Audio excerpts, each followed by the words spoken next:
Whoa, that's really weird. I gotta mute this. Hello, hello, welcome to the stream, chat. I don't see who joins, so that's possibly because I have no idea how to stream, or it might just be, you know, privacy features, but welcome, welcome. Today, what we are doing is we're playing an Age of Empires tournament. Let me briefly go over the rules. So we're going to start with the Swiss stage. Basically, I'm going to play 4 matches against people with the same record. So if I lose a match, then I'll play against people that have lost 1 match. If I win the next match, then I'll play against people who are 1-1. I don't know my matchup yet.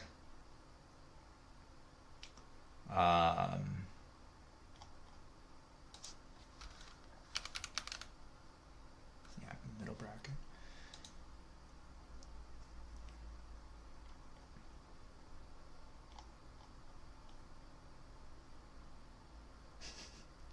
And I may have to use the bathroom before we start.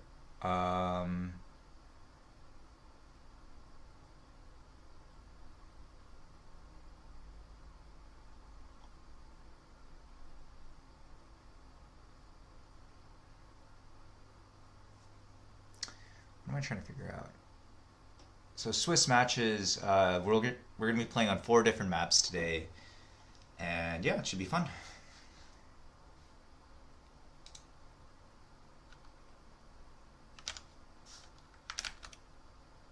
I will not be reading chat during the match. I actually usually try to, but today's serious. Today's for realsies, so I can't read the chat. Oh, I really gotta use the bathroom before we start.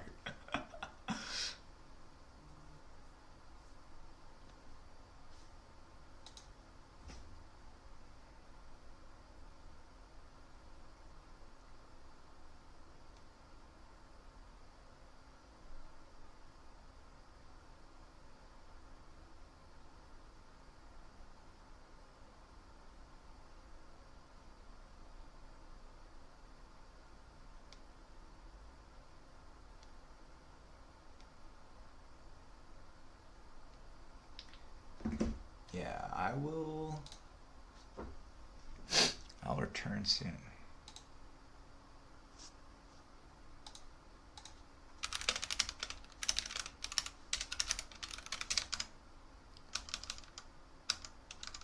You guys can see my beautiful art, MS Paint art. Oh, I think that's just me.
Oh.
Oh.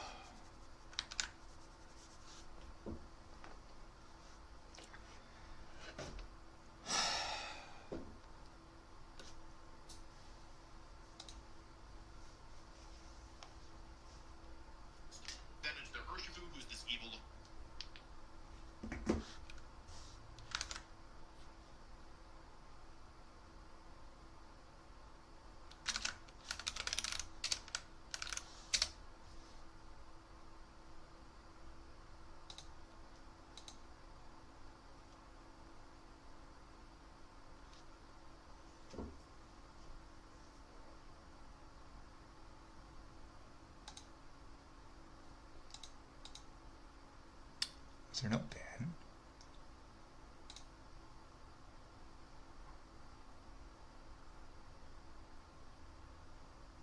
Oh, wait.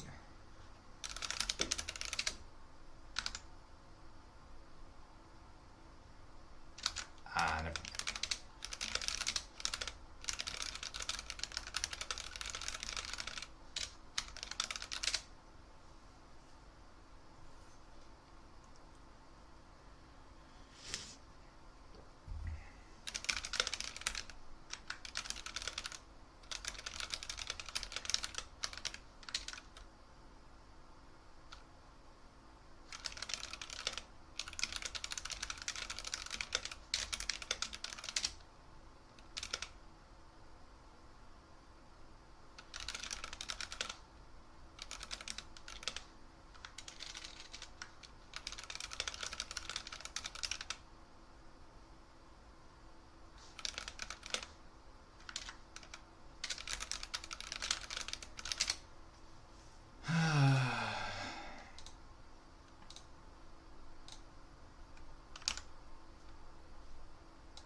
Pretty sure the only person watching is me, right?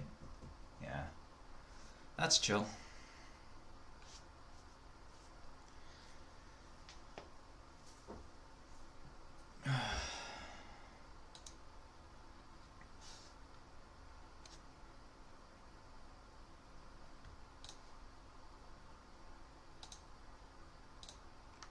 What's the first map? First map is Gorge.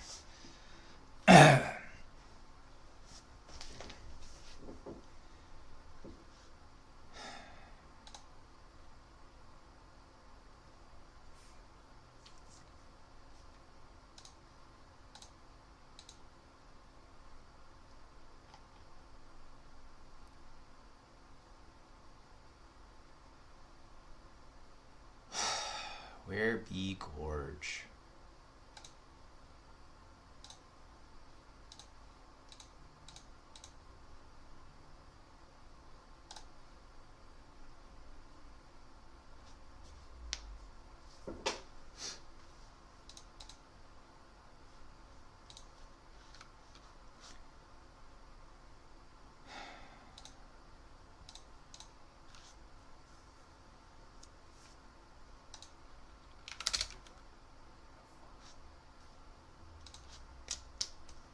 Alright, let's get this started. Hopefully we're going to start this off with the dub.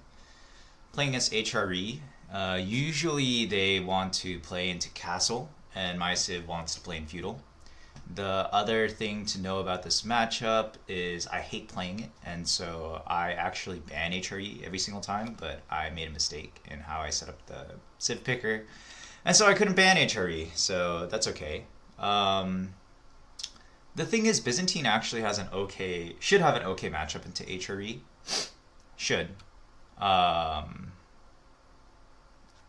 We'll have to see if that actually turns out to be the case. But if this game goes long, I'm cooked, chat.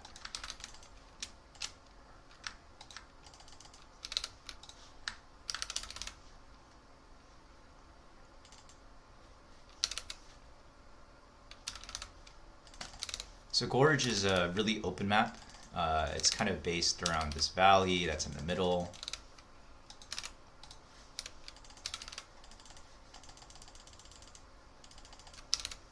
A lot of the sheep are up on the ridge. And if you guys joined a previous stream, you will know that sheep is everything in this game. It's a reliable food source, and it's basically the one of the most important resources, one of the only things I can actually do in this game right now to affect the outcome.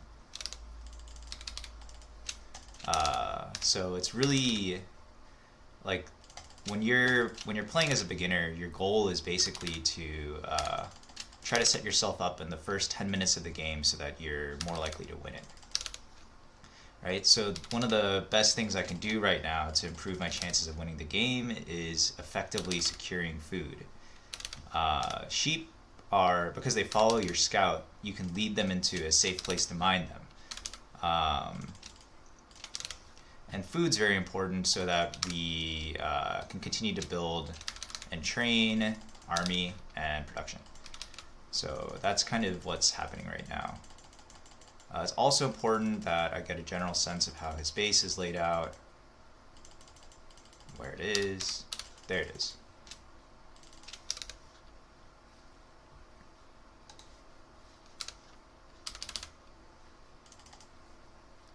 And yeah, and so Age of Empires is a game with various resources and timings and technologies. Essentially what we're trying to do right now is just gather resources to advance out of the Dark Age.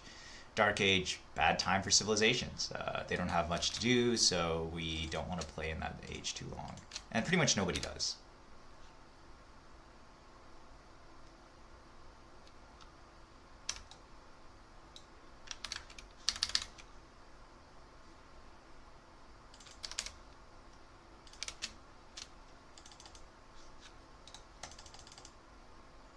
So now I'm moving some villagers over, and they're going to start the Grand Winery.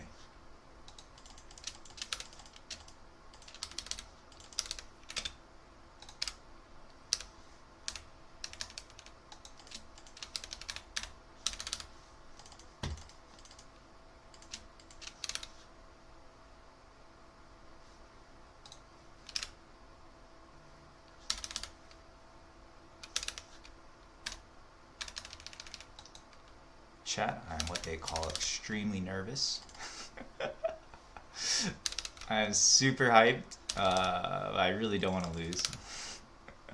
So we'll see how it goes. Okay, so essentially we've completed one round of scouting. We found 8 sheep, which is exactly average. That should be exactly half the sheep on the map. And what we're going to do now is, we've already found his gold too, so that's where we're going to attack when we have the opportunity to do so. Now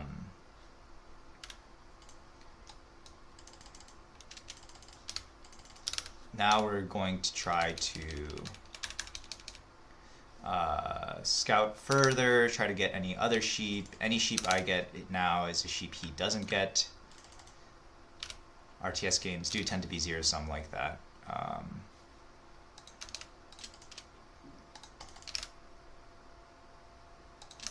And then I'm also setting up like the cisterns and aqueducts because Byzantine is a really cool race and they're basically built around like creating an actual civilization instead of like HRE, which I think is fake news. They're not really civilized out there. They just create towers and mine gold like losers, and walls. We all hate walls, right? Anyways, so it's important that I get a sense that I'm not lazy, and then I make sure to keep track of what he's actually doing. So his Aachen, this thing makes his villagers 40% more effective. We don't want to, and usually they'll put that on their gold, and that will be part of how they get to castle so quickly. Because castle requires like over double the resources. Oh, but he's building a barracks. Okay, so it looks like he actually is playing in feudal. I think what that means is we're going to, and let's see what else he's building. If he's just building a barracks, we're not too upset about that. Yeah. Do we want, so we'll go for longbowmen then.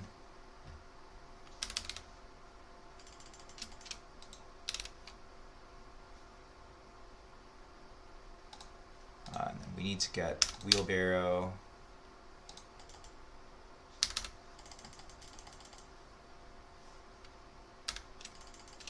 I think he's a little nervous too. Maybe not as nervous as me, but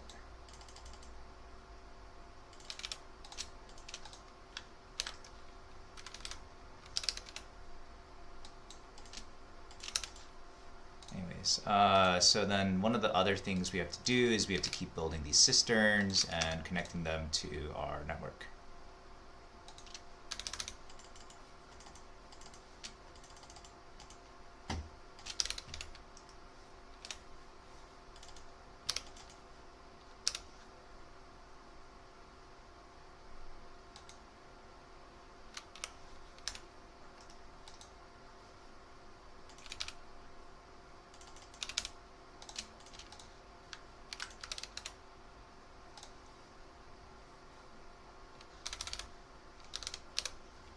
Actually, I don't think we should do this.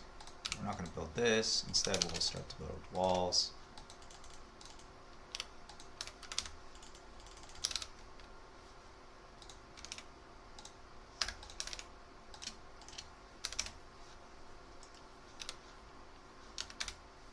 So he's got a lot of sheep there. I don't think we care too much about that. Although all he's built is a single barracks.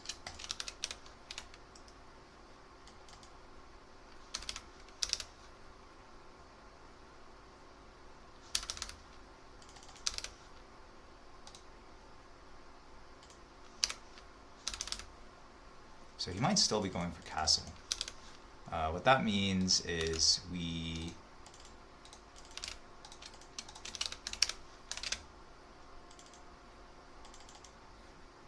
really want to make sure that we're not going to get pwned by his castle timing.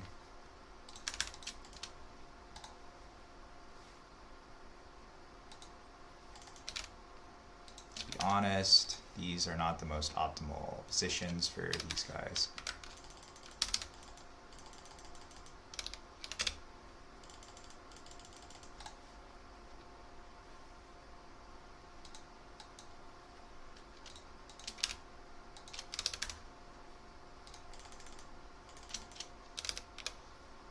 So I'm also going to need another villager onto gold.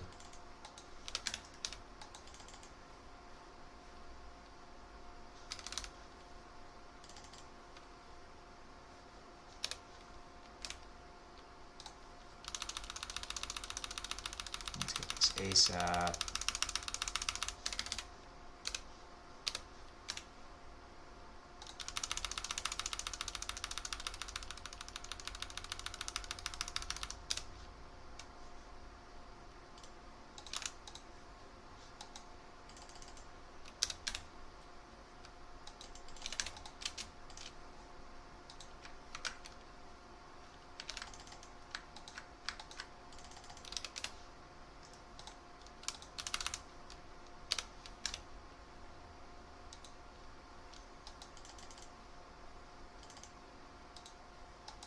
Oh, there you go.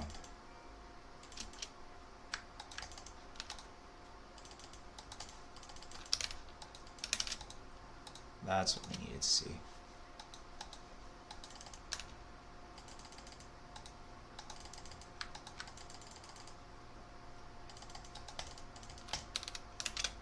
So we did end up building that.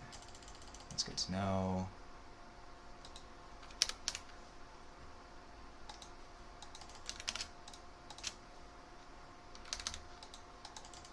Okay, so now that we know that he has units out, we want to just coalesce our forces, start getting up to castle.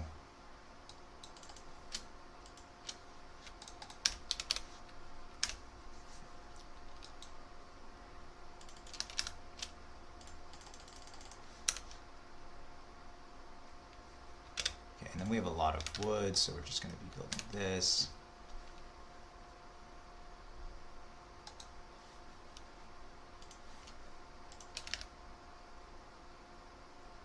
One, two, three, four. So we're going to build 4 farms there. Actually, let's just get another.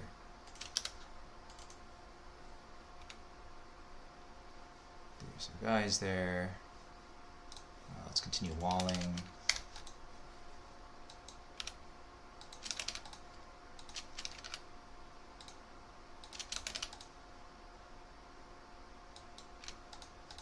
Remember when I said walls are bad, guys? I lied. Walls are great.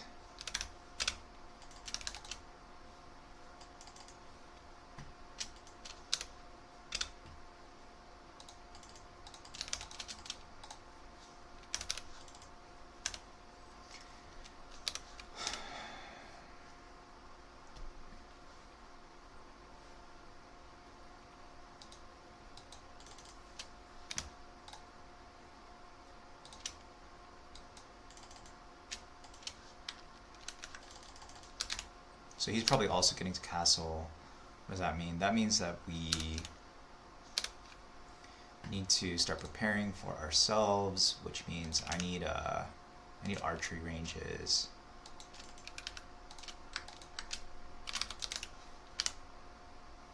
Okay. Wow, look at how quickly we burned through all of our wood there. So once this hits castle, it's going to be very, very quick. We really have to make sure that we're not losing relics, which are these religious icons over here.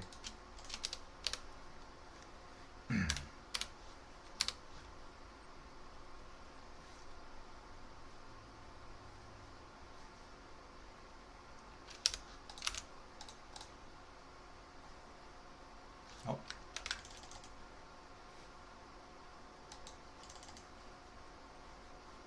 This is a full melee composition.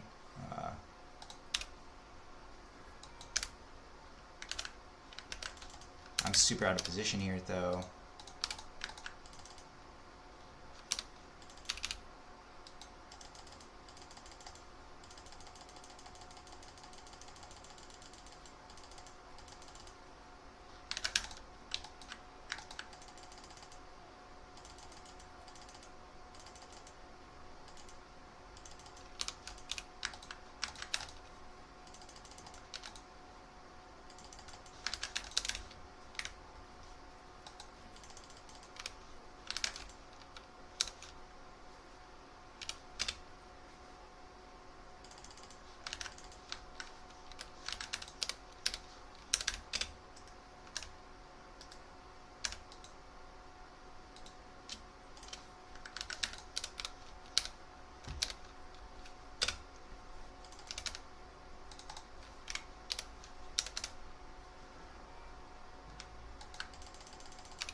Alright, that's really awkward. So that was a really bad trade.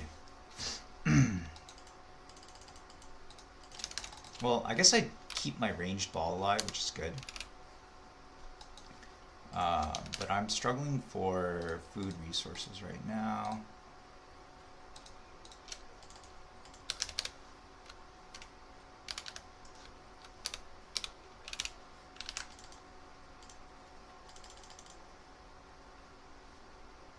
Also, we should just finish walling off here.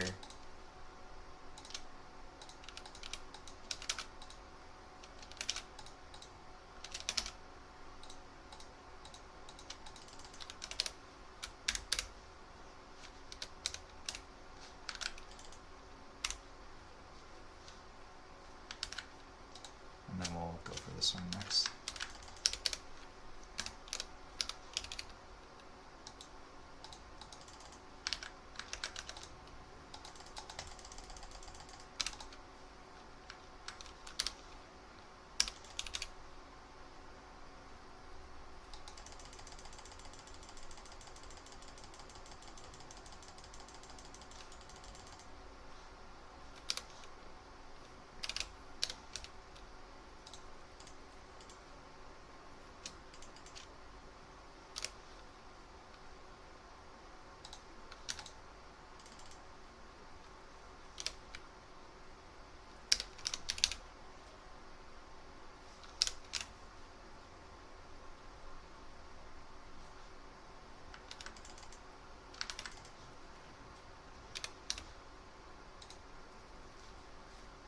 Okay. That's good news.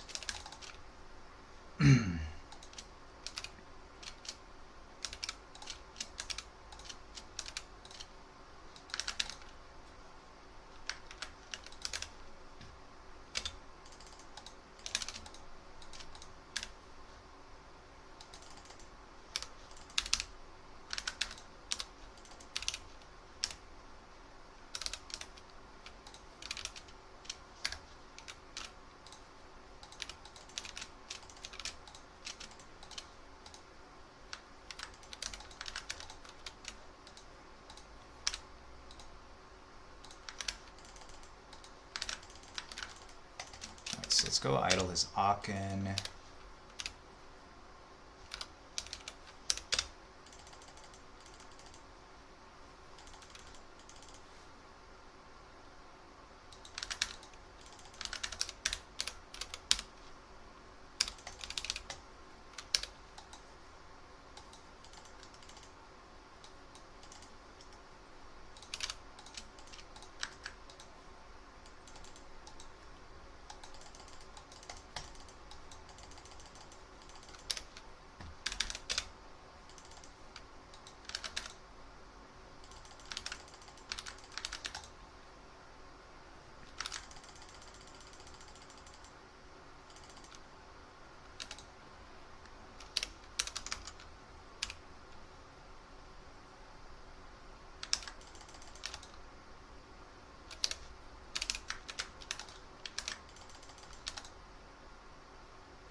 Alright, that took a lot of focus, but I'm really excited now because I think I'm winning.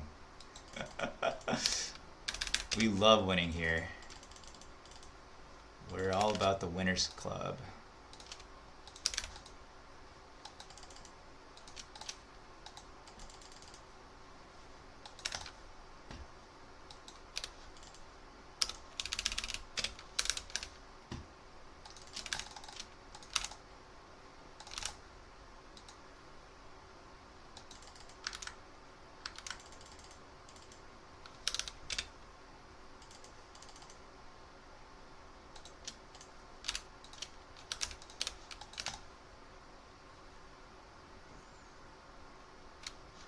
Yeah, look at how cool these guys are, man. Like, they build these flaming rams. Dude, how could you want to do anything else? And we have aqueducts. Like it's just unmatched. Unmatched aura. Oh.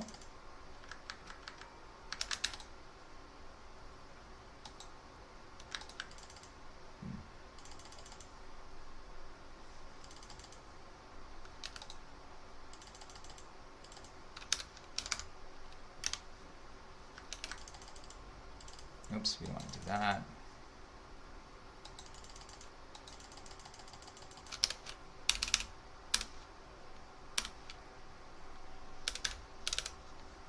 And we need to keep building farms.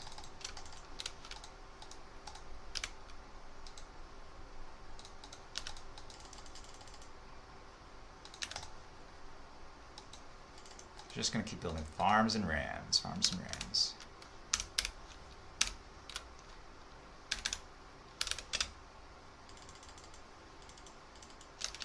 Farms and rams, boys.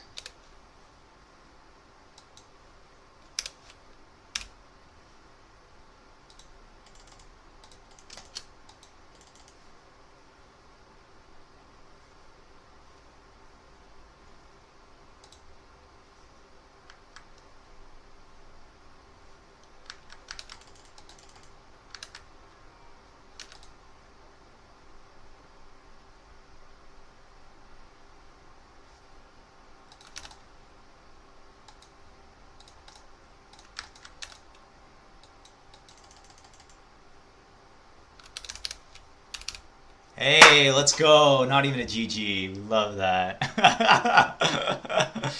Oh, I was getting beat so bad last night. This is so rewarding.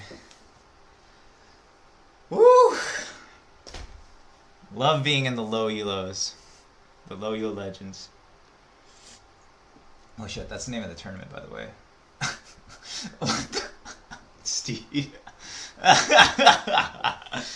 I'm an emperor, Steve, not a king. It's the Byzantine Empire. Excellent, excellent. GG, GG! Exclamation point. Well played. Always got to bring positivity to these things, you know. Gaming can be really competitive, but we gotta keep it chill. All right. Let's go back to my match. Emperor.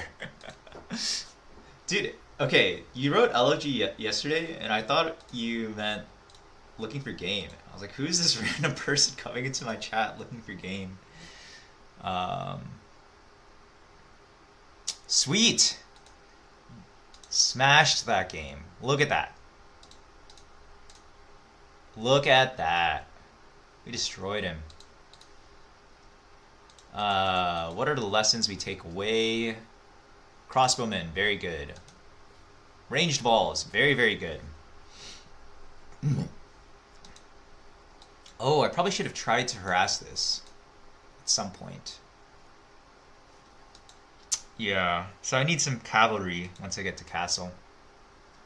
That makes sense. That's a common issue that I have. But I was really focused on just killing him.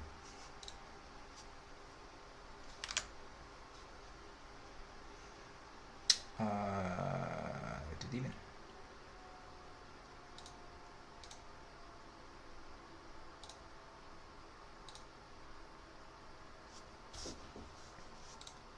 Alright. And then, let me make a new scene for...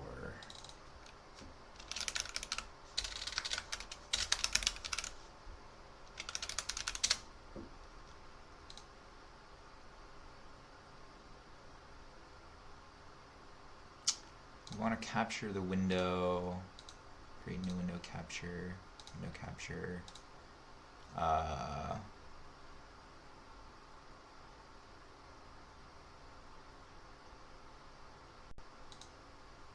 is this one? Yeah. Lessons are that you only win. Alright, sick. So this is the page where they manage the tournament. So this is like where I find out who my matchup is. We can see who wins. I should also be able to see the overall progress of the tournament somewhere here. I'm in the middle bracket, so let's view that event. Um,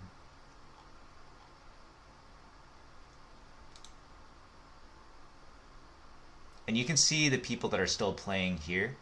Like we could also go and watch their games.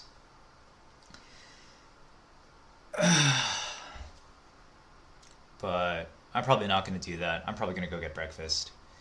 Excellent stuff, guys. Really good, really good.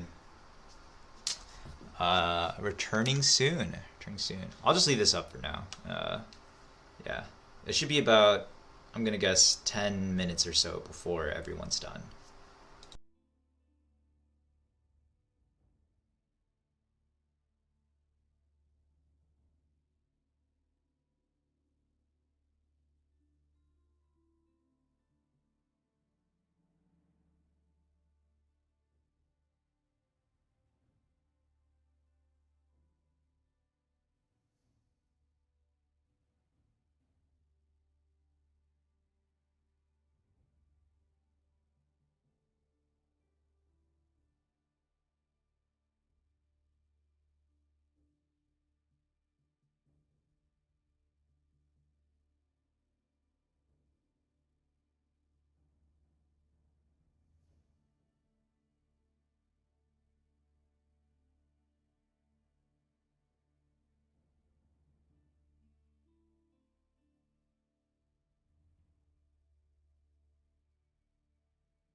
Alright, chat, I have returned.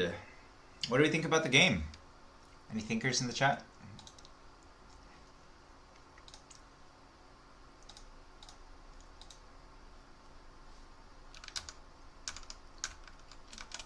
Alright, let's get into what I thought about the game.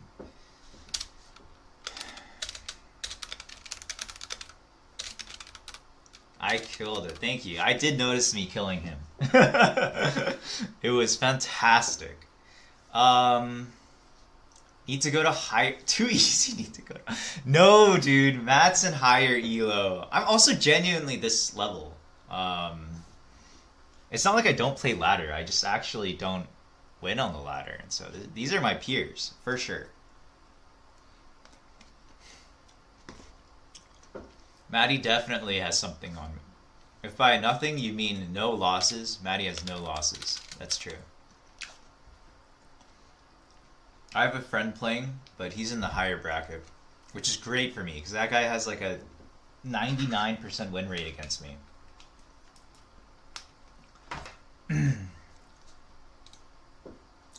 Okay, so the one thing I noticed from this match is scouting. So scouting is and was really important. I did a good job scouting in the early game to see that he was building barracks, but I never confirmed the number of barracks he was building and how many units he was producing out of them. So I moved onto the map at a really bad time for me because I was aging up and he was all-inning me. And so I could have taken a lot of damage there, and that would have made the rest of the game really hard to play.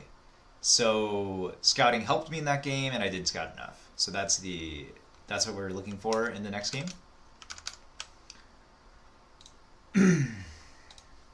Is we're looking to make sure that I'm properly scouting. And the previous matchup just ended, so the new match should start anytime.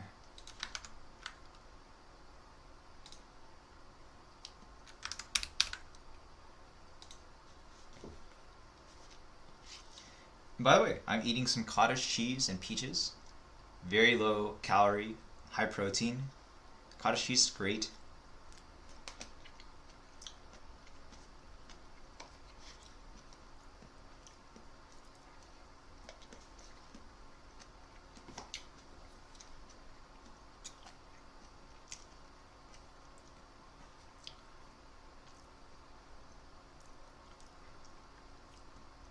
The can says all the things that are good about the cottage cheese.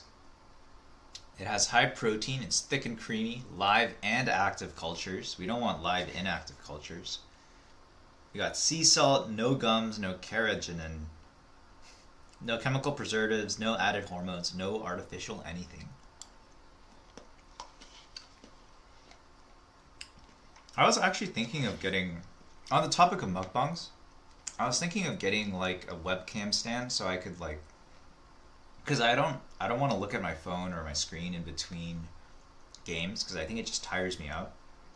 So I wanted to like do some drawing or do some art in between matches. But for some reason I can't figure out what to Google to get a webcam that faces the desk.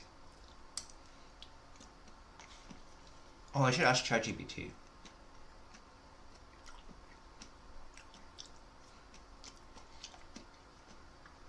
I was gonna DIY one, but I got lazy.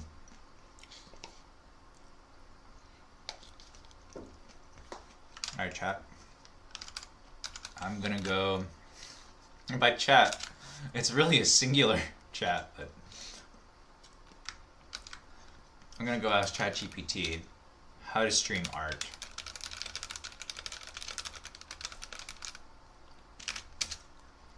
You can use even phones can work. Yes.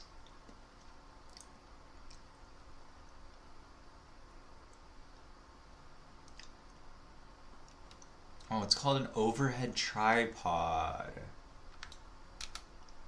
You know, one of the people in the chat is me, Steve, right?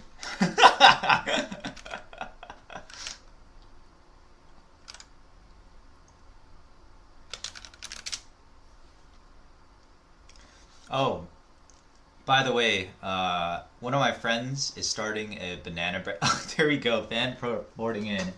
This stream, by the way, is sponsored by Kuma Banana Breads. You can't spell bread without bear.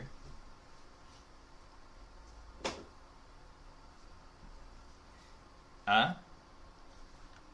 So,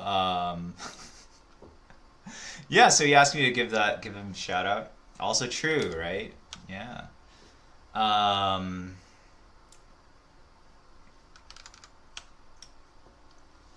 oh, he's in.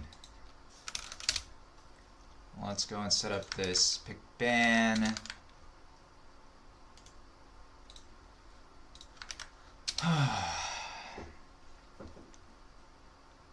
Here we go. And you guys can see it this time because I will not mess up. I won't mess up the stream. So this is the UI that we use when we're picking which civs that we want to play.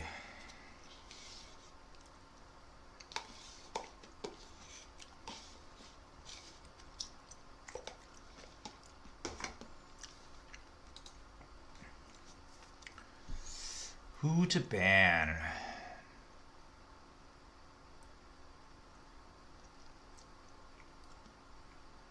Is this for continuous drafting? Yeah, there can be multiple rounds, actually. I'm gonna ban Roos. Roos is the civ that completely pwned me last time I played this game. So he picked HRE. Yeah, we'll see how it goes.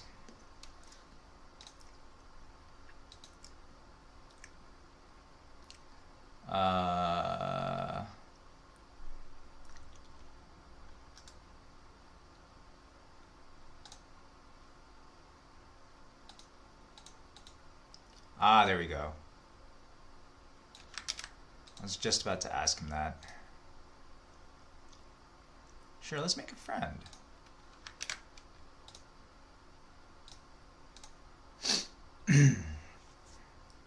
Oh, shoot. I actually forgot which map this was on. I assumed it was a... Oh, it's Relic River. Okay, it's playable.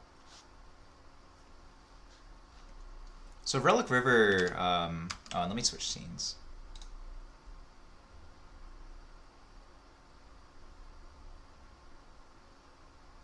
Sag.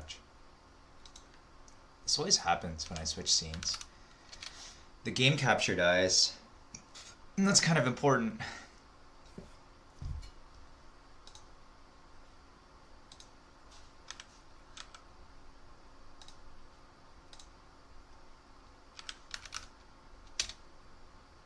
Love how Jeanne d'Arc gets her own group. Yeah, technically she's a variant civ. It's like the... Oh no, I'm just gonna recreate the game window. It's fine. Jeanne d'Arc's actually really interesting because like they didn't want to keep re-recording voice lines, I think, and so they started making civs that have another civ's voice lines, but they have completely different like visual assets and mechanics. So Jeanne d'Arc, like she's her own civ because she's basically a League of Legends character inside of this RTS. Like she has this crazy, like, what is it? She has this crazy AOE damage that's like, it's like Garen Q, you know, or it's like Garen spinning in the middle of my RTS game, and then she turns into a mounted cannon wielder. So she has like a big ass cannon on her horse, running around blowing up, doing like 1,200 damage to my buildings, one-shotting my buildings, and so it's very interesting. I actually hate that civ. But it's not like a super OP civ right now. So there's no point for me to ban it. I should just be better.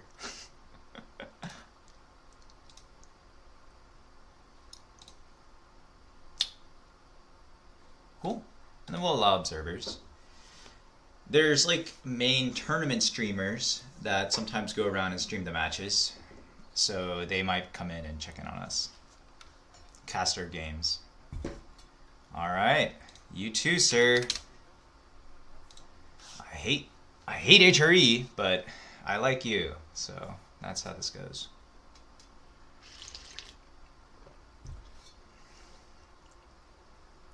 So I'd expect this to go a little bit differently this game. The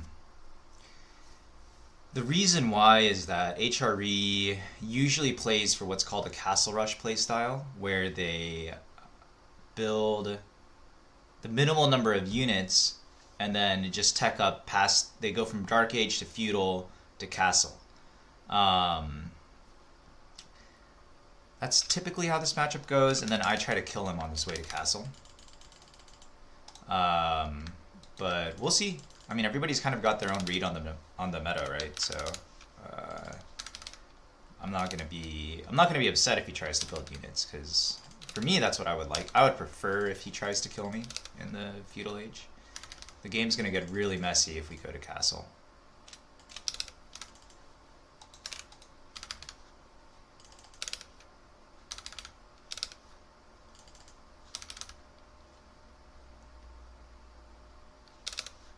Oh yeah, you can play League in Age of Empires. It's crazy. My friend does it all the time. It's busted. Oh yeah, it has like a mass. She has like Soraka ult too. It's disgusting.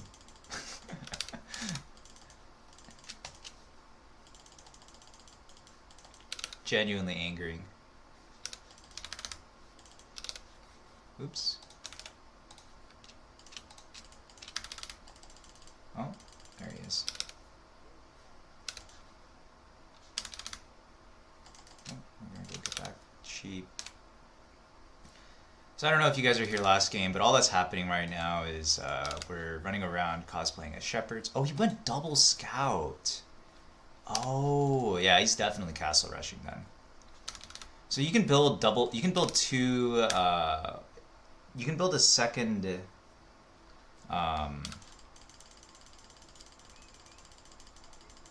what's it called? You can build a second shepherd guy, and the reason why you do this is to try to get more of the sheep on the map, because sheep are a zero-sum game. So every sheep he gets is a sheep I don't get. Luckily, this Civ is not too reliant on sheep, but his is, because remember, he needs safe food in order to get to castle, and he's going to spend a lot of resources that aren't going to be fighting. Oops, I also messed up my build because I was talking. Anyways, so that probably delayed my age up by like some small percent.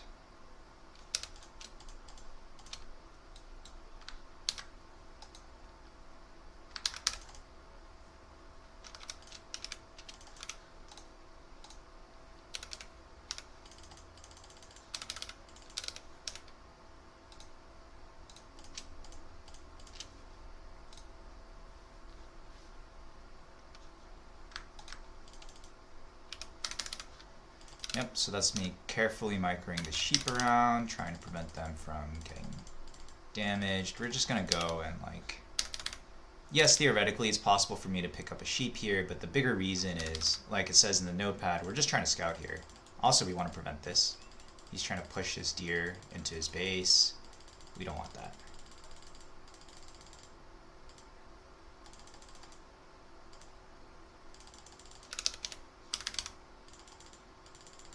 We also want to scout and figure out where his gold is.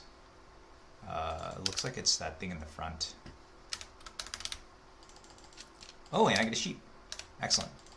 Zero-sum game, baby. That's a sheep he doesn't get. Let's go. Alright. The other thing we want to do is we want to build this, setting up our water systems. Water is very important, guys. Fresh water. Oh, he's building a barracks. I guess that makes sense too. So maybe he's not going straight for castle? It's unclear. The reason he's probably building a barracks actually is I think his gold is, yeah, his gold's way out in the front. So he's actually going to have a, oh, he's not mining any gold right now. So if he goes to castle, it'll be pretty delayed. Anyways, we're just going to keep circling the scout around his base.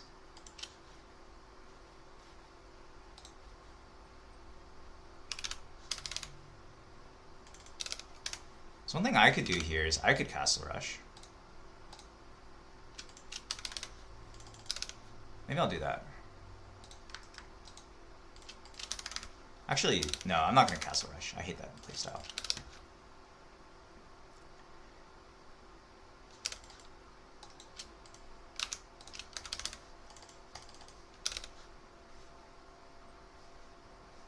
And then we can get this upgrade, and then we can build a second one of these.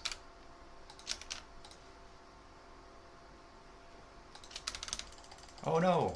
Don't kill me, sir. I'm innocent. Let's get the javelin thrower.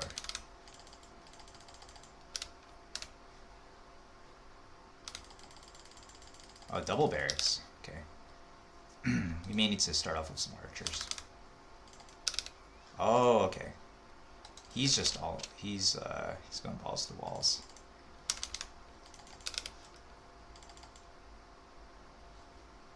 Let's just build a tower here just to be safe.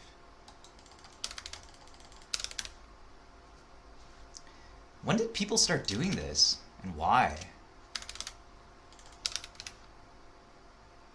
Like, it's just not... There's no way this is optimal.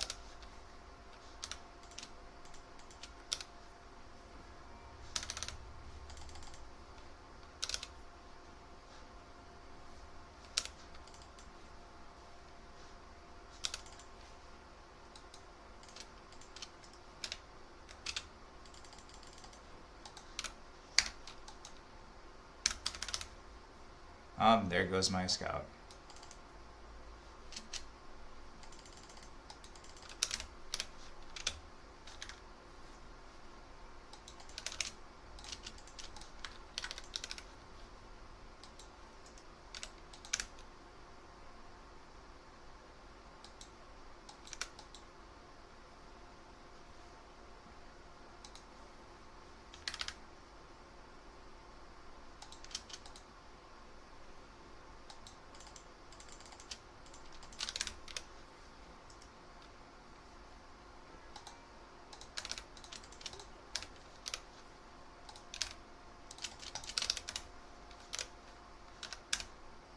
Yeah, he's gonna burn this down.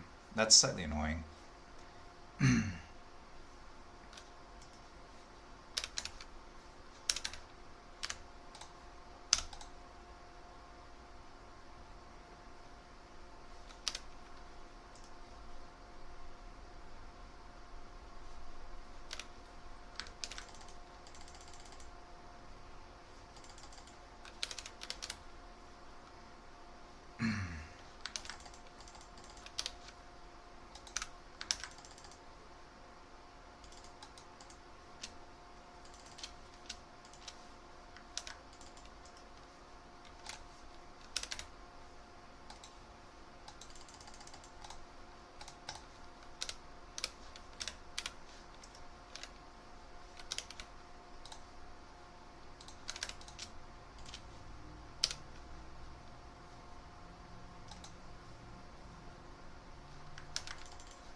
Alright.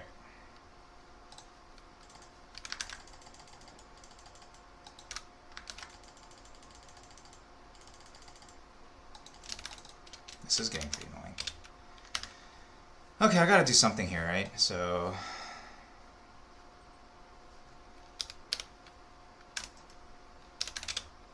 we're gonna start going up to castle.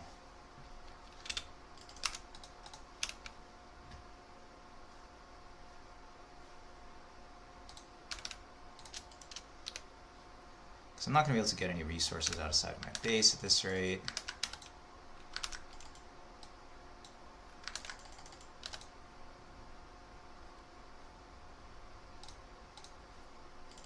At the same time, he's not really getting much that he wants either.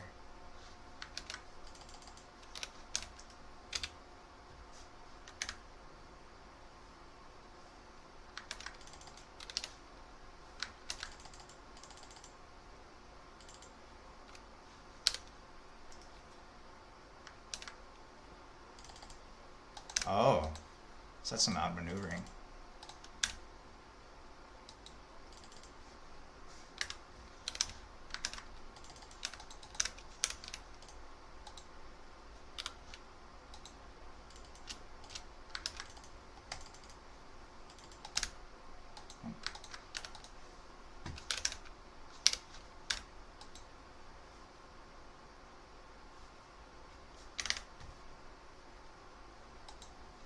Okay.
I'm actually getting a little small. Makes sense.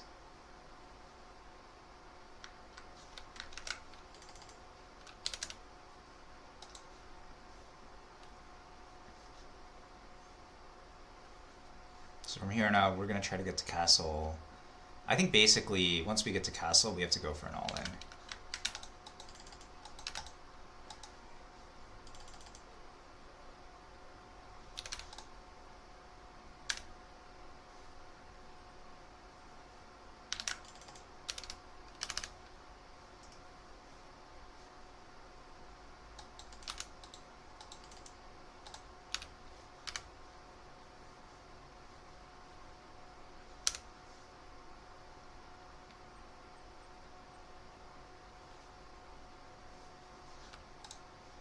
Yeah, because we've been playing so narrowly too. It's really hard for me to... I'm not expanding my economy the way that I want to. Because the Byzantines, they need space to be able to go and do the things that they want to do.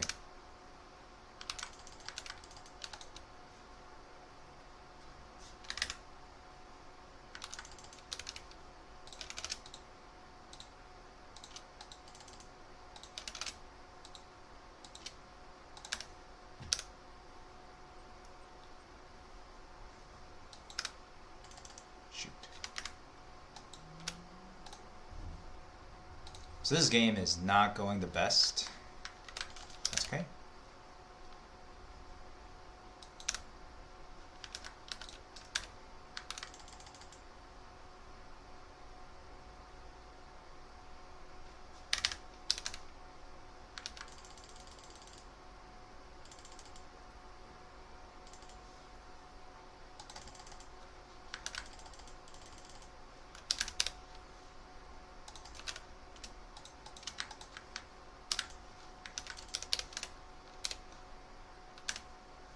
Oh, it's not enough villagers. Let's get all of them here.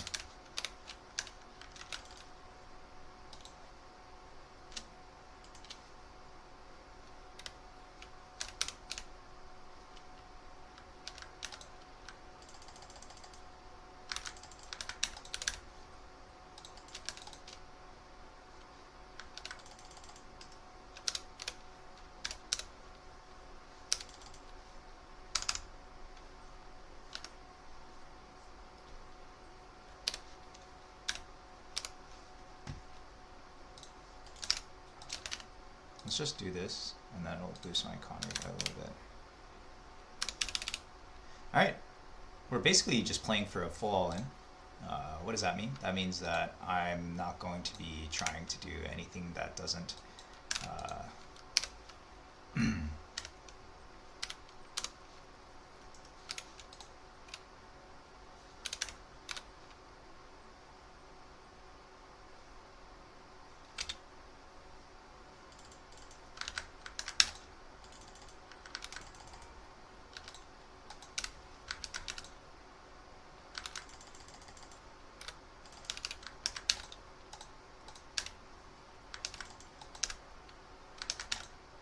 these guys are really going the wrong way.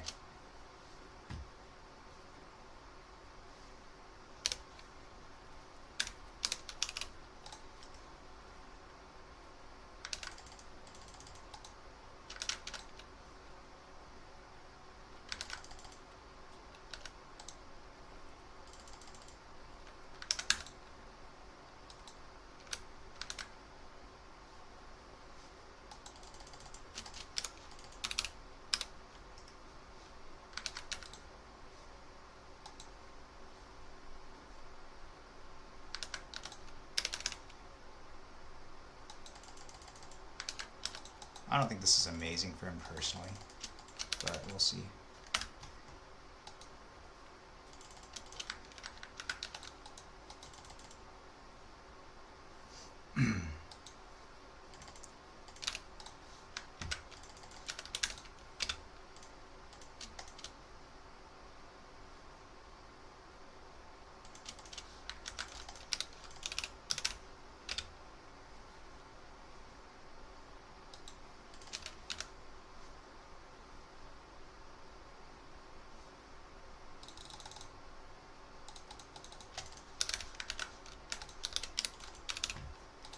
Need to save some wood for that too.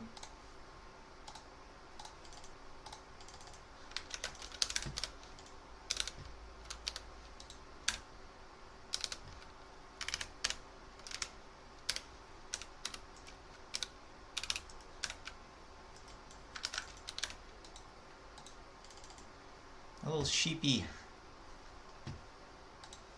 Go, little guy, go.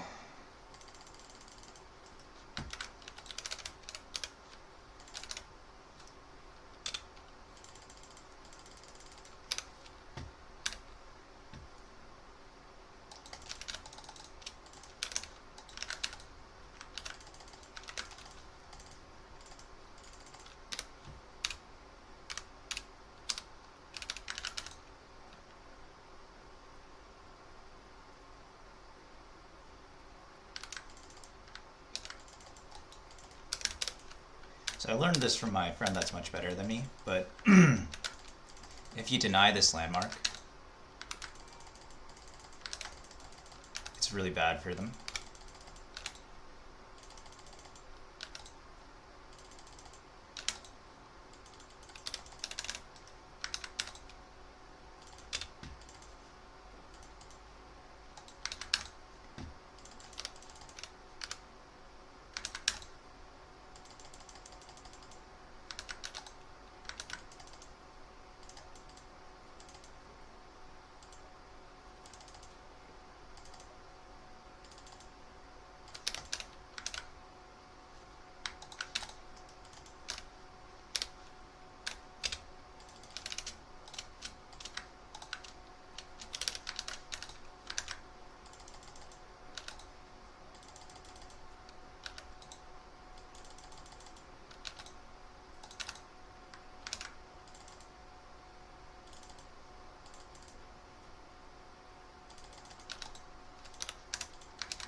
This isn't going so well.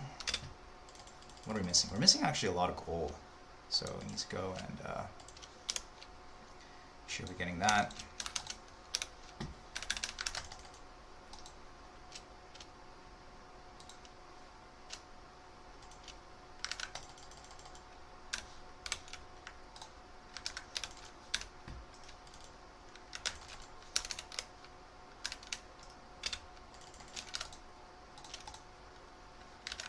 I don't think our strategy can change here.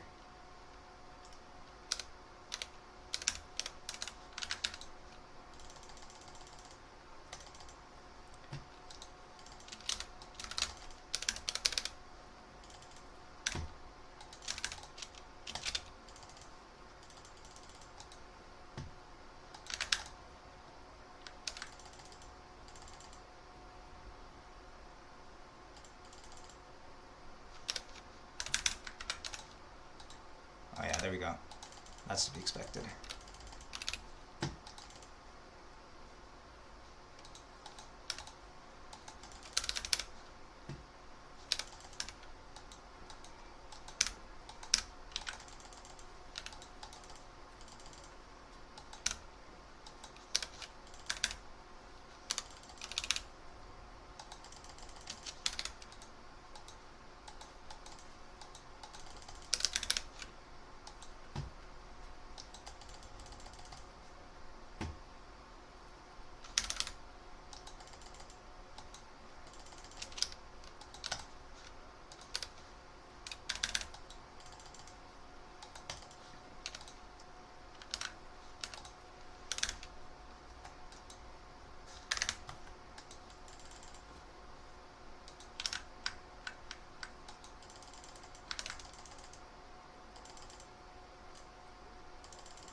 Woo! Let's go!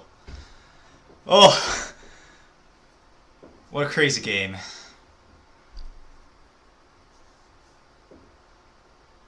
Oh, do people still say pwn? Alex, you gotta tell me. I'm too old to know. Oh my gosh.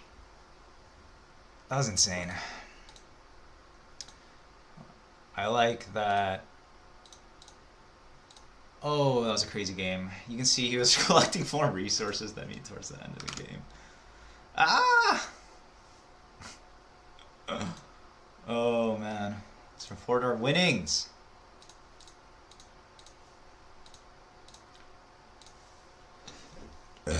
Oh.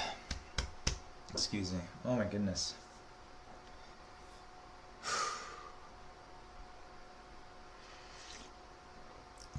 Massive dubs.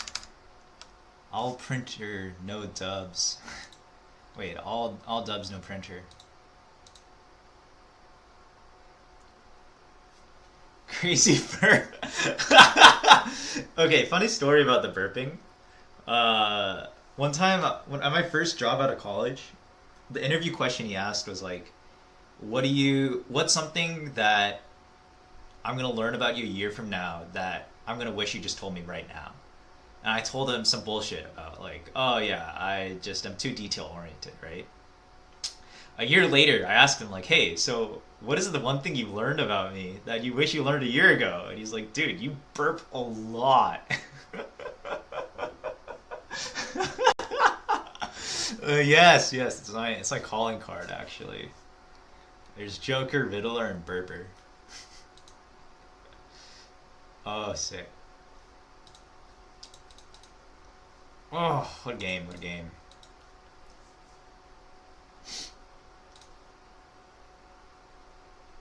Yeah.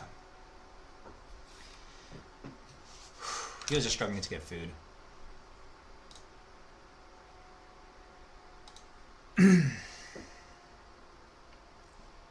How's my buddy doing?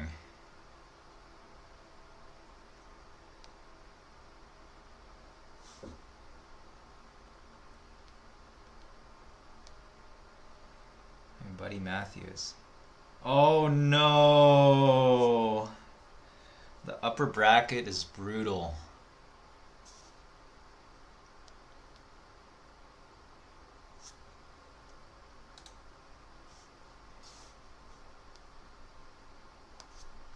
Let's see.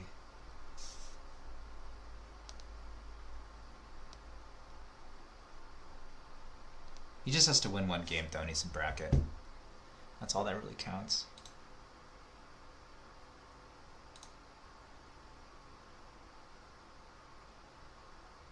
Wow, he got beat on H or E too. That is unlucky. Oh, he lost twice his H or... Oh. Oh no, I should have helped him practice that matchup. Yikes. GG, I go back to sleep. That's good, Alex. Sleep's important. Contrary to... sleep's very important. I'm gonna move the chat. Oh, dude, I don't have the chat on this one. I don't think Matt's streaming. For one thing, it took a lot of effort actually to figure out how to do this. Oh no. Oh no, the background is... it's... There we go.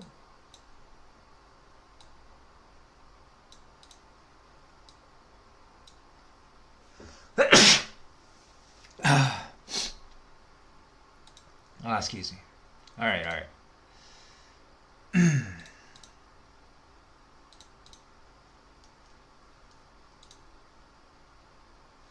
Yeah, he's just got to win one match and then he's in the bracket stage. Oh, wow. The next match has already started.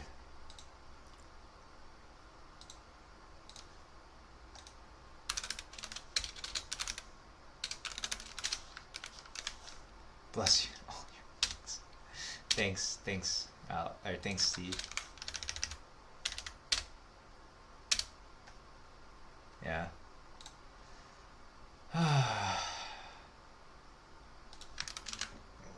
Oh, he made a draft. Let's go make sure it's a proper draft before I play it. Yeah, this is correct. Alright, I didn't hate that matchup, but at the same time I did hate it, so I think I'll ban HRE in the next match.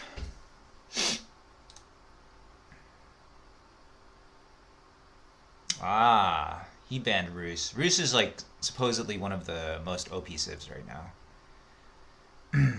Because he wants to play Roos. Yeah, it makes sense. If I ban Roos, they pick HRE. If I ban HRE, they pick Roos.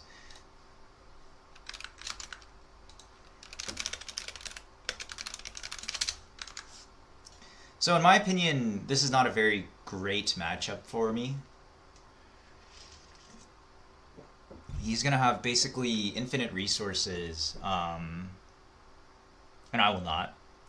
But the thing that I know is that I've played a lot of Roos recently, and their units just aren't amazing. Let me try removing the game capture. Oh, the San Jose fans. Let's go.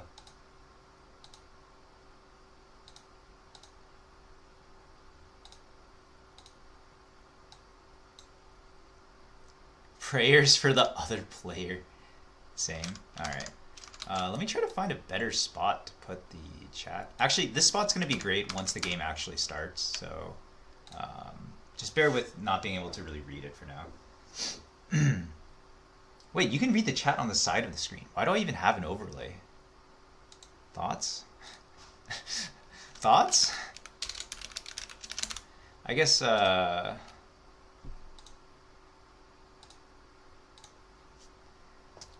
oh shoot, I picked the wrong civ for this too. Because I'm pretty sure this is a hybrid map. Water Drake. Ay, ay, ay.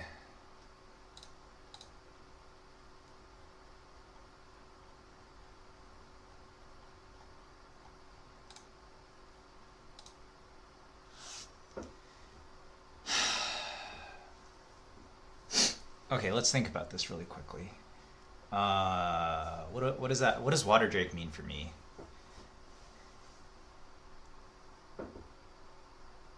Joining. I think he's a little caught off guard too, because Roos is actually not very good on water maps. Okay, we're gonna play it exactly like I practiced. If my practice was wrong, then I'll just lose. Oh yeah. Aye aye.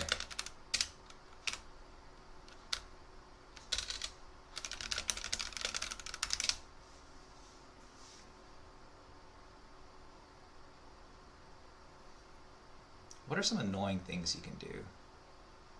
You could build triple scouts and burn down my dock.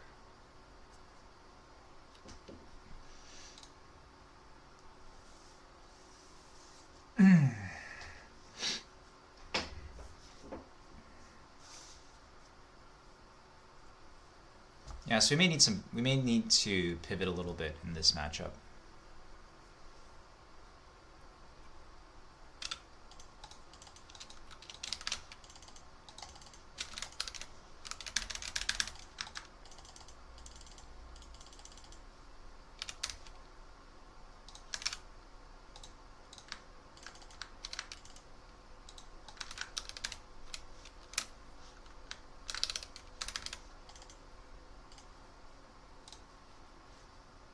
Oh, I destroyed the fishies. Yikes.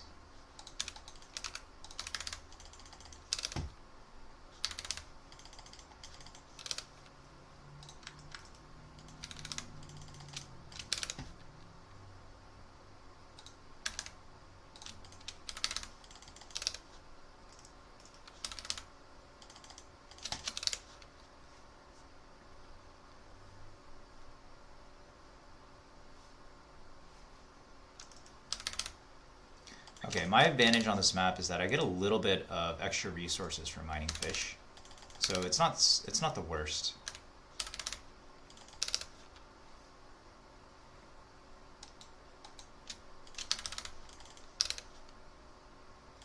this guy, he should go here. I need to start slowly collecting stone so that I can boost my wood production and my wood mining.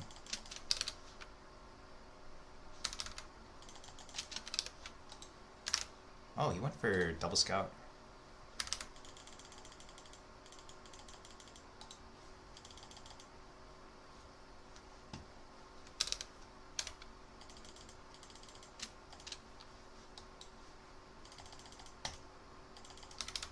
Okay.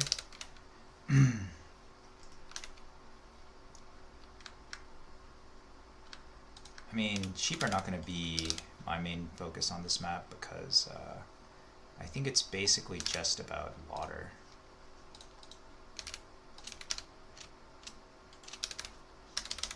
So we're going to get up to... Oh, he's not building water at all. Well, this could get a little awkward.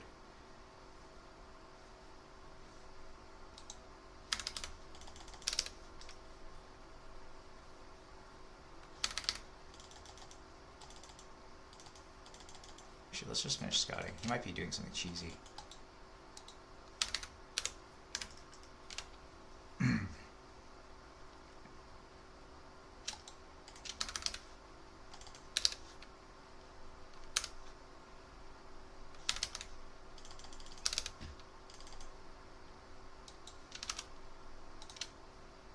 So we got up to 8. We're going to start tripling in villagers onto gold. Yeah, he's not doing water at all. When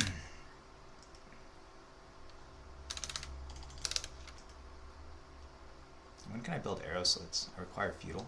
Okay. Gonna need that. So as far as I can guess, the way this matchup is gonna work is that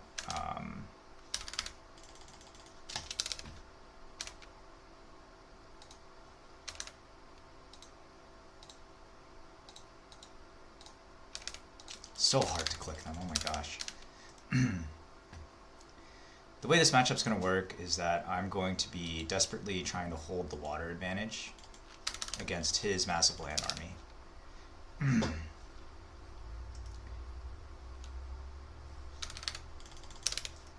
Might as well build one more fishing ship, and then after this I'm just going to be straight docks.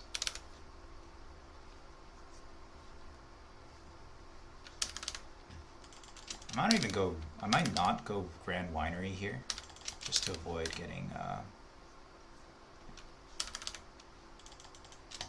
completely destroyed.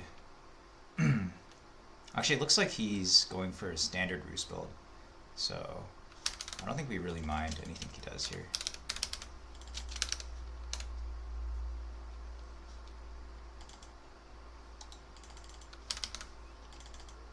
Yeah, so he's going for just pro scouts. Need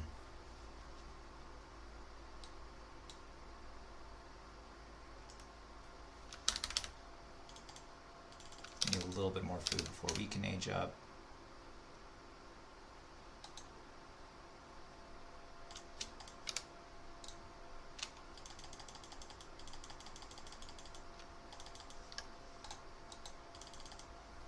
Please.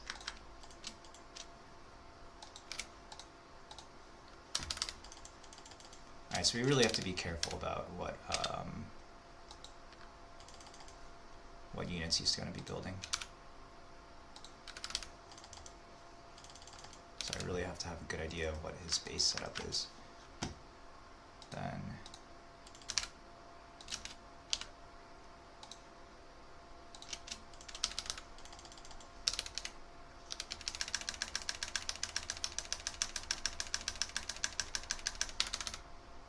yeah, so he's just going pro scouts here. I don't think that that's okay because he's going to get totally smoked on the water.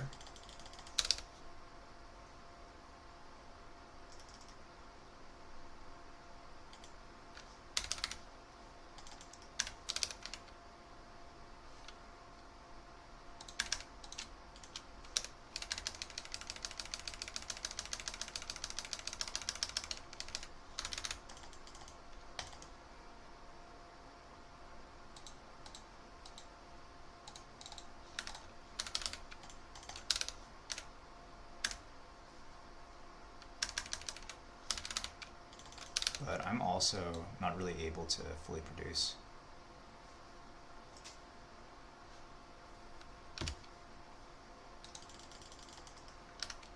Okay, there we go, there we go. We're killing it. Building water units. That's all we can ask for. And then eventually we're going to want one of these guys. Oh, come on, dude. You don't want to build that? It's important, you know.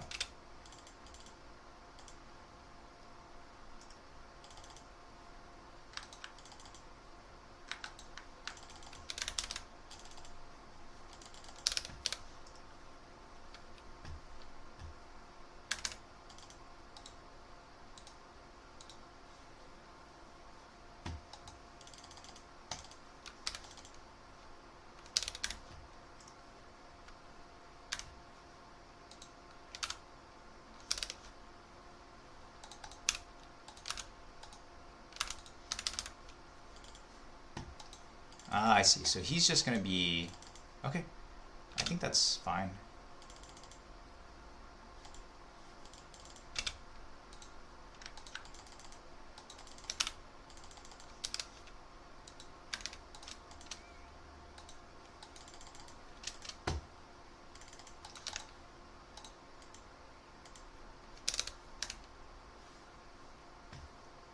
Anyways, we're probably going to have to go up to castle here too.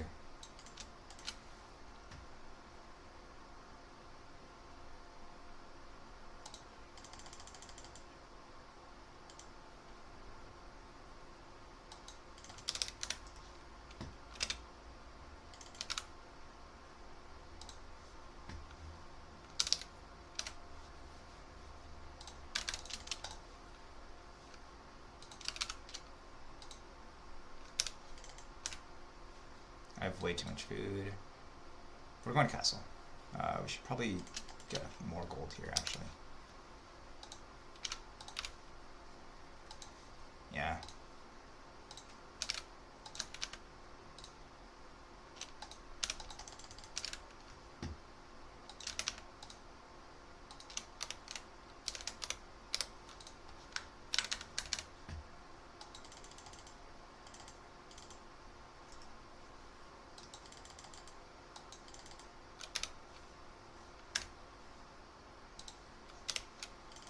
I'm also going to need this.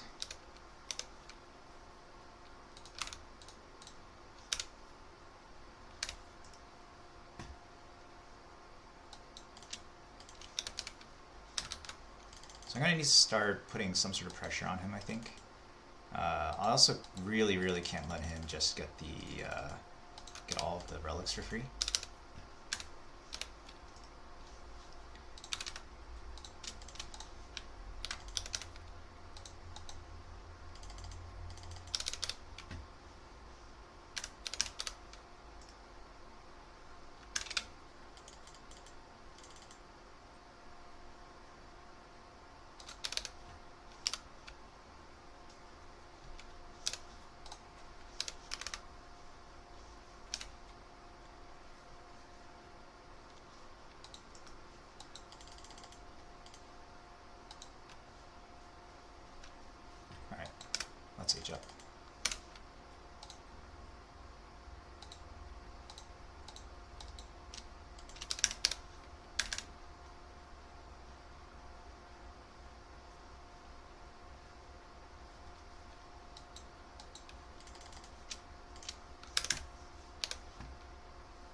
So the thing with those units is that they tend to be really, really brittle.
Alright, what's happening here? He's probably getting to the point where he can age up soon. Again. There we go. That's... yeah. So this is problematic. I'm not really in a position where I can all him in return. So what am I gonna do? I guess I just have to go to Imperial myself too.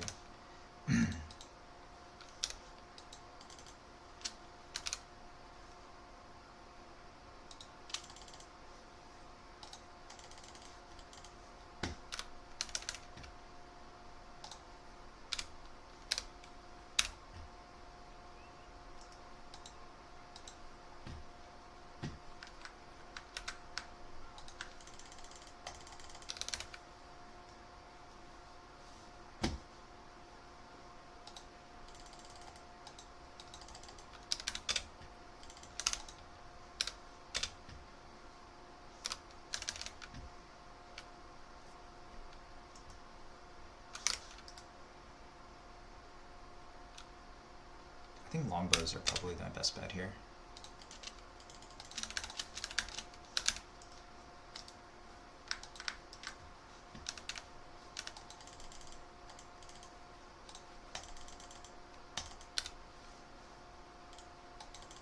I'm gonna miss this.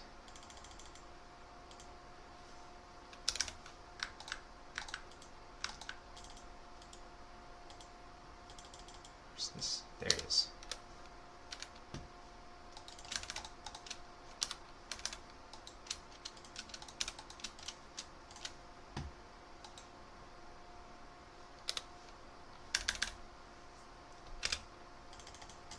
Well, the other thing that's nice about this is this is actually, my civ's also really strong in Imperial.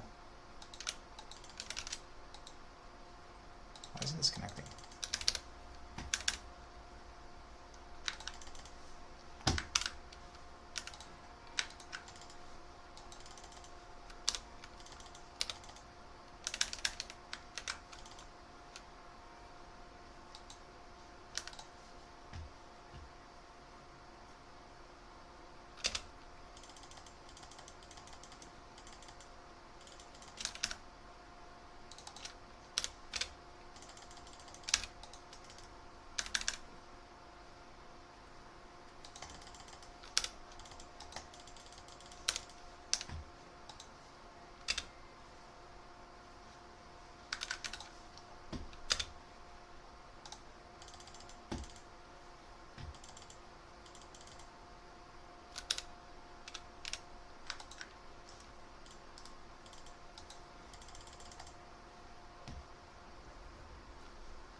Oh, I might die here. Oh, actually, let's try this.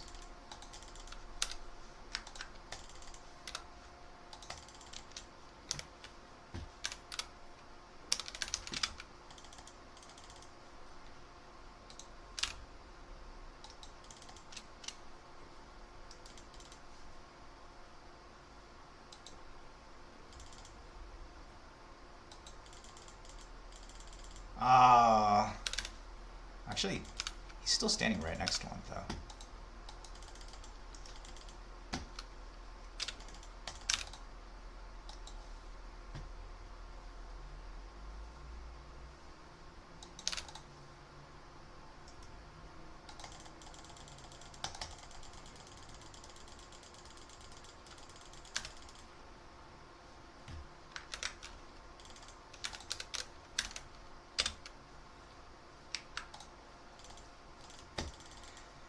Alright, this is an exciting game.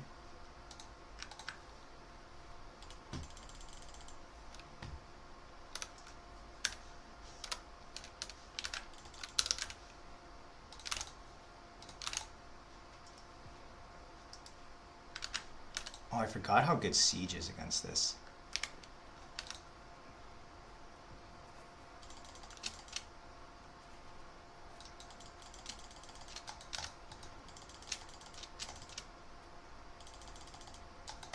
I might just be dead.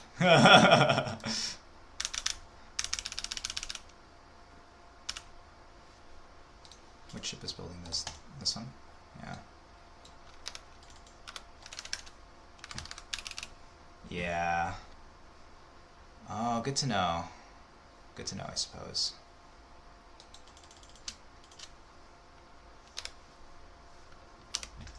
Well, this is going to take him a really long time to push still, right? Like, there's...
Oh my goodness. I had no idea that's what was going to happen. What? These things just melted. Alright, well. This might just be over.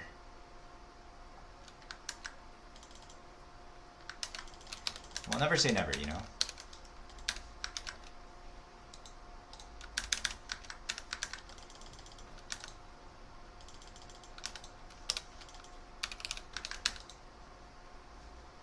Yeah, he's giving me a much better concave here. So it's possible.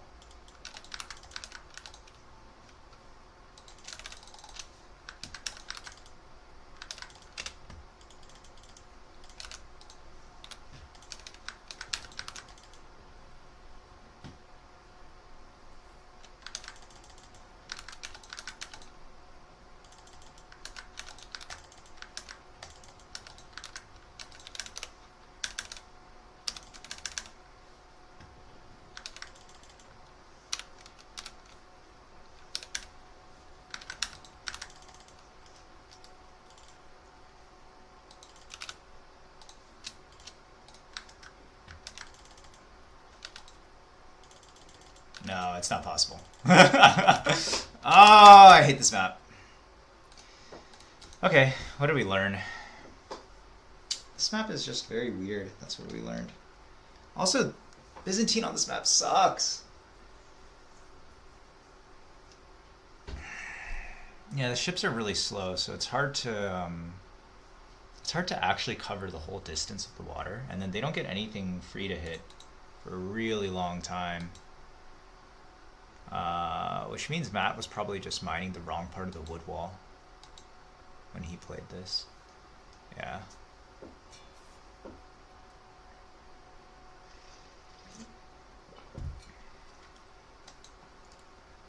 Also, building archers and ships is not something that can happen at the same time, but that's alright.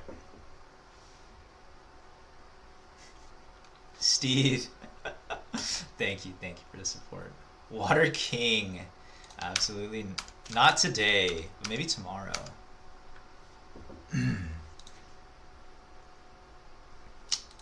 Yeah, I forgot. I also genuinely forgot that this is not a civ I wanted to play on this map.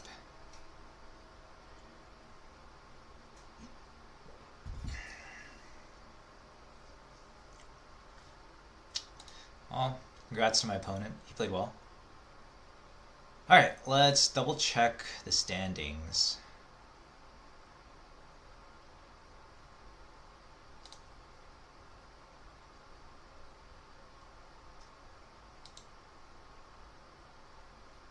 These standings make no sense. How am I supposed to see who's, like, where the bracket is? Am I supposed to manually calculate that? That's so painful.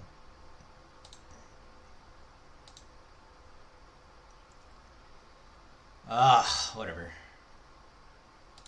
Okay. The next map is also a water map, so that's kind of frightening. Oh, I forgot to switch scenes.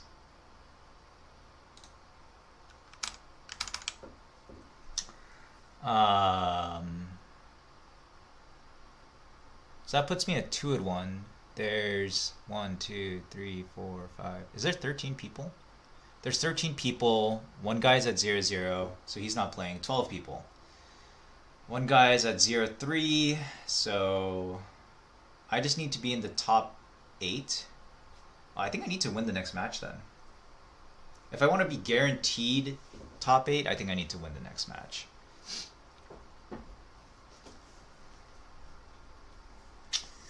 Hybrid maps are rough. Especially this map. It was really weird. It did not feel good.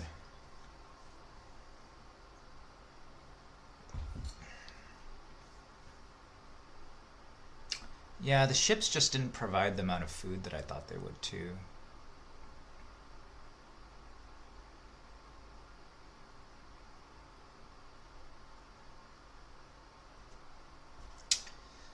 Ugh.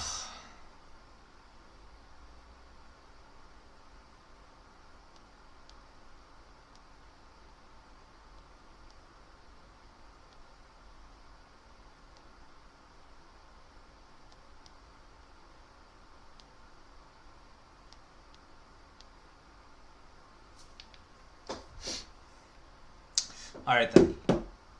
We're locking in for the last game.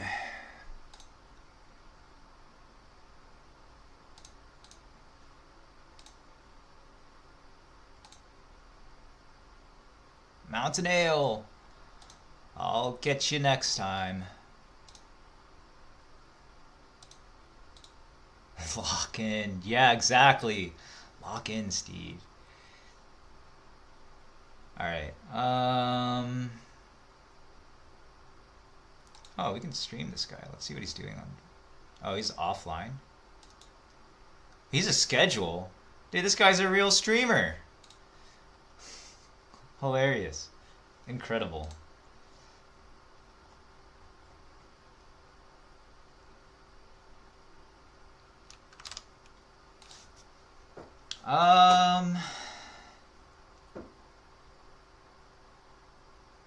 Yeah, I have no way of knowing what the progress is for our good friends in the I have no idea what the progress is here. So it's time to sketch.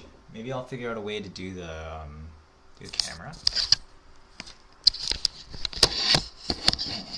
Like, does this kind of work? Yeah, this kind of works.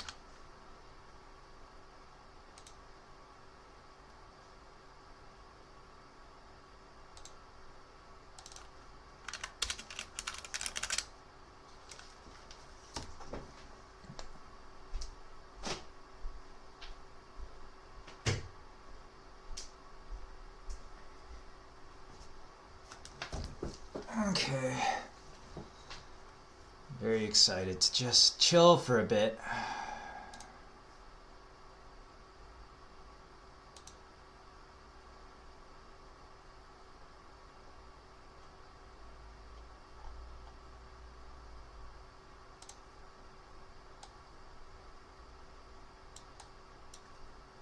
Here's my webcam.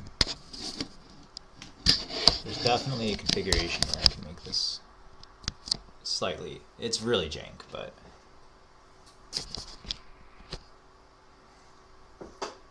oh, this makes me want to put on real pants.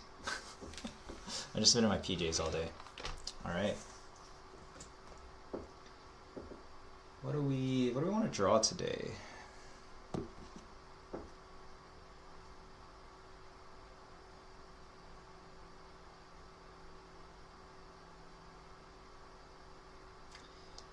I do travel quite a bit, so we'll probably draw something from one of my trips. I wonder if my watercolor notebook is around here. Oh, I have a watercolor notebook. It's like passport sized. Maybe I can also crop this.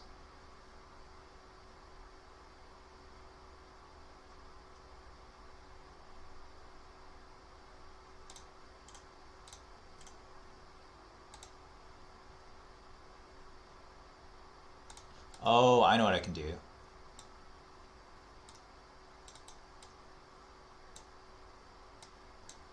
This is like the most scuffed stream of drawing I've ever seen. That's okay. I'm not a professional artist and not a professional streamer.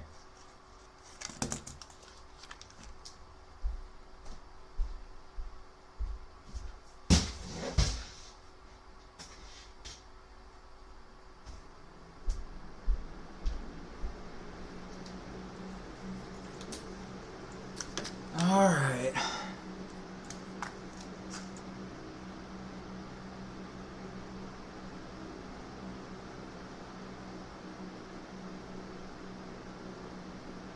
Oh, Susie took all the photos from... Maybe we'll try this photo. Also, I should double check that. This doesn't change.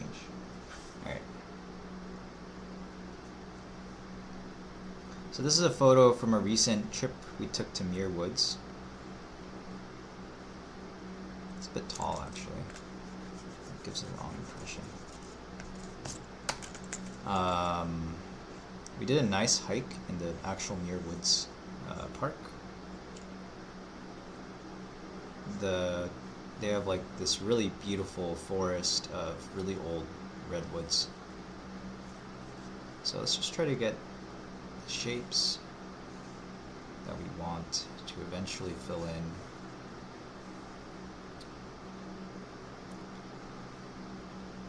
We have some idea that there's going to be leafy stuff here, probably fill in the details later. Then we want the people to be the focus, so okay. Let's make Susie the focus.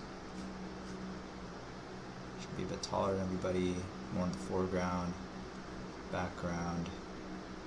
And I'll also be in the foreground, but I'll just be more of a blob. Cool. Let me get some watercolors.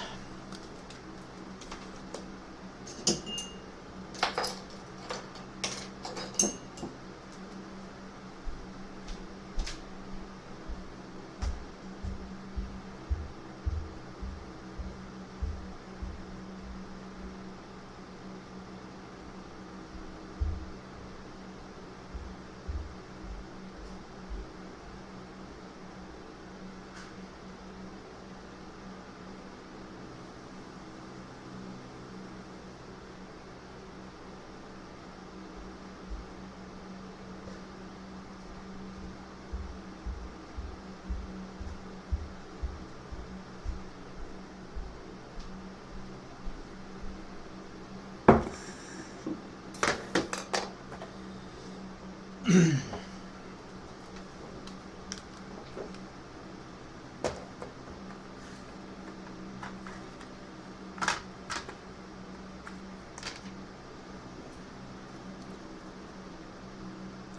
refresh this page, make sure I'm not about to get DQ'd. Yeah, we're chilling. Alright, so with watercolors, it's gonna sound dumb, but the most important thing about watercolors is the colors.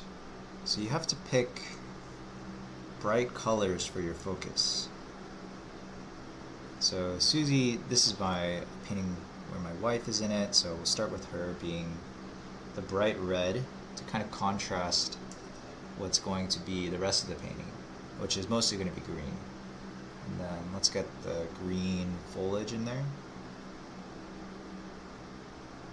And I like starting out with just spreading out a bunch of different colors just so I can start to see what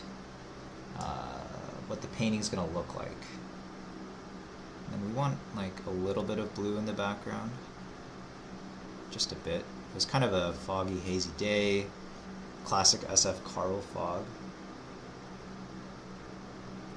And then one of the things that's important is also controlling tone.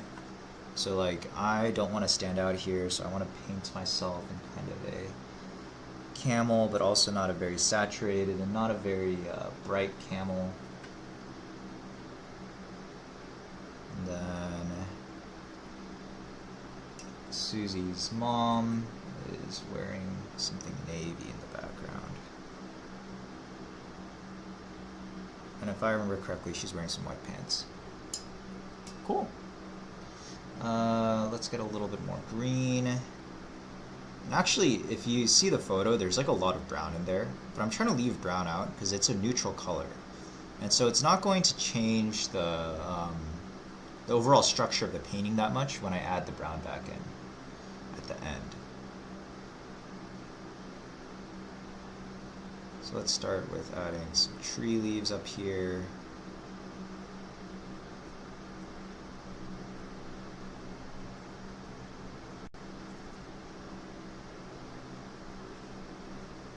If you know anything about software engineering, it's all about iteration. So that's why we're doing basically an MVP of our color scheme here. I think it looks okay to me. One thing that I don't want to do is I don't want to wait here for that blue splotch I made to dry forever, so let's try to encourage it to dry a little bit faster.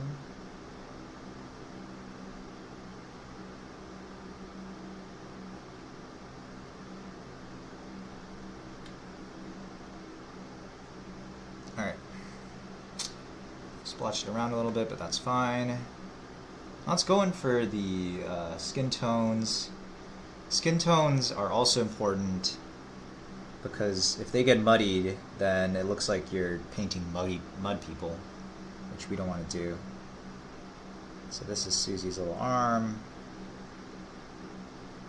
This is my face. Now that I'm looking at my painting, it's actually hilarious how skin toned that pair of pants is. And then there's going to be Mom's head. Cool. So we've got a basic structure of the painting. I'm going to try to erase... Now's a good time to start adding in our first layer of brown. Looking at the painting, I need to actually see the stream in order to see if I can show you guys this. So, also it's upside down. That's hilarious. Alright, so looking at the painting, you can start to see that there's some people there, there's some leaves in the background, but we have to decide what color we want, like the foreground and the background trees, to their base color, what it's going to be. It was kind of a cool day, so I'm going to try something a little different, and I'm going to try to make the ground reflect that. So this is more of like an impressionistic style where I'm gonna paint in a base color for an underpainting, is what the experts call it. an underpainting for the ground. I'm picking a color that's going to contrast with the skin tones because we still want the people to pop out in the painting. And I guess actually when I look at the photo, here's like a better look at the photo. You can see there's a lot of shadows on the ground too. And usually it looks good in watercolor when you use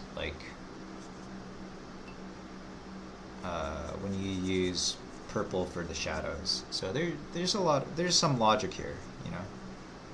I'm not just going off the rails picking random colors. I'm following a tradition. So we'll paint the other side of the trail. We'll actually I'll start to paint here. And then I guess no, like the shoes are not really a focal point of the picture either. So we'll just accept that they're not really going to show up too much here. Ooh, bled a little bit of red over. This is not like a really fancy watercolor painter. It's okay. Watercolor paper, so it's okay. These things happen. Now the question is, do I want blue to be the base color in the background? I think I do, but I'm going to pick a slightly lighter shade of blue.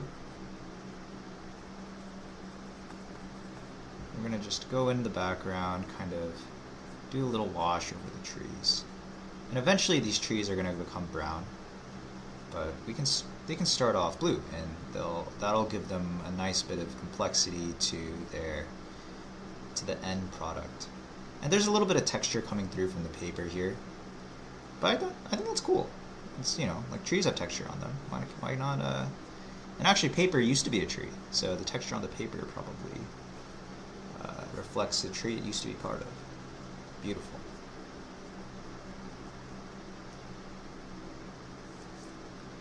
Cool. That's the underpainting.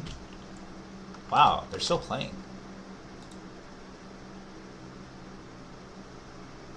Yep, previous round still in progress. That's why it's important to have hobbies, because sometimes you're just sitting around in a tournament waiting for life to happen to you, and instead of just getting freaked out about the next match, here I am doing a nice little painting. Alright, so let's take a look at our progress. So we have kind of, now we have a path, we have some trees in the background, and we have some green leaves. The colors aren't showing very nicely in the webcam, but it's fine. So where to now? Let's start working in some of the details. Which details do we want to? We want to start with the details on the focal points. We want to start with the details on Susie.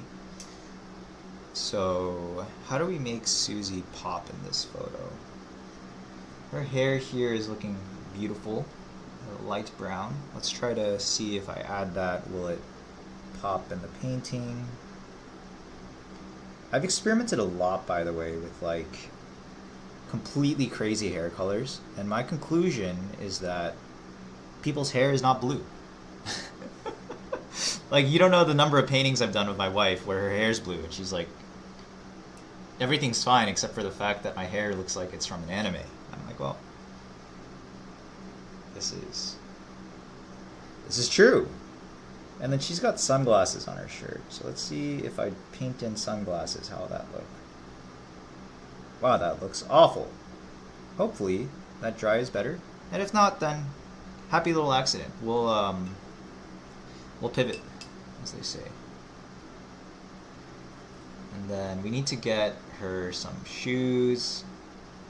What color should her... She was wearing white shoes on the day, but it wouldn't look white in the photo. Let's start with doing it under... Let's just try white, see how it looks. Yeah, you can see, like... You can't see, because I can barely see that white doesn't look like anything at all.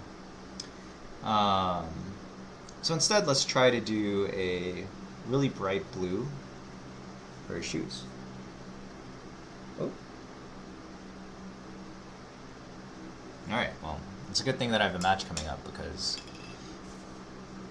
you can see that blob where her shoe is. That's going to take forever to dry. and I'm too scared to touch it with the mop. No way, they're still playing? Sick. Alright. Okay, so we started with some details. They frightened me. I'm a little frightened of how they're turning out, but that's okay. So let's go into the background a bit, and I remember these trees are not actually, they're not actually blue, they're brown. So let's start painting in with the brown over the layer of blue, underpainting of blue.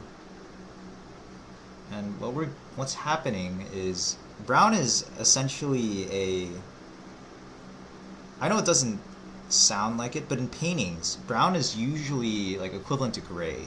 It's a neutral color.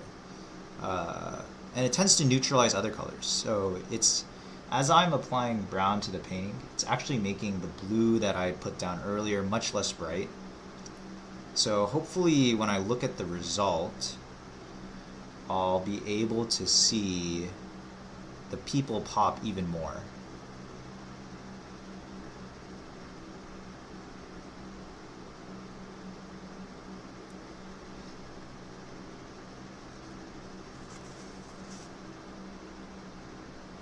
Yeah, I mean, Susie's definitely popping out with her really bright pants. The background's getting a little confusing because there's all this brown and blue, so it needs some detail in order to convincingly represent a forest. Also, the brown probably needs to be applied to other background areas because it doesn't visually make sense that we're in a forest and the only thing that's brown is like the background. So I'm going to start applying it to the path.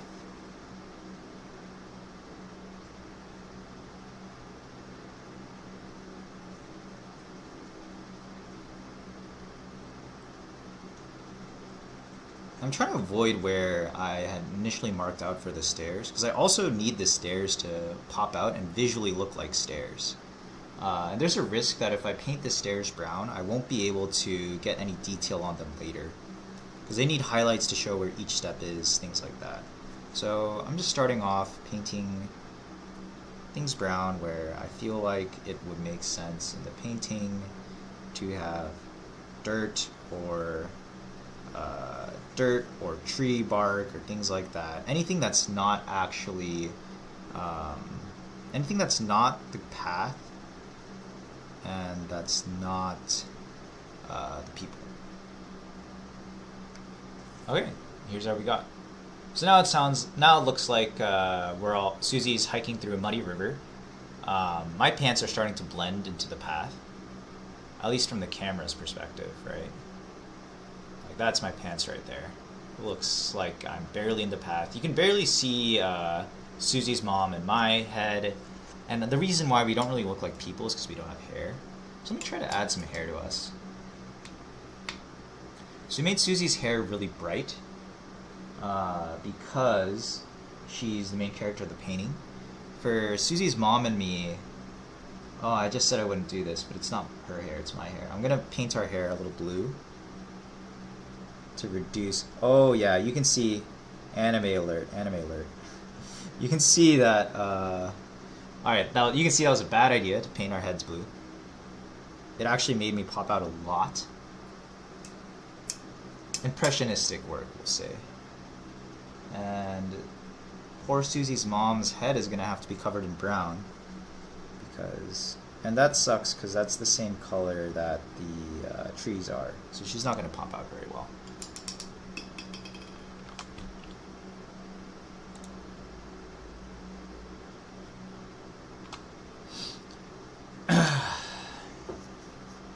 So now we just wait and chill. So we have a bunch of stuff that needs to dry. So like, you can't really see in the webcam, but Susie's feet are just puddles. And so if I touch it at all, it's gonna go everywhere. My blue ass hair, also a puddle. Susie's mom's hair, huge puddle. So I just gotta wait. If I touch it at all, it's bound to destroy the painting. So I have to go and fill in other parts of the painting while I wait. Let's start getting some deeper greens into the foliage. Because that's something I really love about mirror woods is with all the shadows, you get these beautiful, you get the same plant, and it has all of these different colors due to the shadows. So we're going to try to capture some of that magic.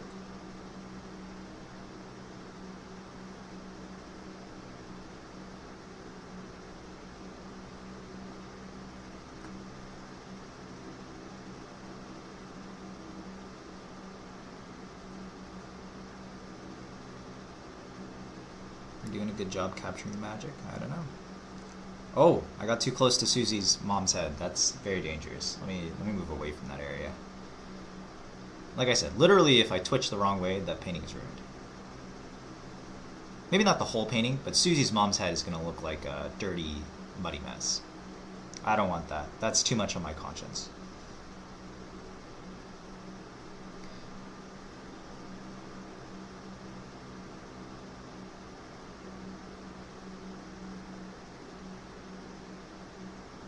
It's kind of like we'll paint in some darker greens. And actually, it's important to make this part of the path really bright now.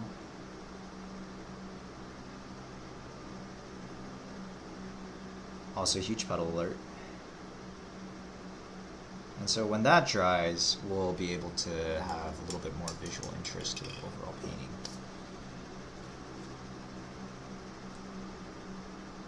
Yeah, it's starting to look like a forest, huh? Look at that.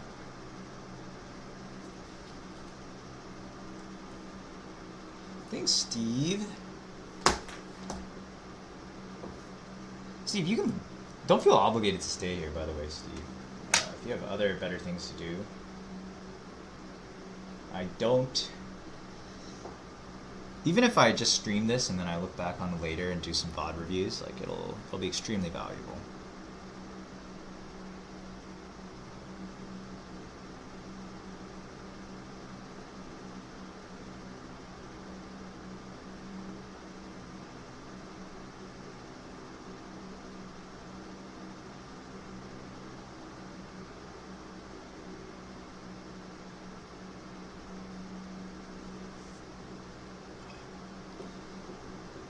Let's see. Alright, it's time for the next round. Put this aside. Watercolors.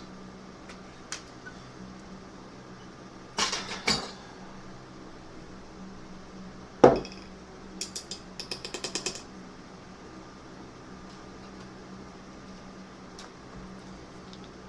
like one of the things I firmly believe is that the relaxed mind is more efficient than the stressed out mind. So, we're just gonna go into this with the expectation that we're just trying to be relaxed, trying to be chill. Oh.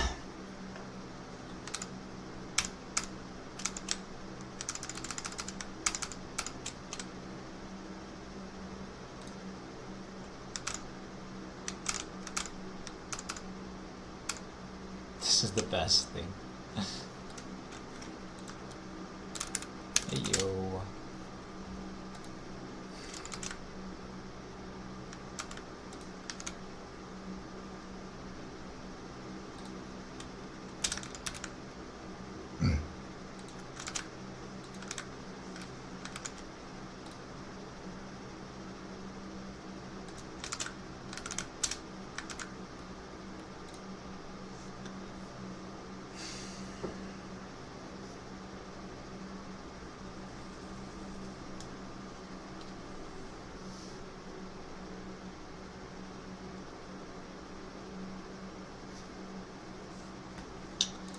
Yep.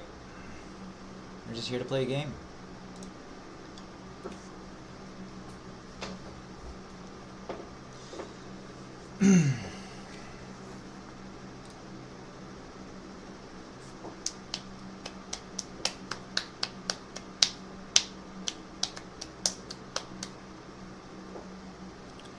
Iabids versus Knights Templar. This can be an interesting matchup. Cool.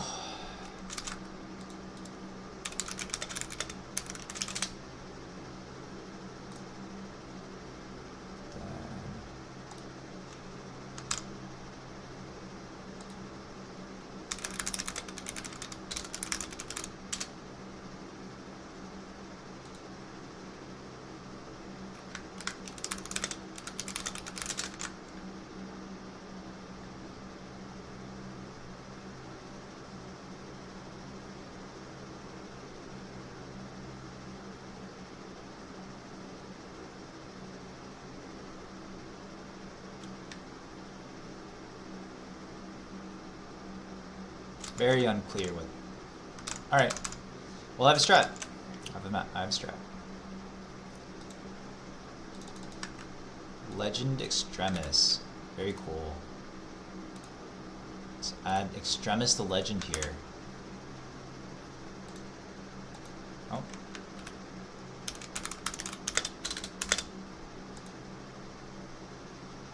Here you go. Let's be friends.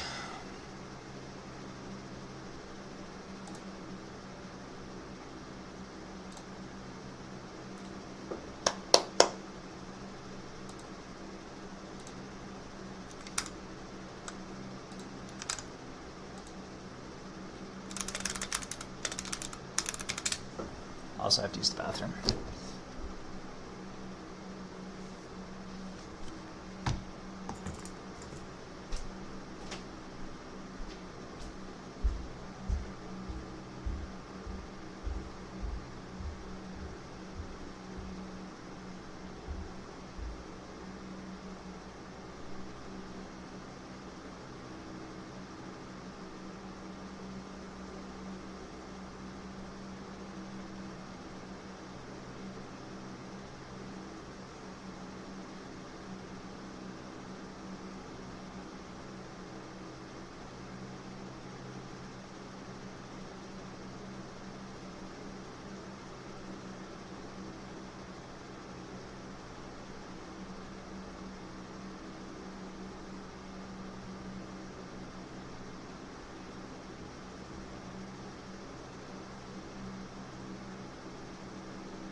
Alright, we're back.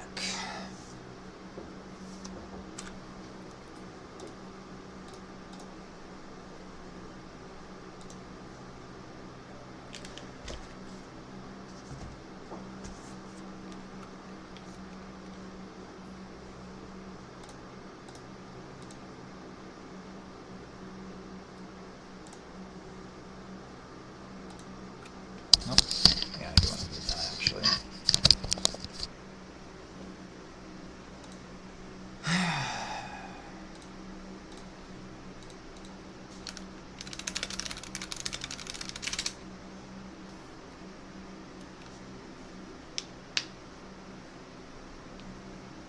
Oh, my stomach hurts. I had a can of spicy tuna last night. That's so yummy, but it's so painful. Alright, sick.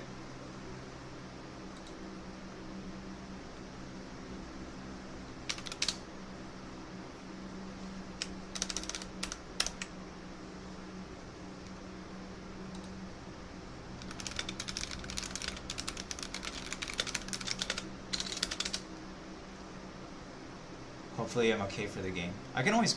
There's technically a pause button. But even if I think even if I tried, it wouldn't really work.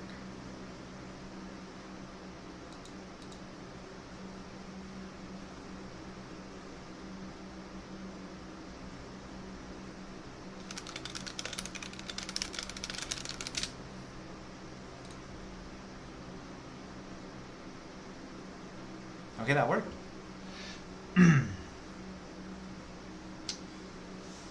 Why do I not remember this build order all of a sudden?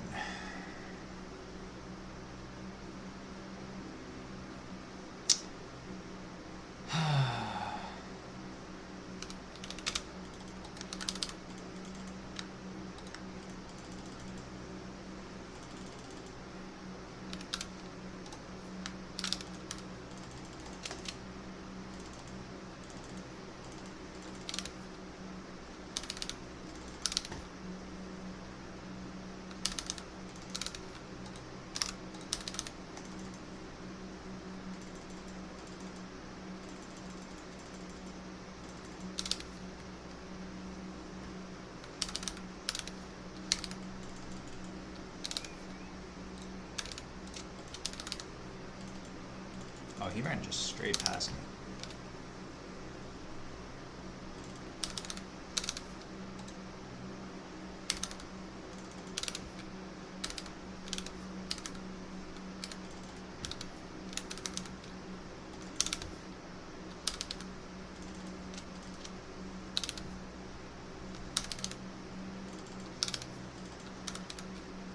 So I'm doing a slightly complicated early build order with the goal of getting a really fast second town center. The reason behind doing that is that this map looks really... I've never played an actual game on this map, by the way. But it just looks really good for defensive play. So, and he's playing Iovid, so that means he's probably going to try to castle rush. And so we're going to play 2 town center to castle rush. And hopefully that'll give me the economic edge in this game.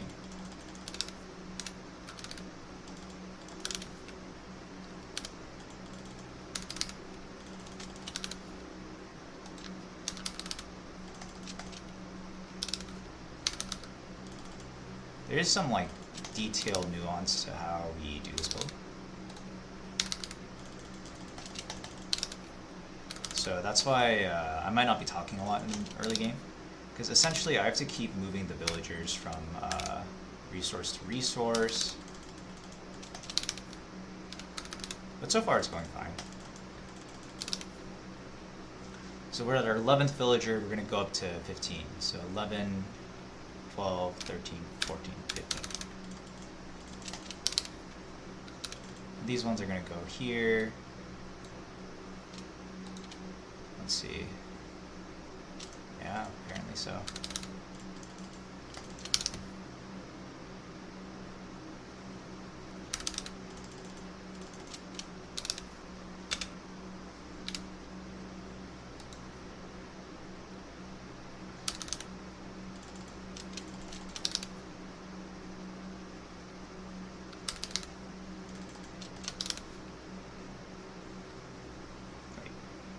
This is 9, 15. Oh, we're at 15 now.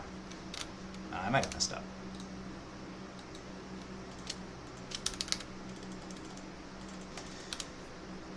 We'll see how it goes.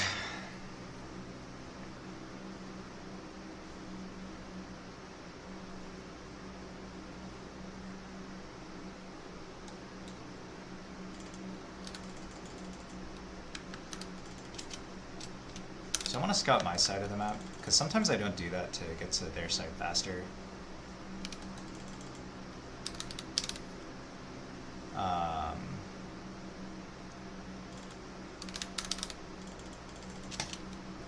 But it makes the game really hard when I don't know what resources I have available to me. Although I guess I know I have the gold. Yeah, I guess I can just go.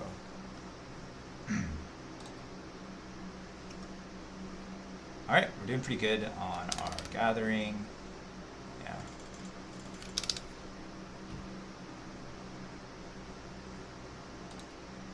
Then we're just going to take this down to 850.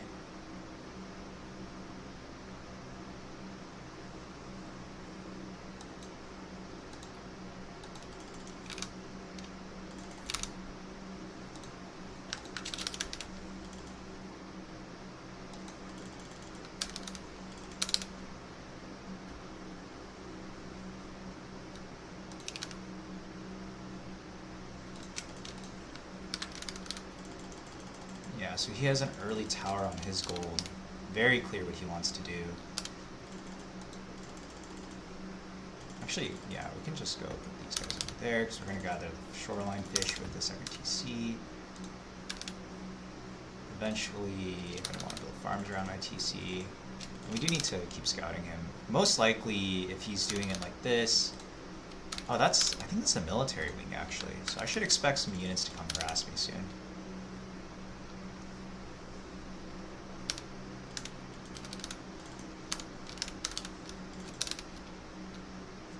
So I think we want to get to like 9 to 10 villagers on wood. And then we're going to set up what are called pilgrims. And the idea of pilgrims is that they essentially are a way to get free resources for just this civ though. And then we're going to... Yeah. Oh, he's just playing defensive with them. Alright.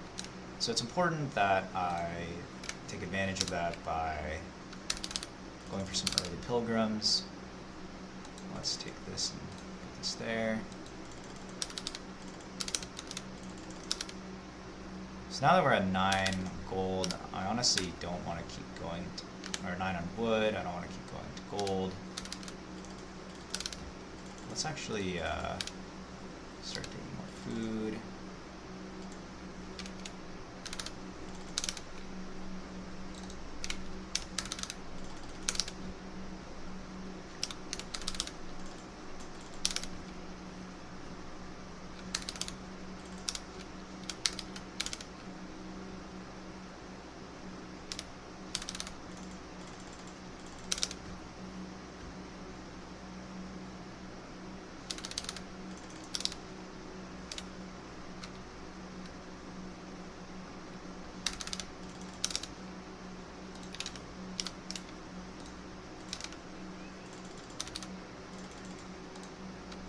Oh, he's building a blacksmith.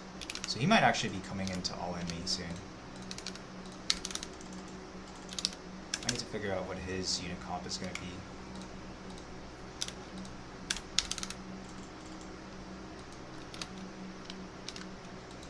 Ah, yeah. So we need this.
Yeah, that's actually more than I can take care of right now. That should be okay.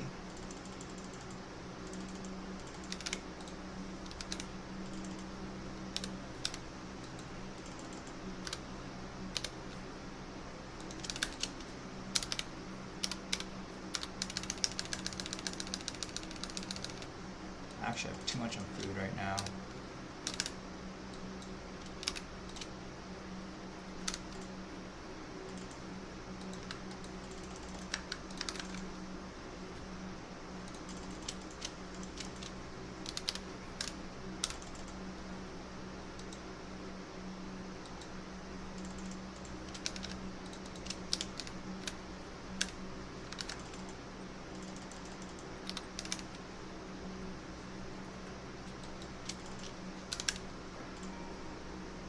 How many units is that? 4 or 5? Yeah. I should be able to fight that soon.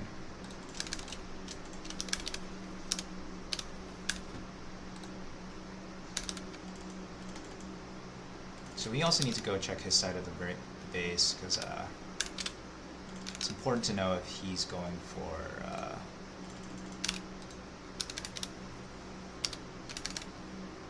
hard to know whether he's staying in feudal or not.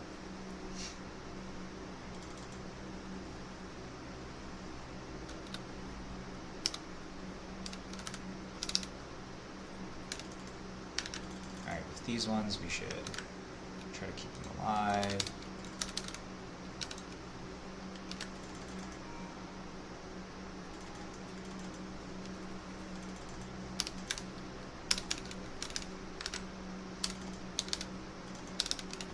That does look like a lot of units though.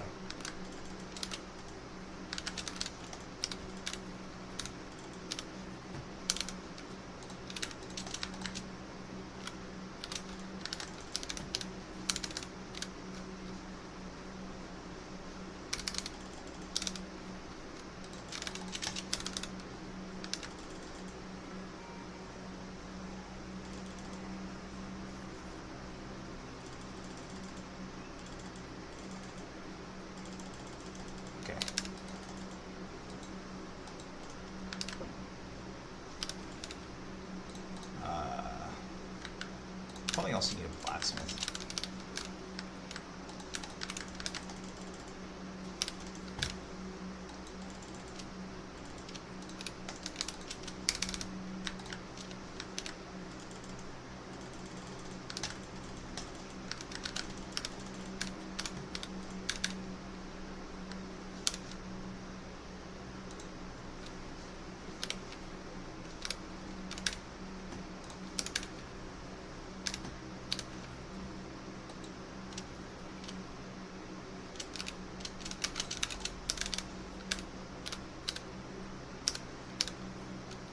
I actually want to build stables here too.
Honestly, we should start to transition these villagers away from mining that one to mining this one.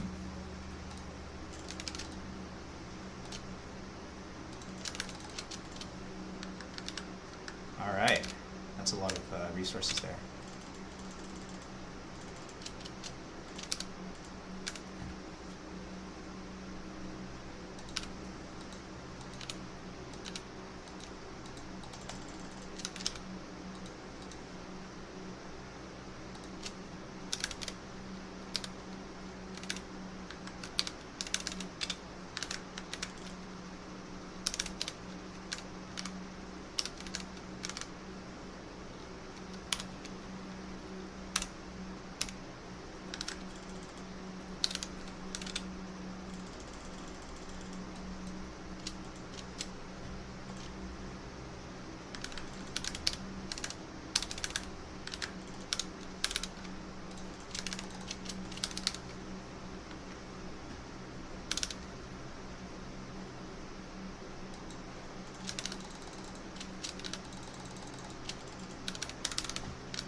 so now all we have to do to get to castle is just chill for a second. Let's get this scout across the map.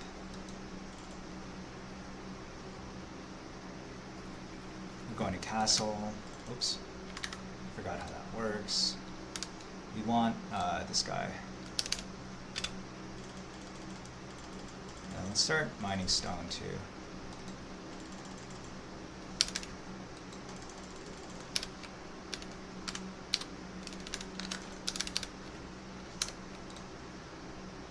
Once we get to castle, we'll probably build some men-at-arms, start building crossbows, keep building heavy infantry, build some heavy cavalry.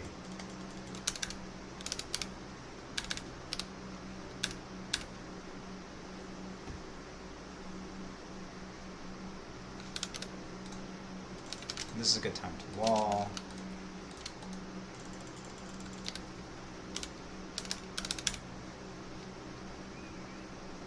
Also want to get some villagers in there, not gold. Also need to build this. Oh.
We're going to build a fortress here.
was actually really well played by him. I might still lose this.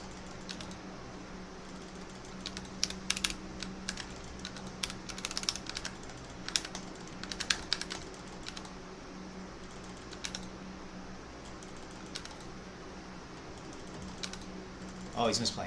He's misplaying a little bit.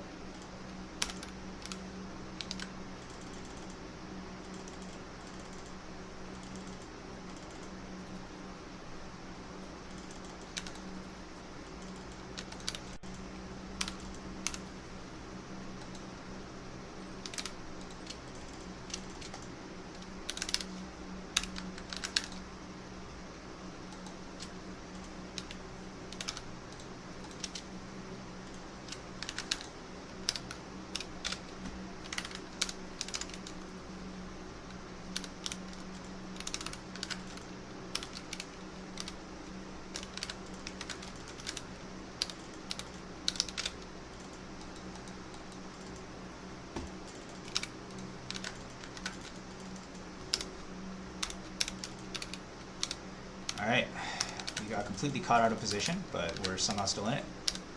I lost a ton of villagers, but I was up a ton of villagers to start the game, so I should have a huge economy. We're just going to push through there.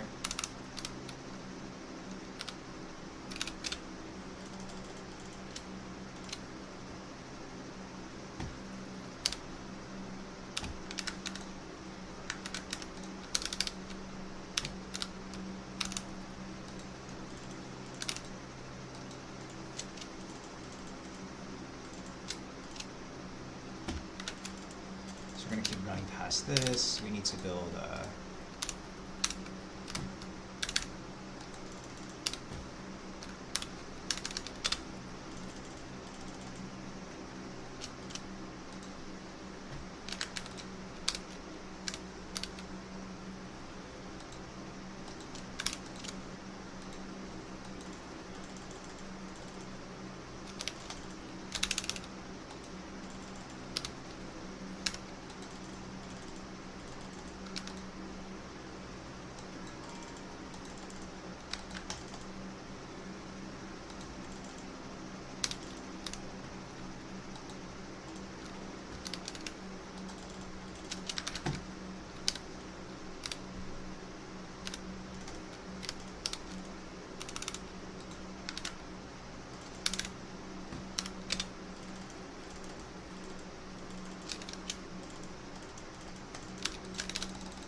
Alright.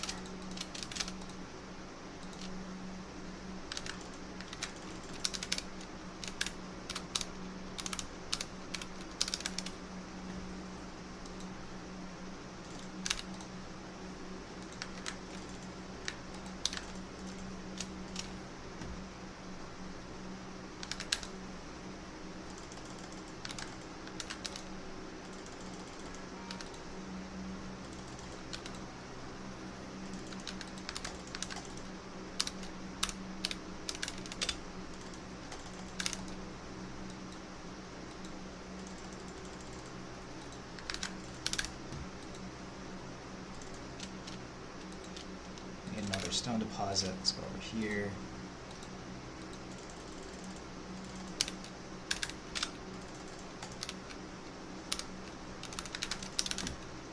And we actually want to build some more production buildings. Want to get the desert.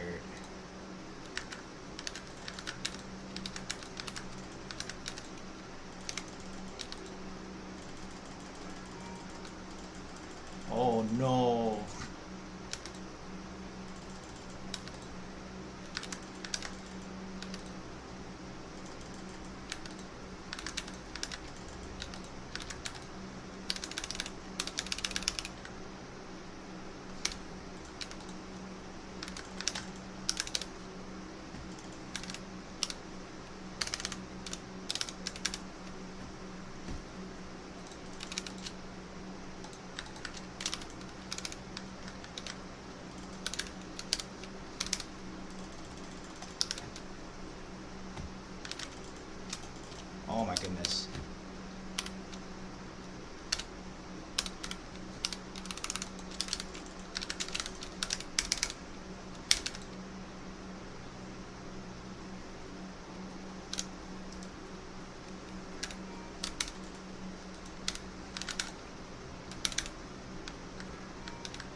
Okay, I have way too much wood.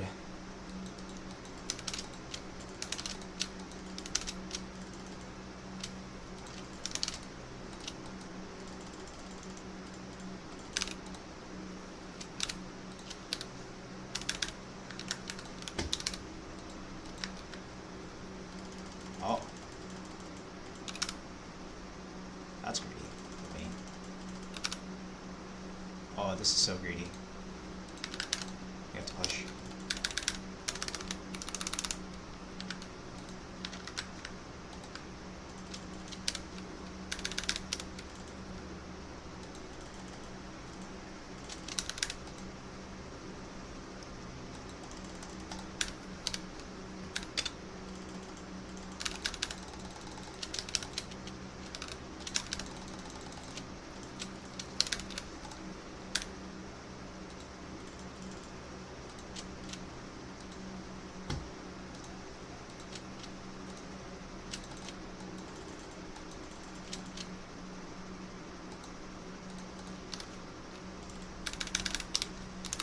I miss my flaming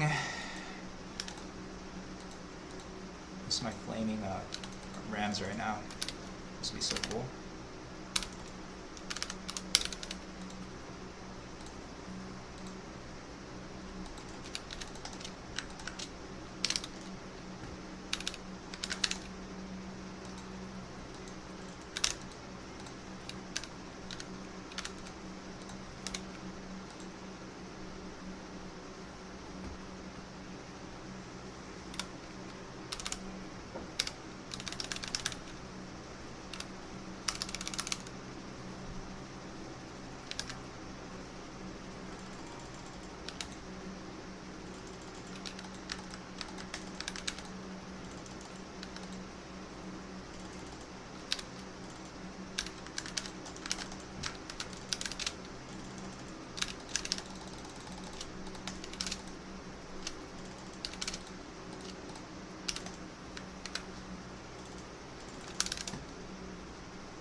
Okay, so now that we're at pop cap, we need to try to go to Imperial.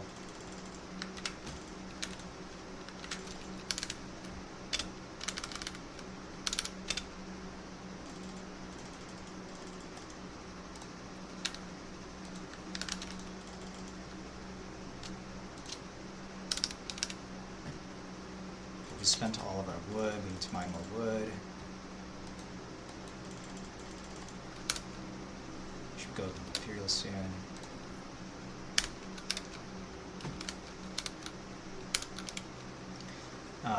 Honestly, I don't really know what the best Imperial. I usually don't get this far.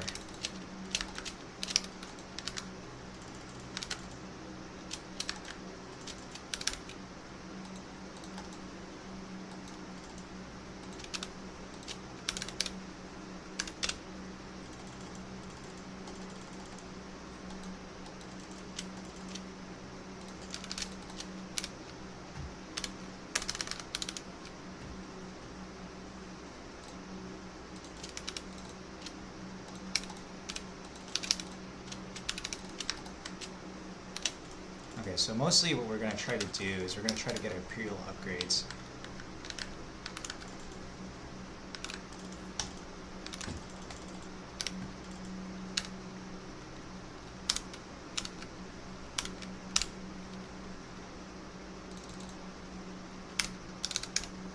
And then we should basically should fast build a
to clear population space for trebuchets.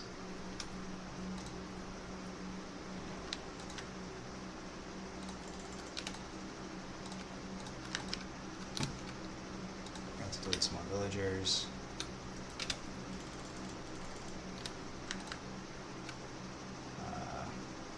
Can we get trebuchet? Yeah.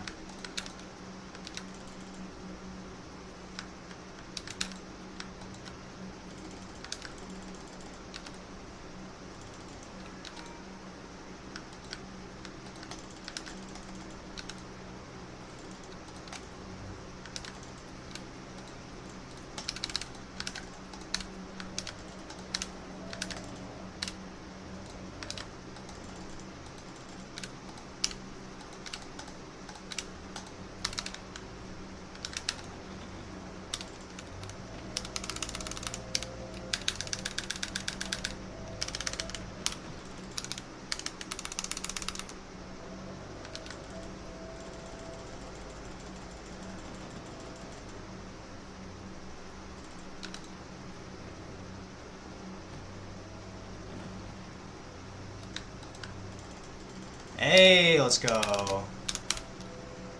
Oh, that's the wrong unit.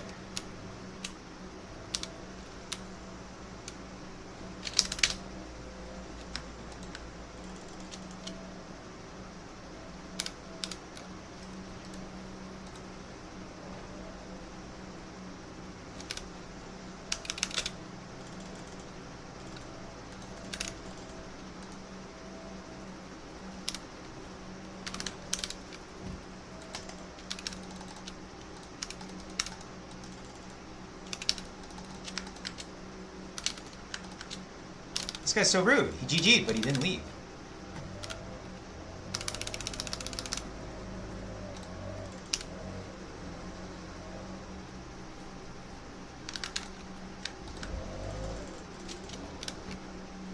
There we go. That's what you're supposed to do when you GG. Whew. Alright. Bracket stage, here we come.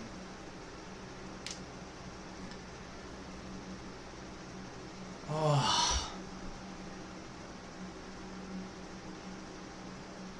Yeah, I think actually having some siege there would have helped me there too. Counter Minganels. But yeah, I was just way ahead on economy.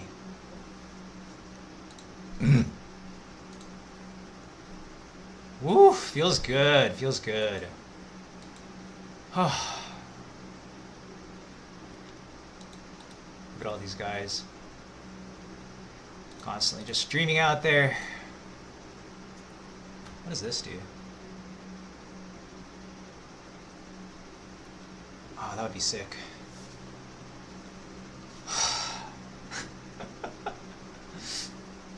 Oh, man. Wow. Plus 30 damage per shot. That's just insane. And then Spearmen have 150 health. Killing it. Killing it.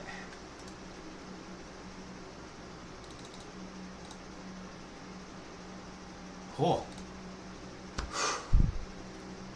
Oh man. All right, we made it. Definitely made it to the bracket stage. That's exciting.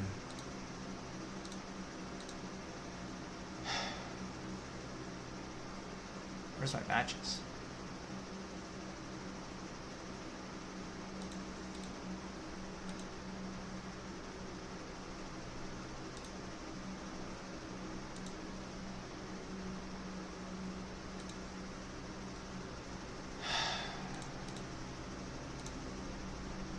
Knights Templar now, perfect.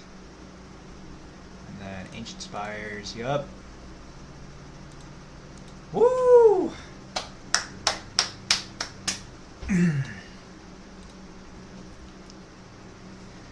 Okay.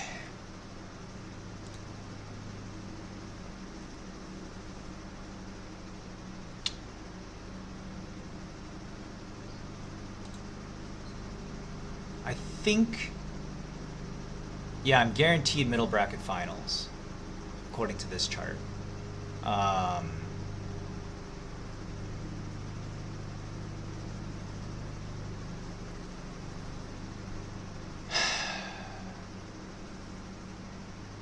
Yeah, because I'm at least.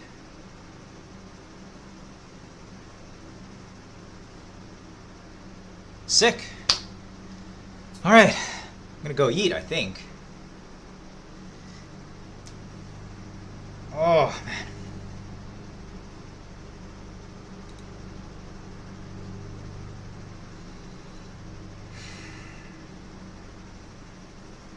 Gonna eat, crack open a can of tea. Yeah.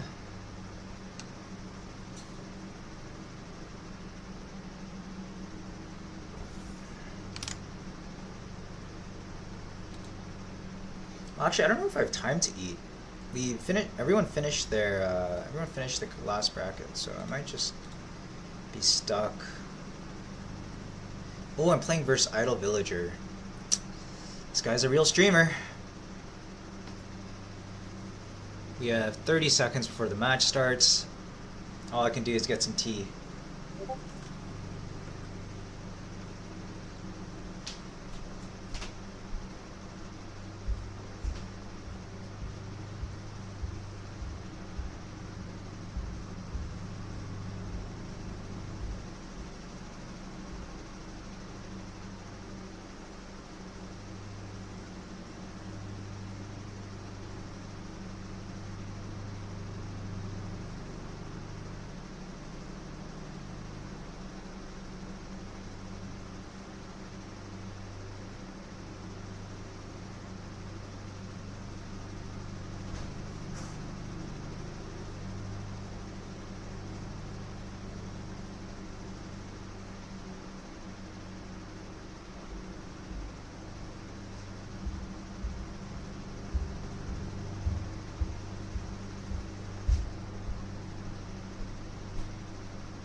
Gotta tidy up my desk area a little bit. It's gonna be a bit distracting.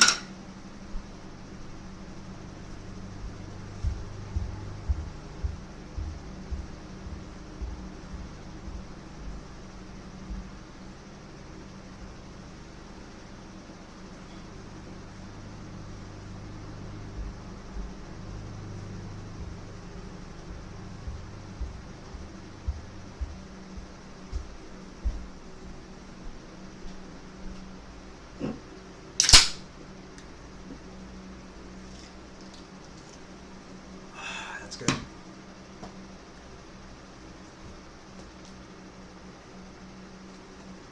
Oh, update on the painting. It's drying really well.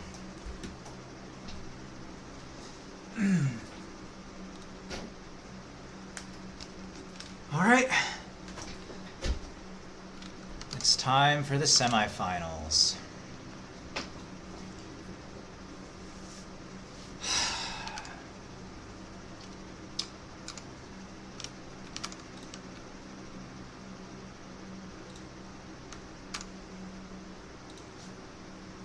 Want me to? No, I'm good, Steve. I'm really good. All right.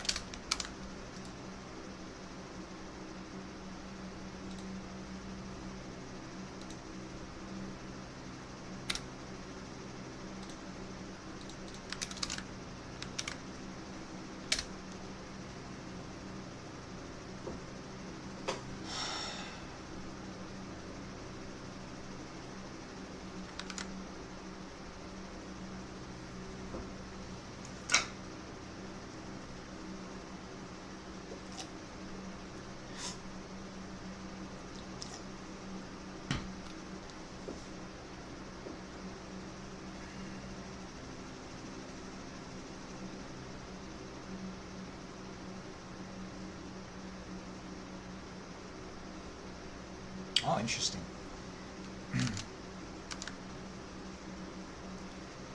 All right.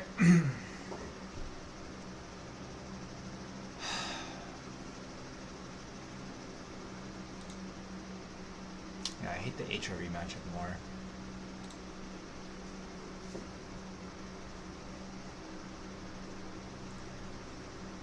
Ah, another IBIDS. So we're already familiar with the matchup. We can kind of expect it to go a similar way. At some point, we're going to have to go from turtling to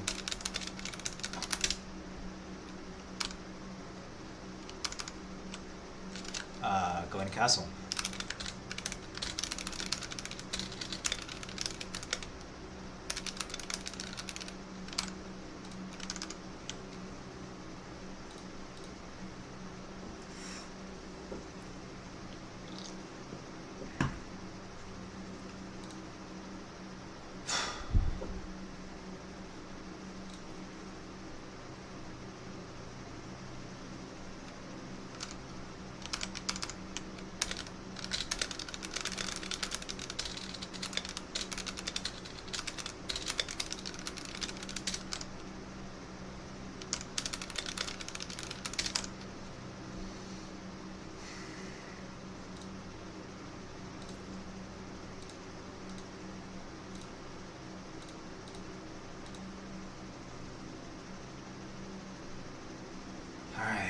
Time. This is where I bombed out of the tournament last time.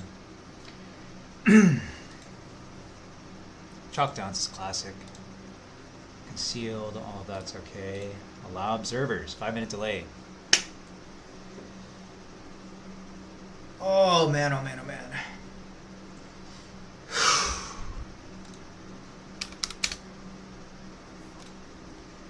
Goal is to at least get to the finals. Ida Villager's pretty good though. So he used to play Abbasid, and he played a very macro-focused style. So it should be like a macro matchup. That being said, I think my Civ at least just wins macro matchups.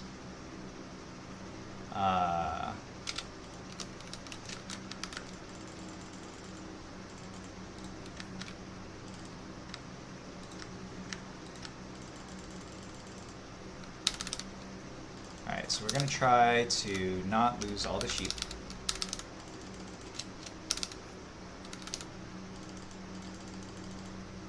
They are important.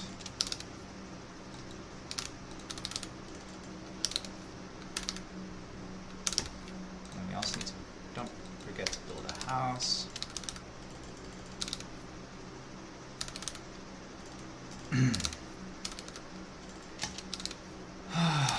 Man, games are hard. Oh, so he's there. That means I have to go this way, which is fine.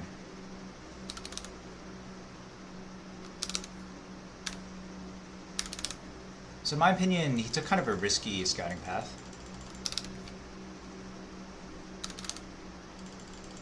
There's his TC.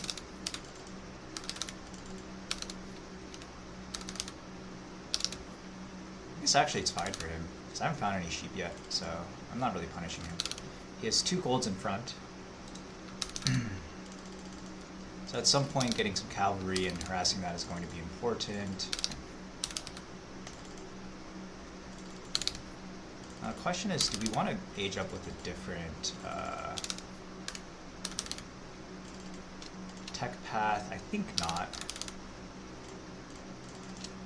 It's dangerous to change too many things when you're playing in a tournament. This is not a practice setting. Nice. There's one here. Nice. Nice, nice, nice. So we're ahead of him here. He's going to try to cut me off a little bit. That's fine.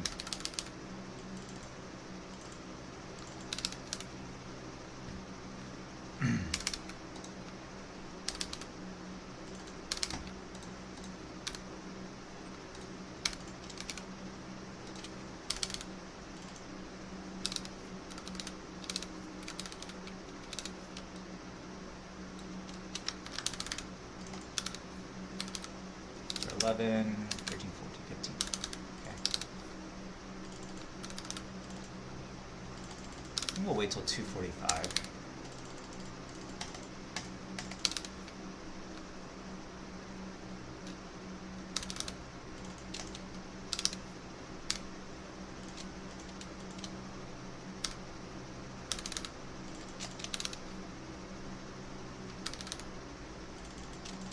Very nice. 2 more sheep.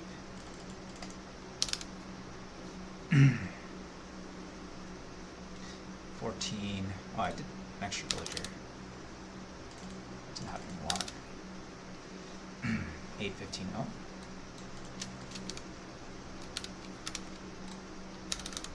I think I built an extra villager there, just slightly delay my second town center. Should be okay.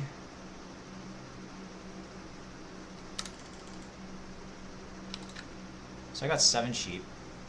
It's not the best, not the worst.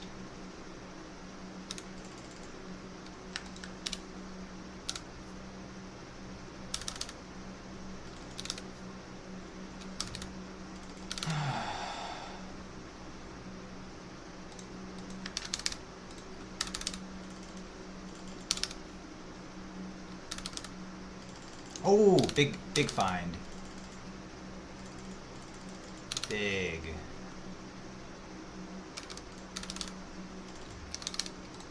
Huge. Alright.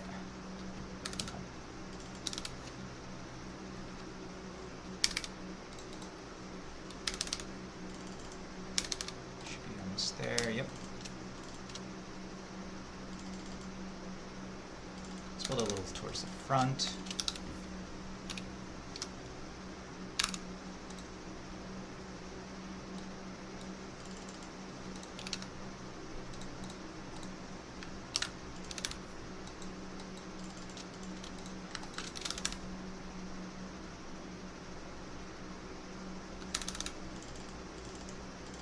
So this is really good. We reach feudal at the same time, but I'm slightly ahead when it comes to... I'm going to be ahead when it comes to eco. Oh yeah, I don't need to worry about the wood there, actually.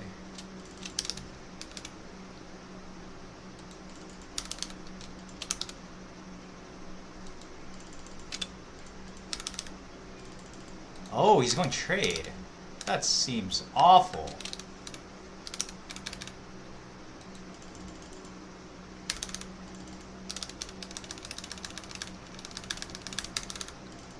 Is he building any units whatsoever? If he's not, then we kind of do have to go for a castle rush out of this. But also...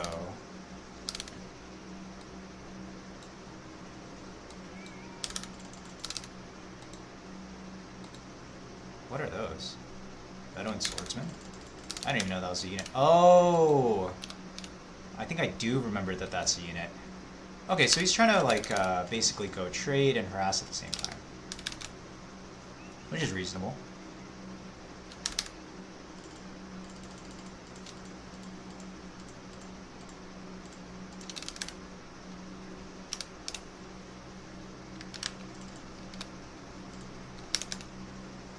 I can respect that. So essentially his goal is going to be, at some point he is going to want to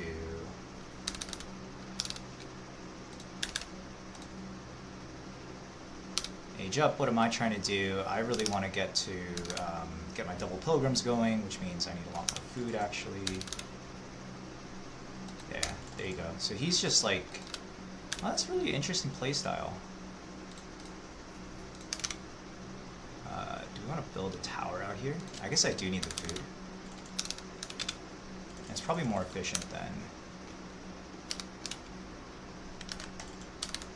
So I'm having a really hard time telling how many units he's building, which is problematic.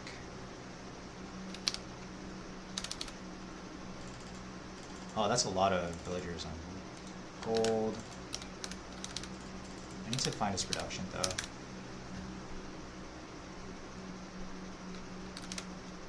Should I drop the sheep off? It's another wood. I think not.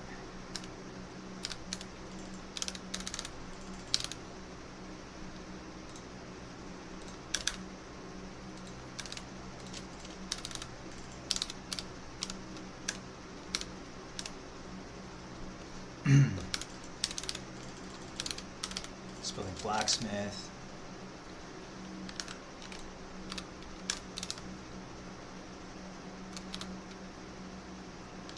Actually, we just care about the pilgrim, right? We don't actually need to...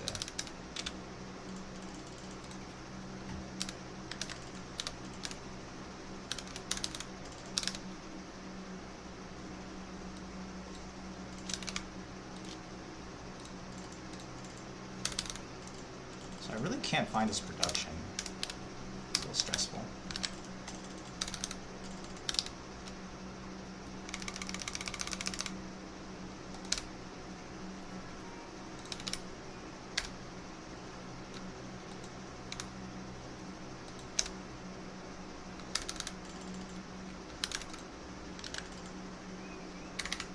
I see, I see. So he's continuing to build units. That's a-okay with me.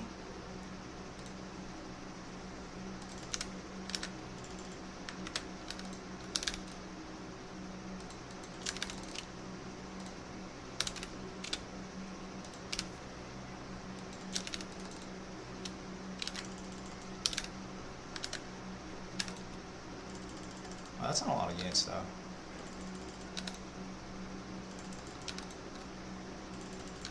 Yeah, it's not enough units. He's still going castle.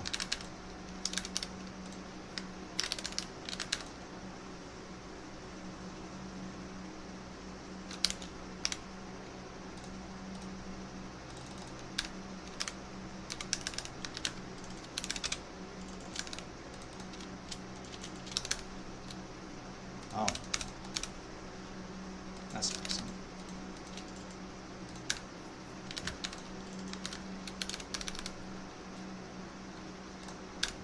Oh, lost a scout.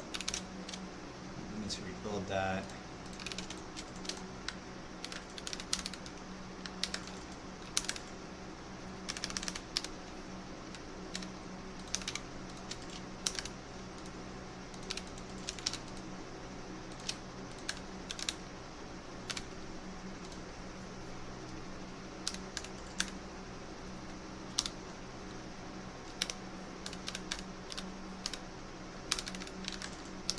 So he's probably going to be going to castle soon. We also need to do that.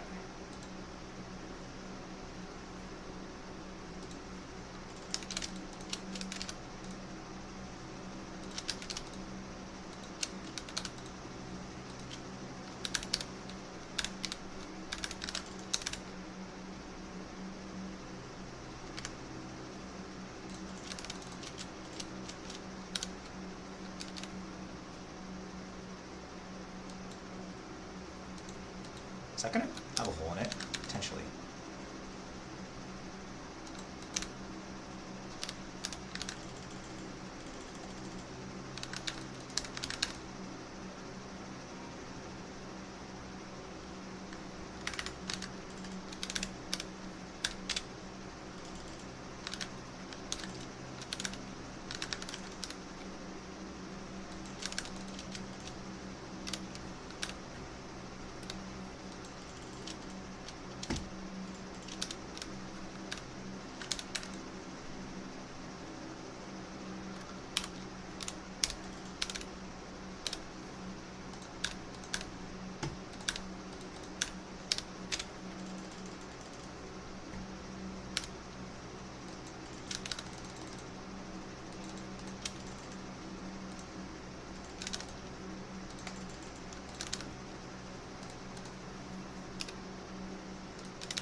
I'm overproducing.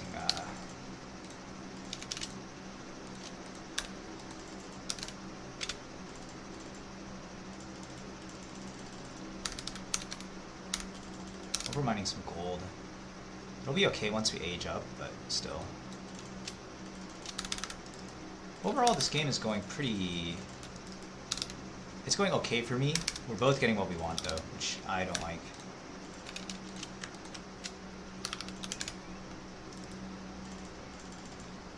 So he's going to go out to that deer.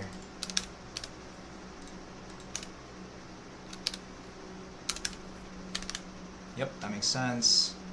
You also want to age up.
Army calm. Yeah.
That's a big deal.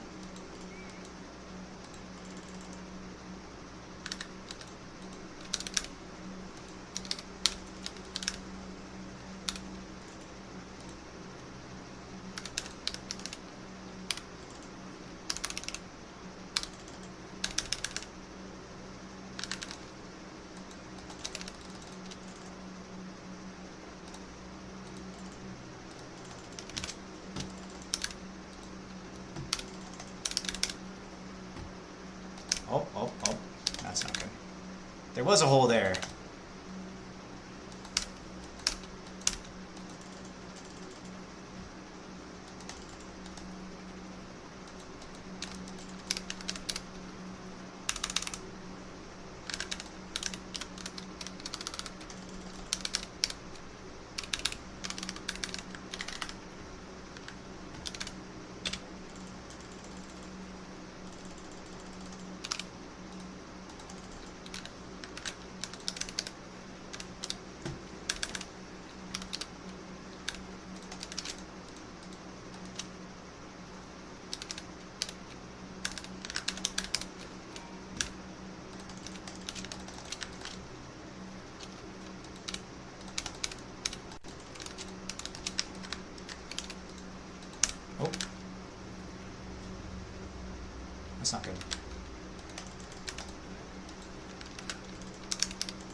he actually burned down the... That's really sad.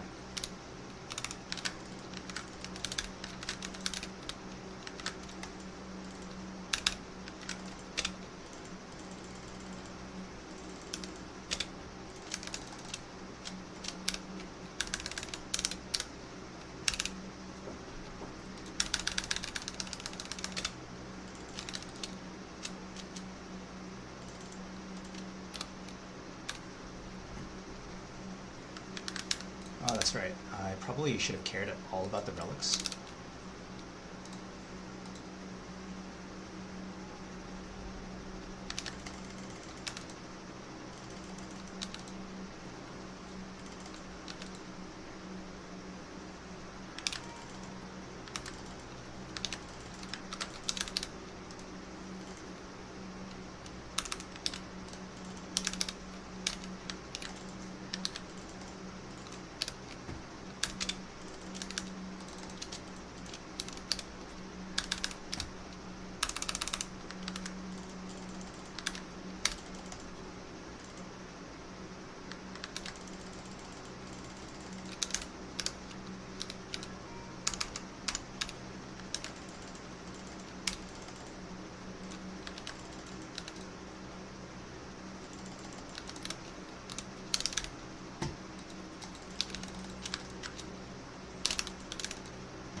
Bad lag. RIP. Let's just do this.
This guy keeps typing and then he keeps playing.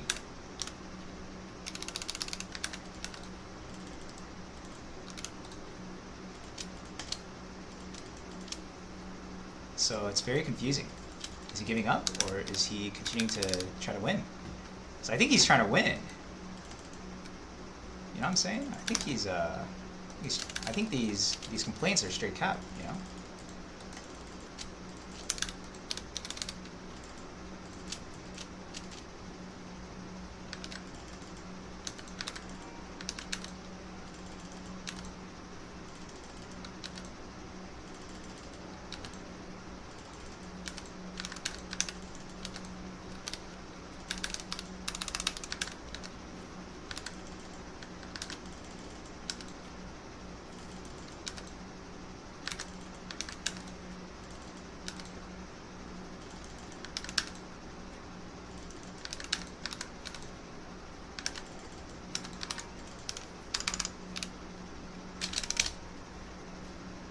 Hey, let's go. Where were his traders going? Oh, he built a market in the corner.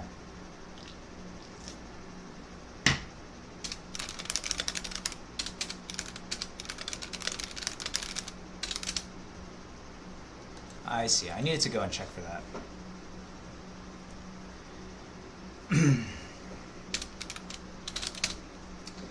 All right, we're in the finals. One step farther than last year. Let's finish the first 10 minutes. All right, dude. All right.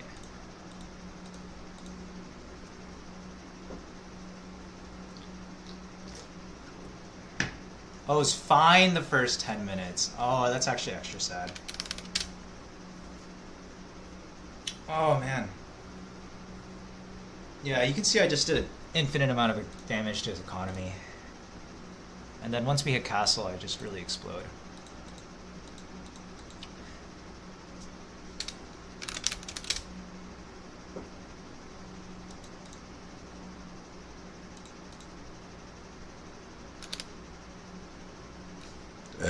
Oh, excuse me. What a burp. Finals, here we go.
Alright, I gotta get an energy bar. Whew.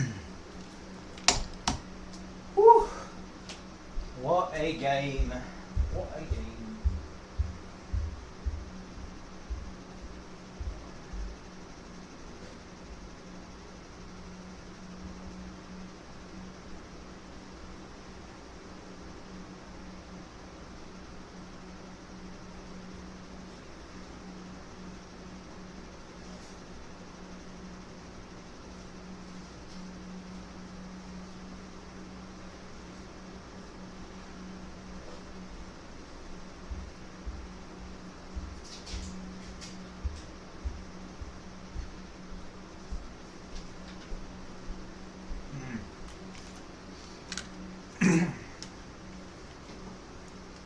Let's welcome Maddie to the chat.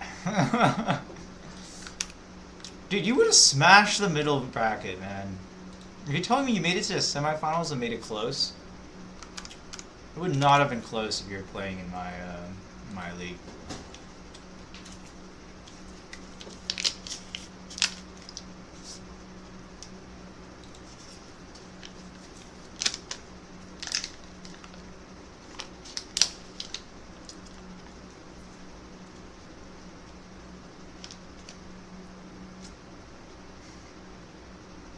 I feel like I should have let you practice your HRE a little bit more.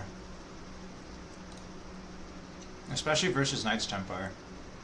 How did they play?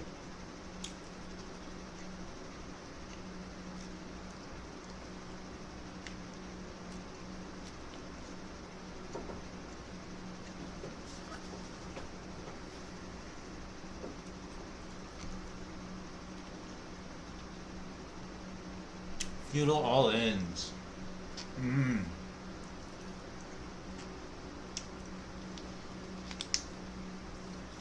Yeah, these days I've been playing super duper passive. We can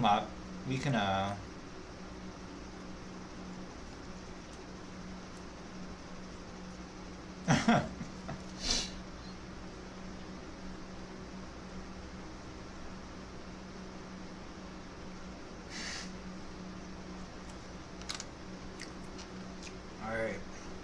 My finals opponent will be Mountain Ale, not Sofianos.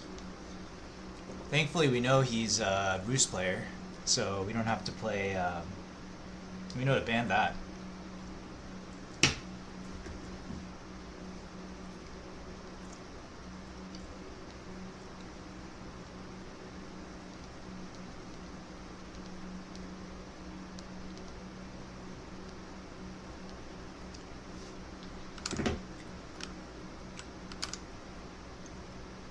They are animals. True.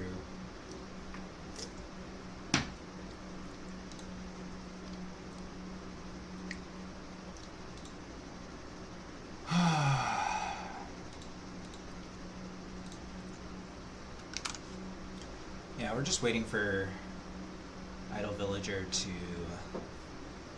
verify the results. If he chooses not to, it'll auto-verify, and we'll play the next match.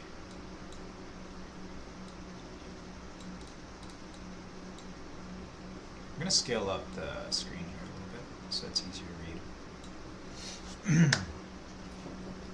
So actually the only thing that's been working really well for me today is just playing 2 TC Knights Templar.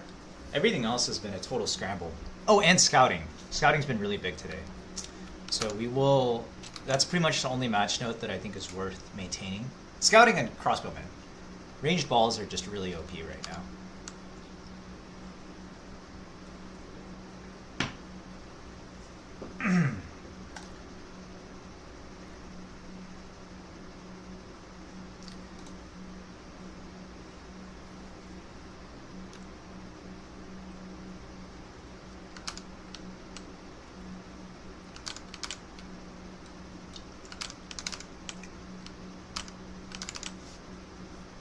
Anyways, that's basically the game plan no matter what I'm playing, is I'm trying to get to a big-ass crossbow ball.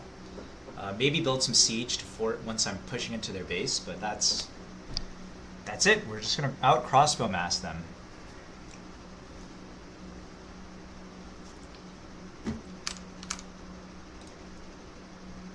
Oh my goodness. It's taking so long to verify. Is it just me?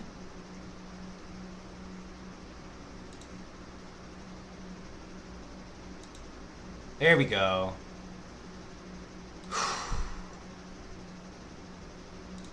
I have to use the bathroom. Getting nervous.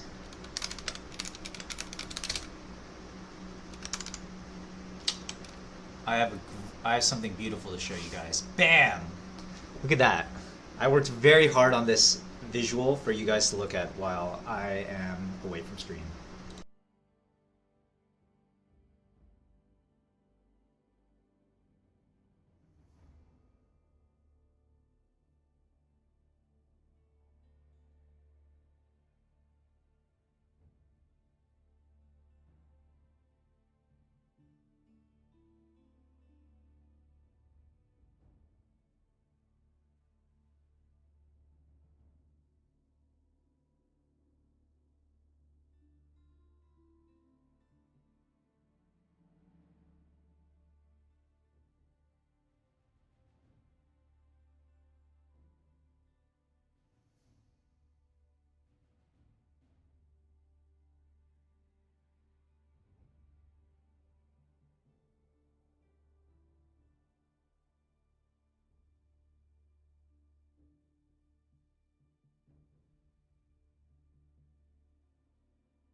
we're back.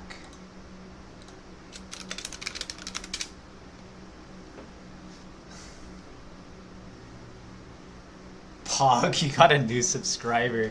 Hey, welcome to the Bok Choy Barbarous Bok fam. You know what we say? Go Baroque or go home.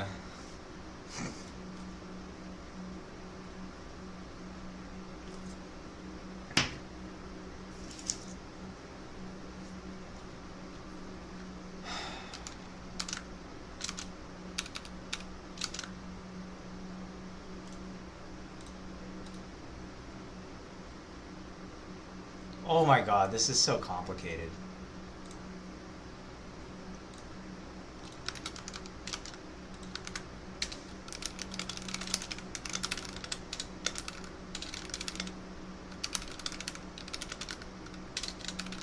No, the Choi Boys sounds like what we should call my male cousins.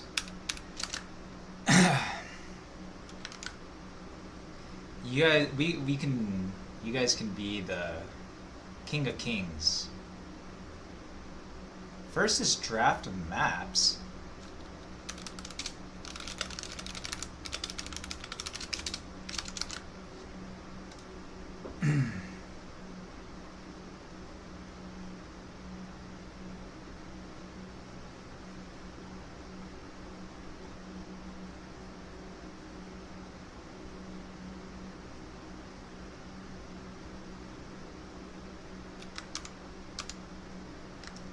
Oh, okay. So we each ban a map,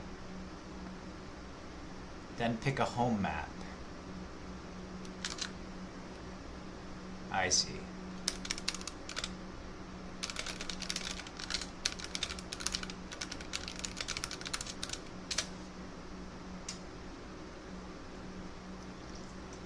I played this guy earlier in the tournament and he smashed me on that map. Hate that map.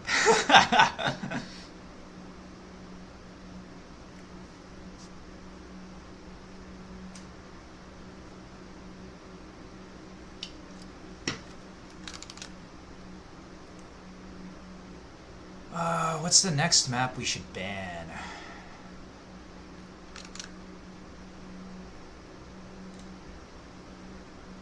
It's taking a long time.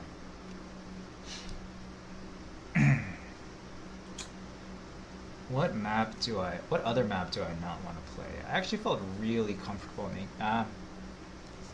okay, well. Last map of the tournament, I think I'd want to play it on...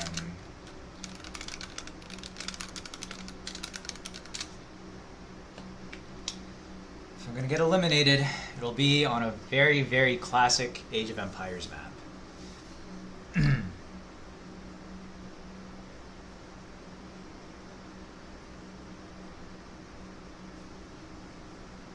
The Bok Flock. I like that. Oh, so sorry. The Bok Burp.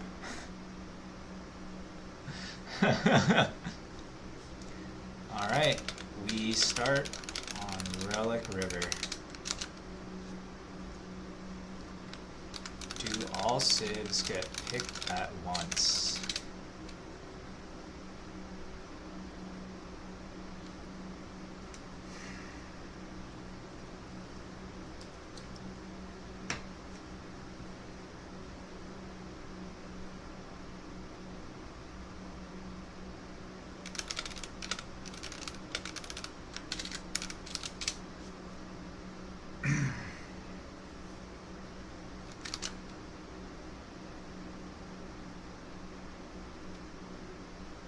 Oh, we get 2 bans.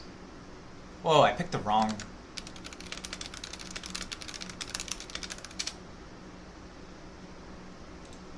Oh.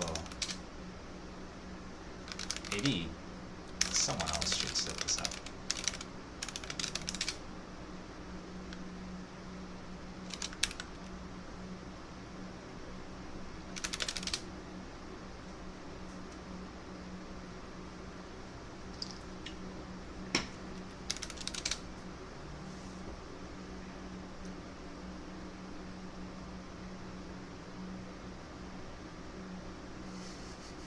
Sorry for the delays. Literally the match notes are scouting, crossbow, mass, OP. That's it, I guess. And yeah, build siege when it's obviously required to build siege. 5:31. The Bocklers are in the finals. What flavor? I only can eat this like my work has changed all of our snacks to be these ridiculously healthy options. So it's made with 100% wild caught salmon, salmon smoked maple strip. It tastes like maple flavored cardboard, but it's supposed to be. It's got great macros. Well, it's got okay macros. 7 grams of protein for 80 calories. That's pretty decent. And what is it? And the flavor, you know, maple flavored cardboard is probably like it's in my opinion, it's an edible food. Okay, hold on, I gotta focus. We gotta ban Bruce. Must ban Bruce. Okay, now we're playing on Relic River. I think we play KT. Delhi on Relic River. Interesting. Cool.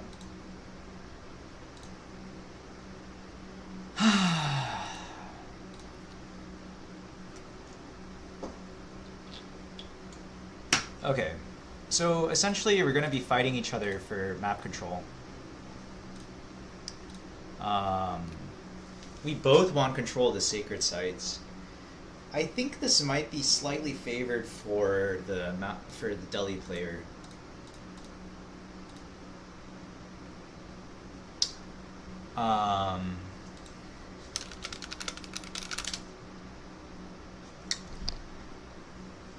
So I could either go. I think I want to go 2TC. I think we're gonna not necessarily depend upon pilgrims for our eco bonus.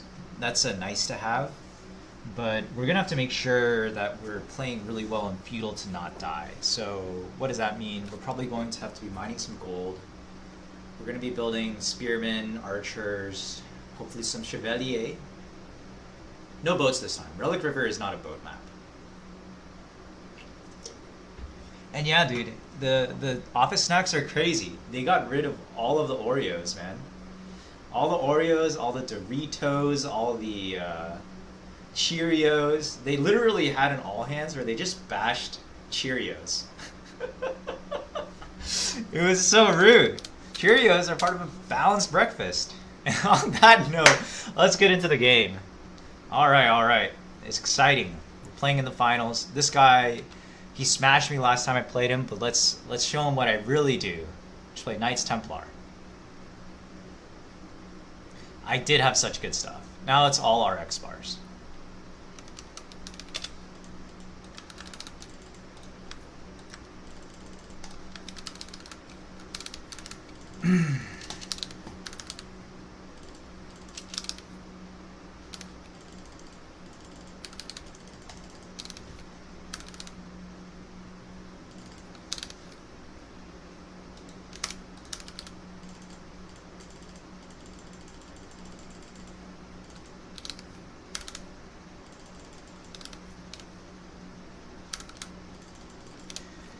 Alright, gotta focus in the middle of the game, gotta lock in. Any mistakes in this point are always compounded.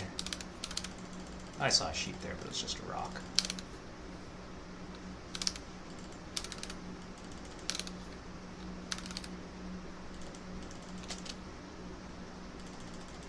Haven't seen a scout yet, so it's possible I'm just getting completely pwned and I'm following a scout.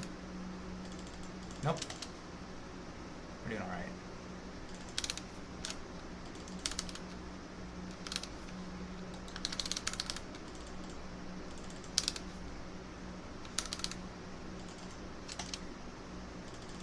What's Delhi? He's probably going to go pro scouts, so it won't be very easy to harass his food. Oh, I accidentally went behind him.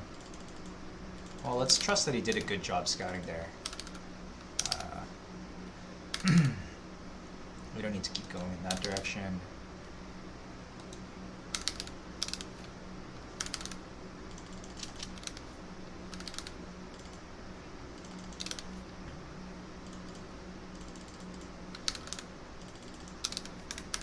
The weird thing is, like, I feel like 2TC used to be a really popular strat, but when I play against people, I don't get the sense that they really feel confident about how to play against it.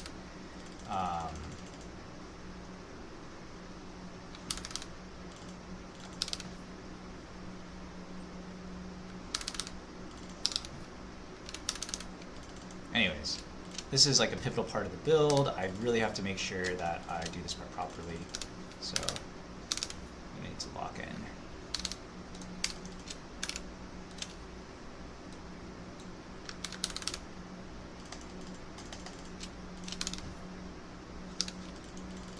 Ooh, see that? Almost messed up. 11, so that's 12, 13, 14, 15. Alright, this time we're not gonna make extra villagers. Alright. Wow, that wood line is so far. How is that fair? Whatever. Oh, shoot. I got distracted. So I'm like 10 seconds late on moving those villagers to stone.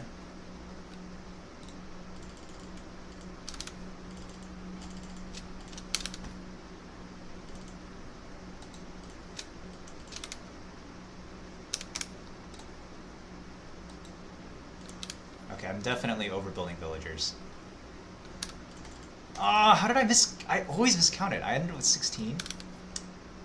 Unlucky.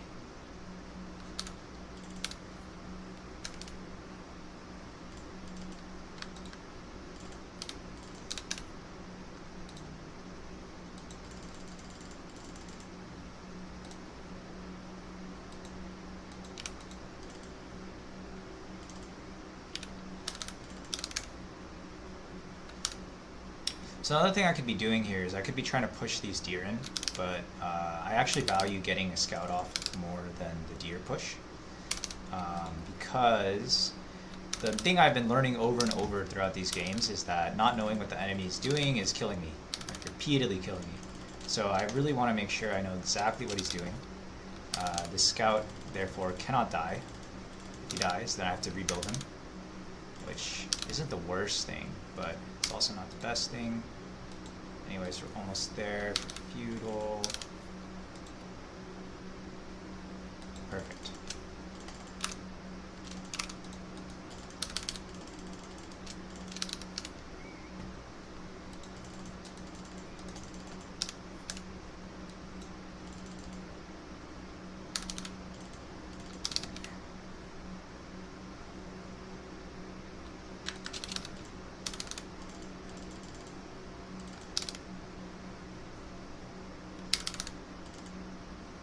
The thing is, I still don't see any units. Oh, there we go. Stables first. Oh my gosh! Why is his TC so close to his one? It's so annoying. Whatever. That's so unfair. Hilarious though. Genuinely pretty funny. Alright. Now we're getting started. So I need to move like an additional 4 villagers onto food so that I can afford double villager production. And these guys, theoretically, I also want to mine like a little bit more gold because I don't really want to. Oh, let's try to kill that.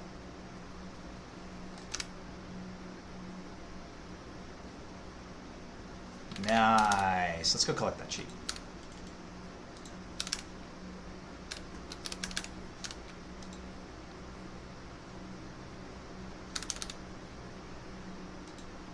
So if I were him, I'd be playing Spearman Archer, or I'd be playing Horse Archer. While generally, like, the ideal comp against Horse Archer is to play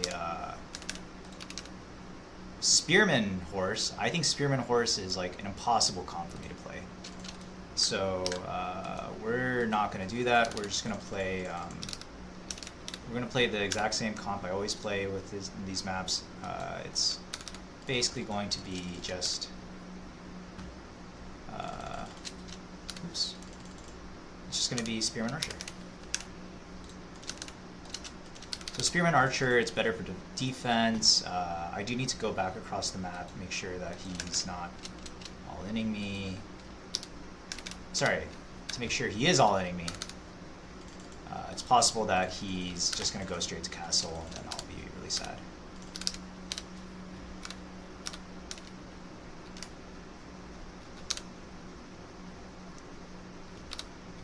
And then I'm going to start... I like to put in farms. Probably because I'm a degenerate. I fear. It's probably because I'm full of fear. But also, he's not collecting the sacred sites, which you're supposed to be doing right now. So it's very confusing. About to get housed.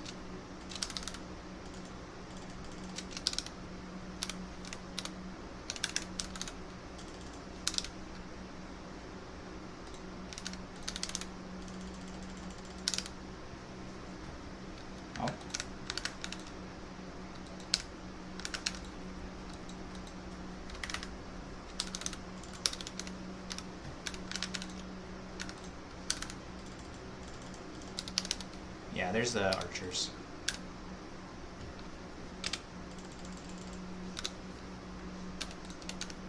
Alright, I want to build this, and then I want to build a...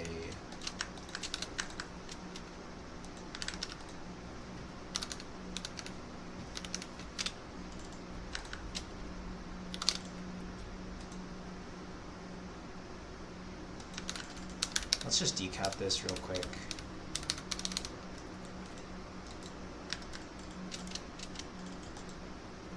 Building more archery ranges. Eventually, we're going to want to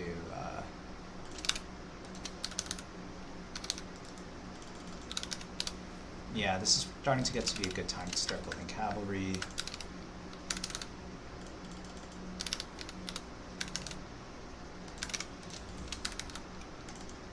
I'm gonna decap that. It's just for harassment. Because each sacred site gives him extra resources. Resources we really don't want him to have.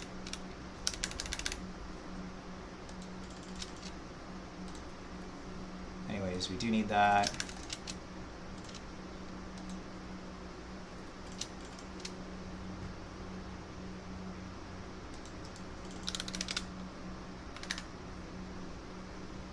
At some point I accidentally... Oh, okay. That makes sense. Oh, I think he's going for castle here.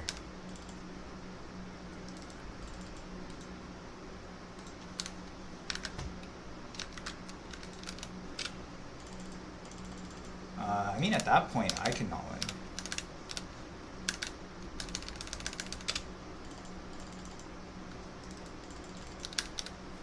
Well, we'll see. We'll see.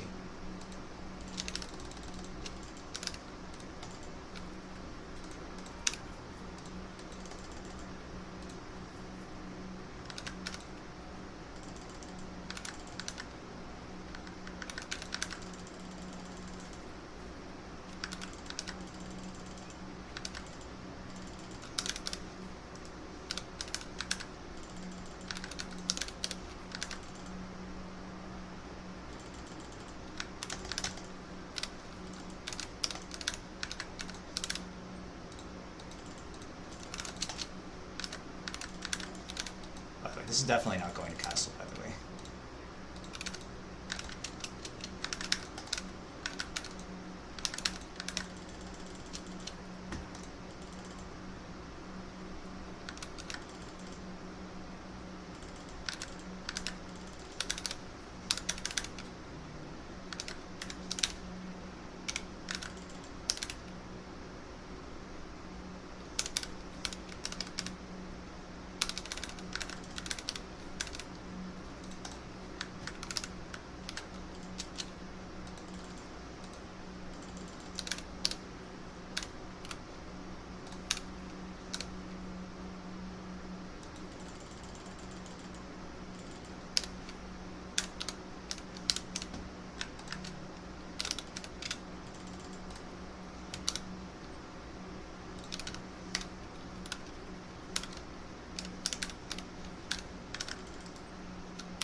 Do we win this fight?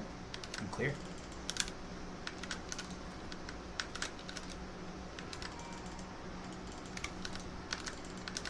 Oh, we definitely don't win this fight.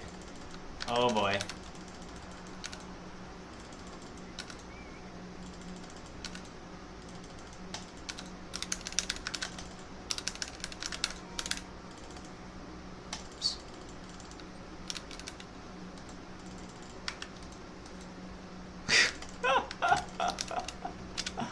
Oh, okay.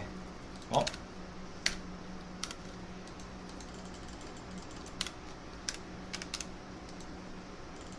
Anyways, we're starting to transition.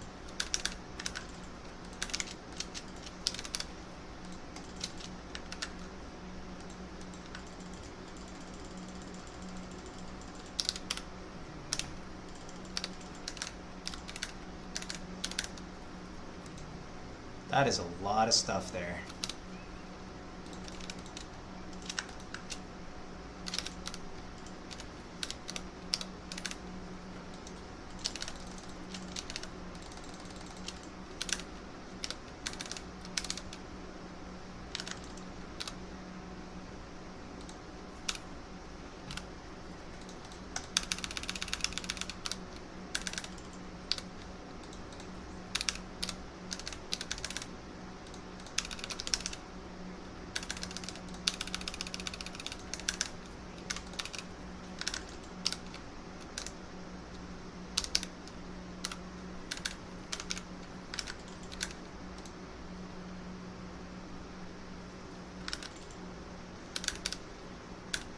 So what's he gonna do? He's gonna come in with like 3 different rams.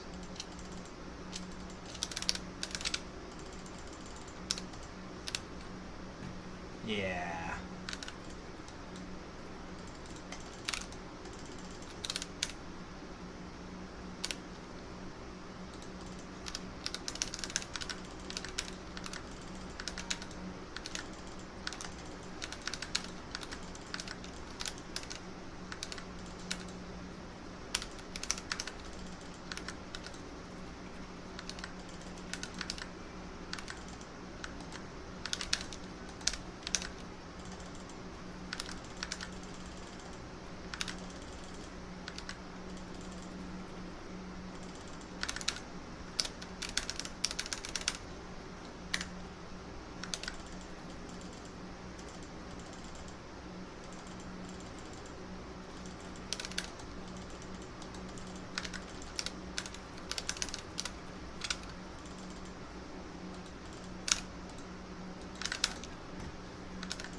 All right.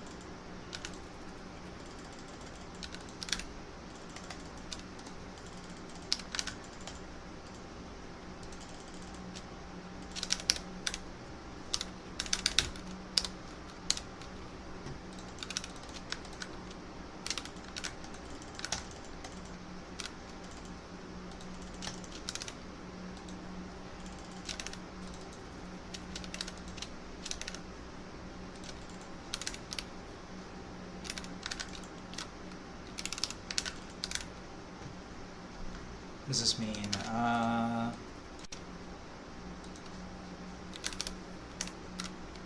We're definitely hurting for food.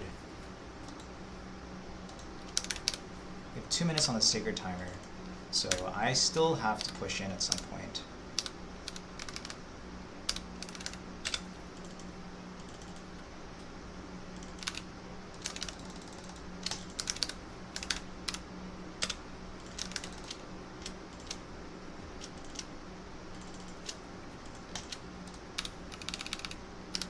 So basically, in 1 minute, we're going to have to push onto one of the sacred sites.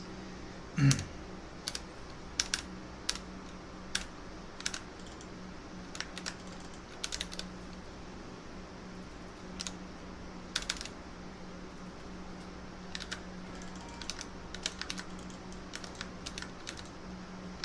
we're going to have to start going.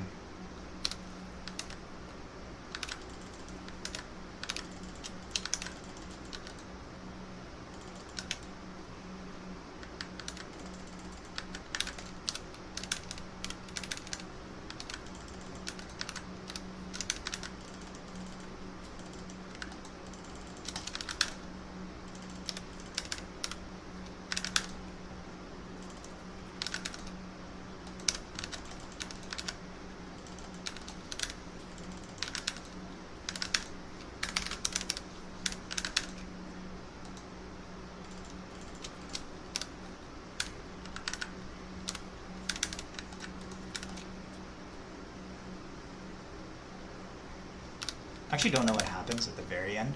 I don't know if being on the sacred site is enough to contest it.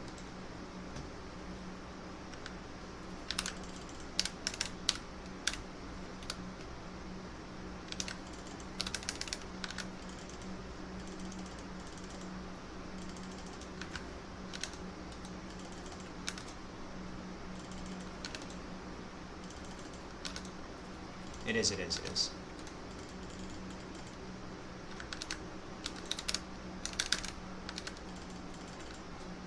Oh, yeah, timer might just run out. I don't know if the cavalry gets there in time. Yep.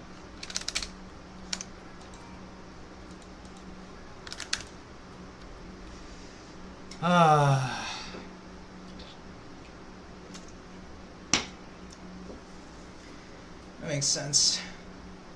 Well, the stream is still on the draft page. My bad. Yeah. I got smoked. I guess 2 TC versus Delhi is too greedy, huh?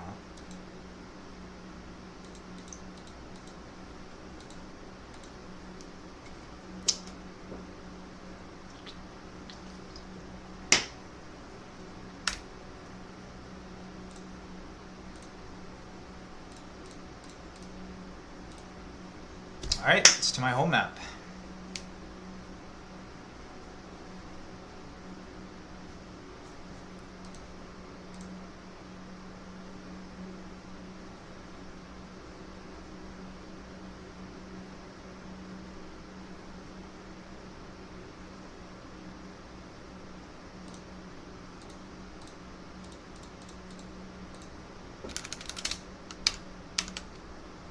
Alright. We're gonna do a new map. New map, new draft. I'm probably gonna forget to change the screen back to the game, so I'll just leave it on the game.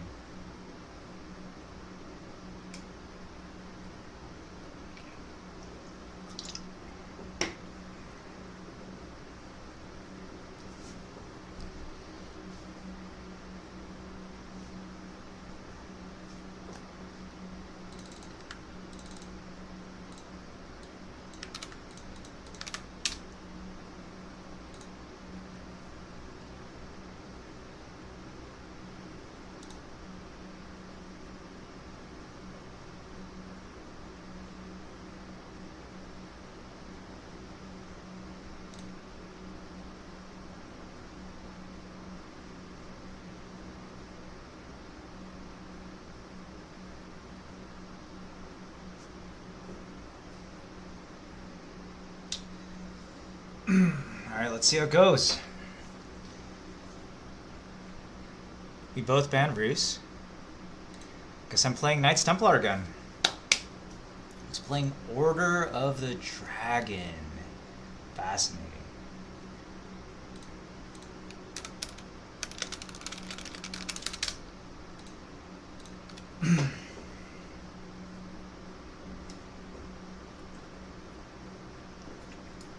What do we do against Order of the Dragon?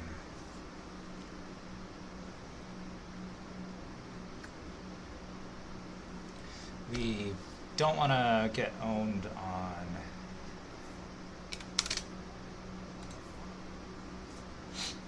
Alright, let's try it a little differently.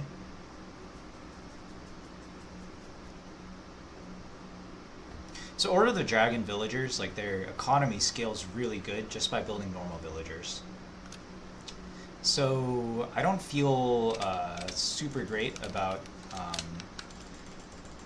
playing that way, where we basically are trying to just compete for, we're trying to outboom them. Yes, I do think I would, but it's not as like, it's not as big of an advantage as I get against other civs. So, what we're gonna do is we're going to play feudal. Also, I don't know if he'll expect it. Maybe he won't.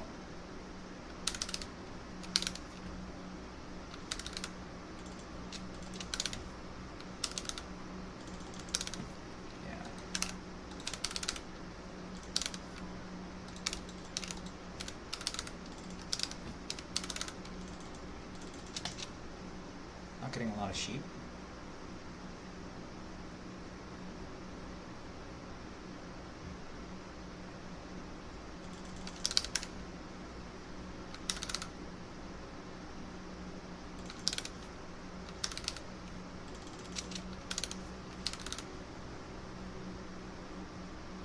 To be honest, I don't know if I would have beat him if I played in feudal anyways. I'm not like the most proficient at my army control.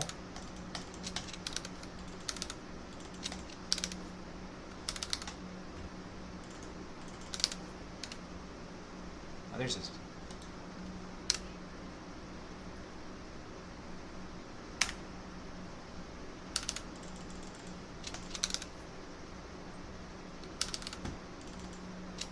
That's a lot of damage on a scout. This is very few sheep that I'm finding. It's possible that there are sheep and I just didn't see them because I was looking at my villagers. Oops.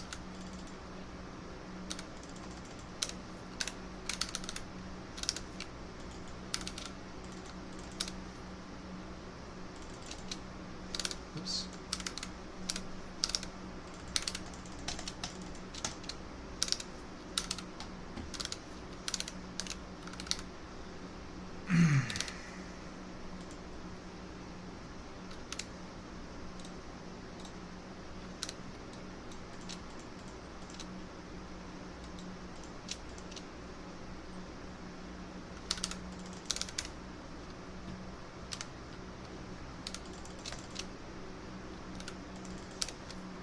Alright, so the goal is on Age Up to have enough food and wood to get the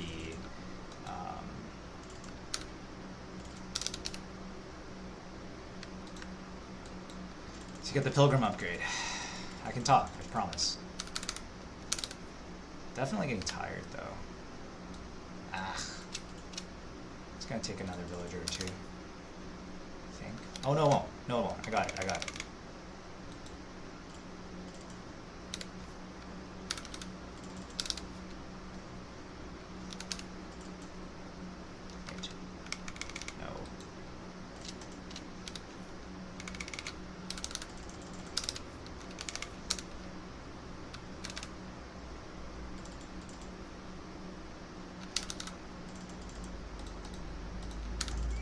He's on the deer, so we do need to stop that. At the same time, though,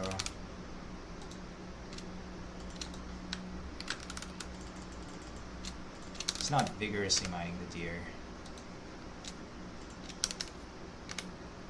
So now we want to save up to 300 wood, food.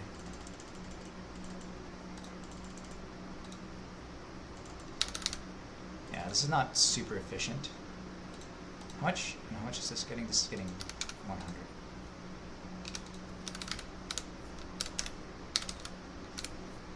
Yeah, I messed up. So I won't get the second double pilgrim. I think.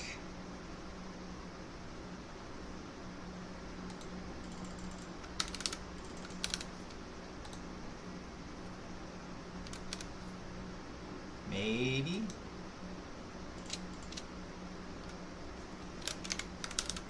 Yeah, I didn't though. You can see this pilgrim's out alone. What did he build? He built Mineward Palace, so that's pretty normal though.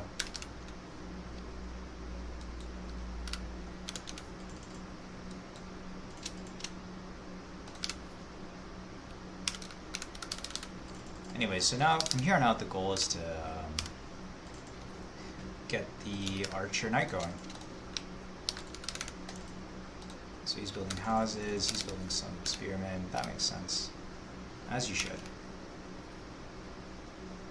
As one should.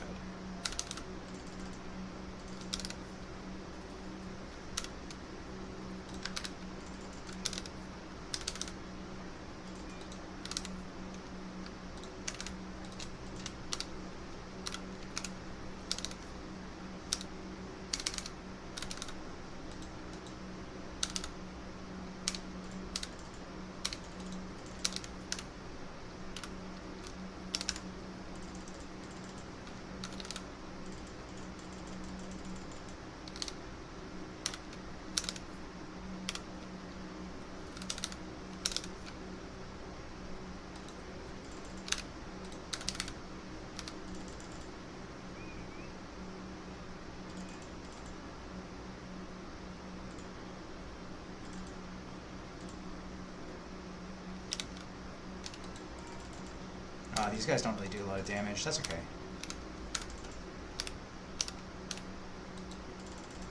So let's go try to go around.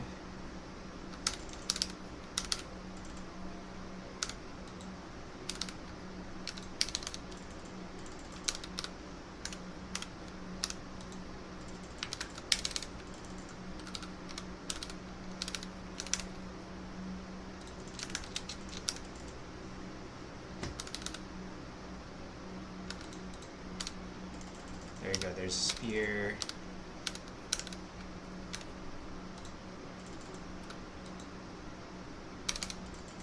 Nope.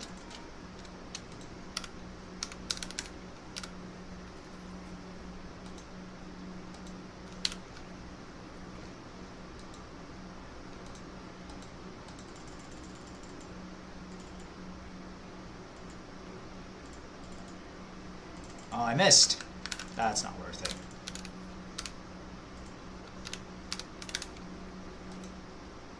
It's okay.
Alright, so what are we doing now? We're looking for raid damage.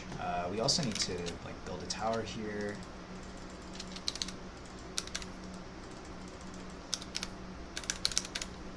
Can't forget to building houses, that's good. Alright, we found another place where we can raid.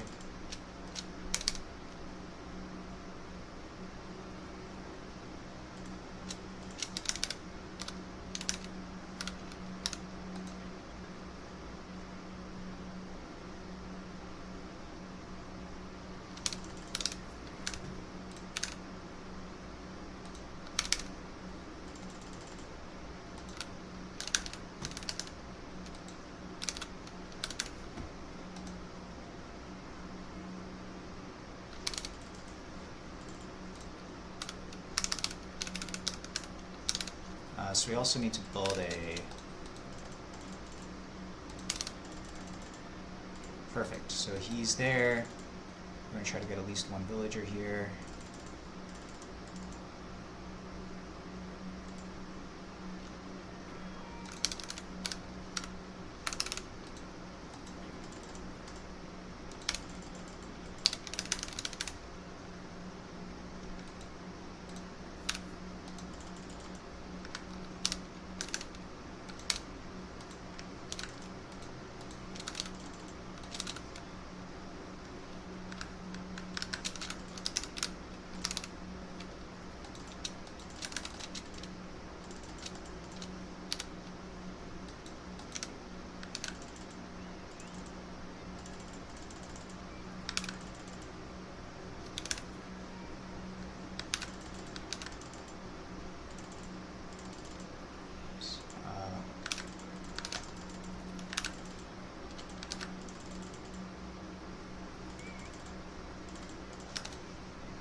These guys don't win that, so we just gotta keep.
Okay.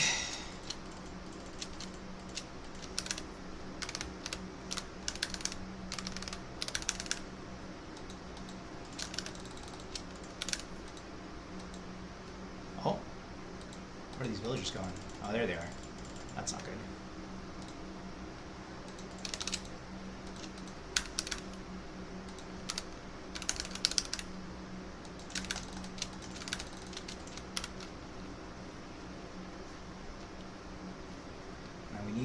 We actually need more villagers on food.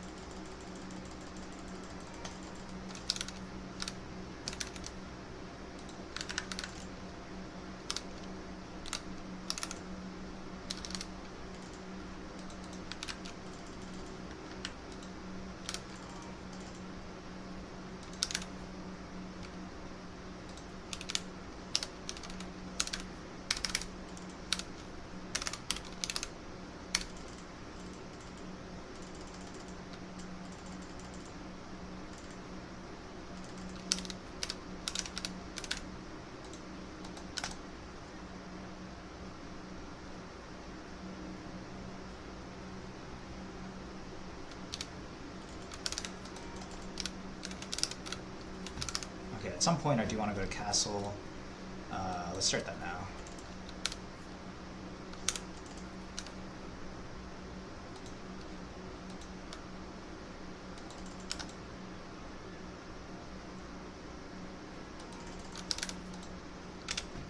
I guess actually I should just be staying in feudal. It could give him an opening.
Where's resources being mined from?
Where's he getting his gold to?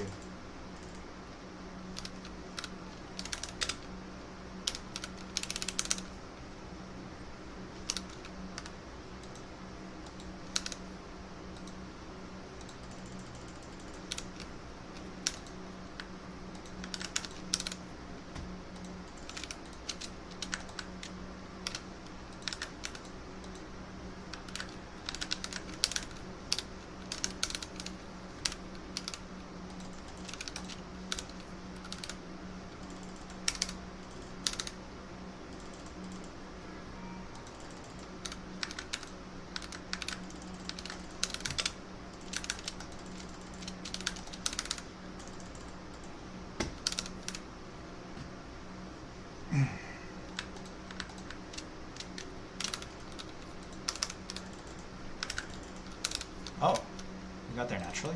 Alright.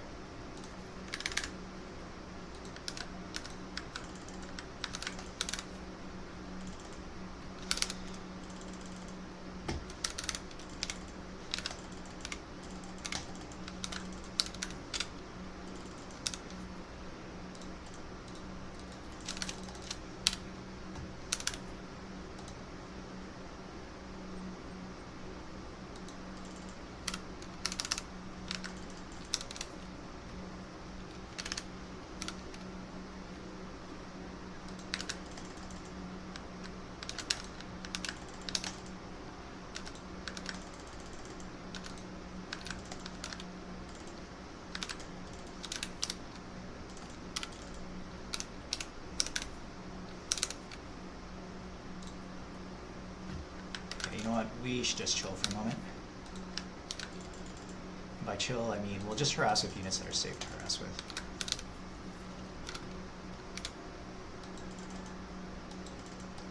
We don't want to get completely found out.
Alright, for the win. You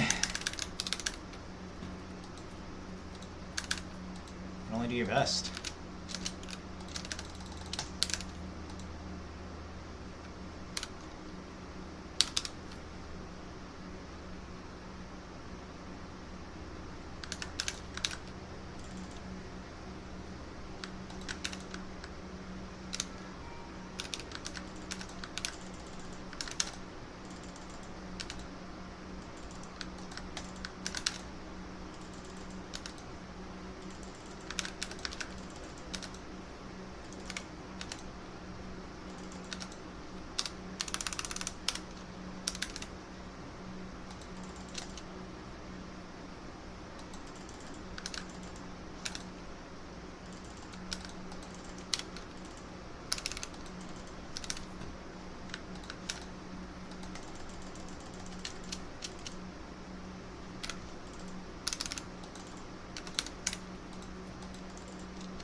GG, well played.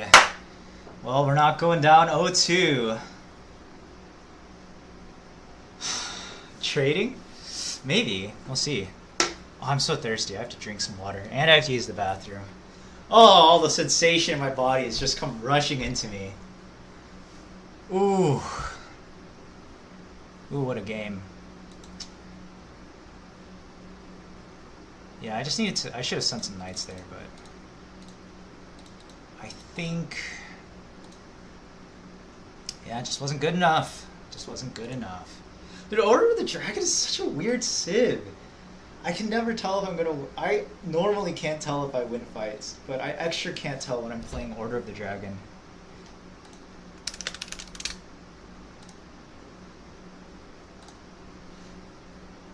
Oh. Oh, excuse me.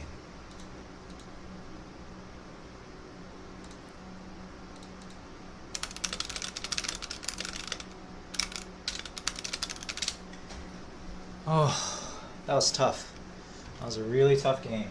Now we have to play on our second best civ. I gotta think about what that's gonna be.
Okay. Last map of the day is Gorge. I have a strat for this map.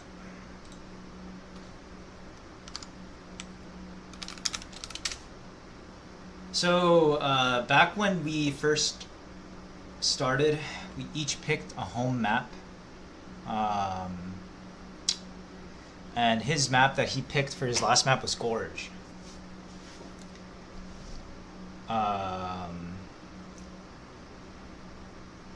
So we banned 2 maps. We each picked the map that we want to play on when we're on elimination point. So I picked Dry Arabia to play on when I'm about to be eliminated. He picked Gorge. Now we're playing on his preferred map, basically. Yeah, all the maps are chosen in the beginning.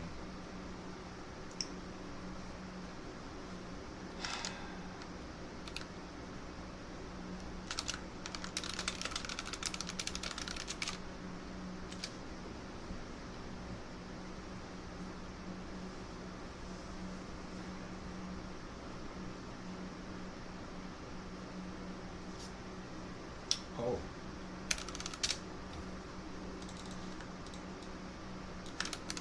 Alright, we're doing the draft. I'll just narrate it because I'm already multitasking a lot.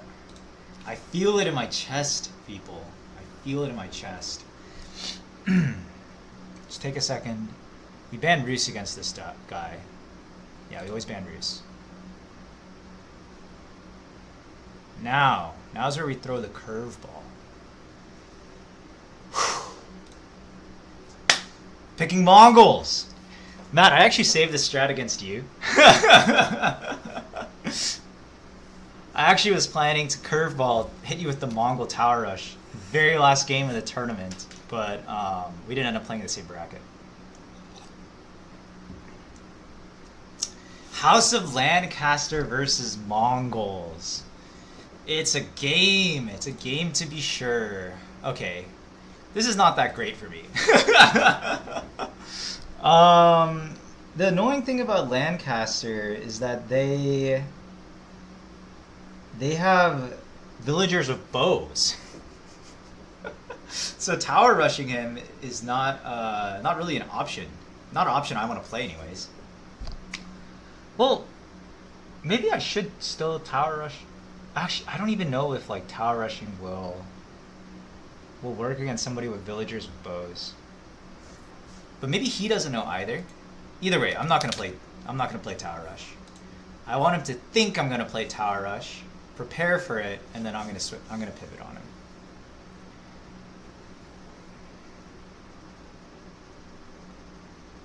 Don't get seen.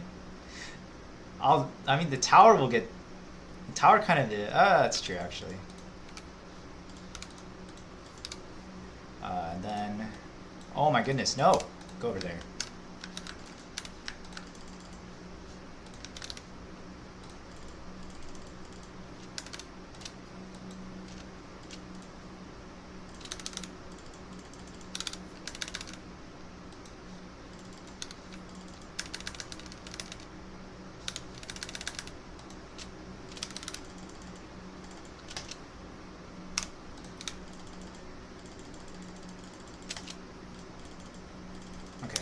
It's safe to keep going this direction. Yeah. So we split the map, which is good for me. I don't have the APM required to be able to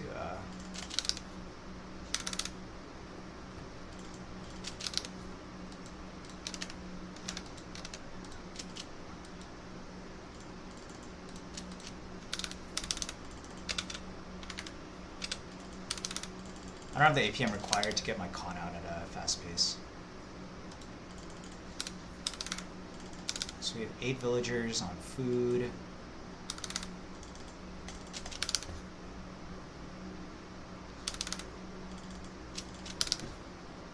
Go up to 9 and then we'll start mining gold.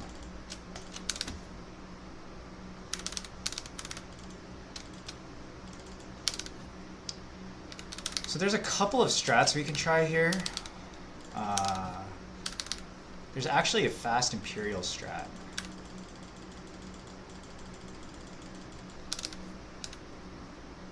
I'm not really sure if I can execute it, but it is something worth considering here. Because essentially, his playstyle seems to be really macro-focused, and I think I might be able to get away with the fast Imperial if that's what I go for.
Okay, so we're going to get to 5 villagers on wood.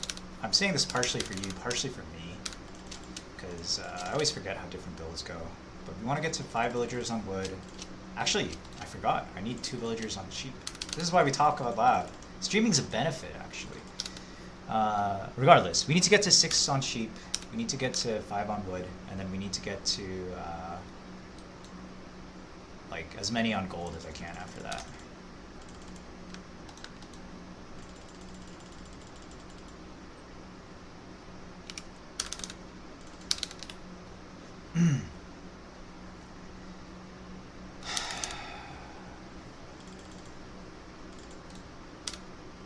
Let's just hit him.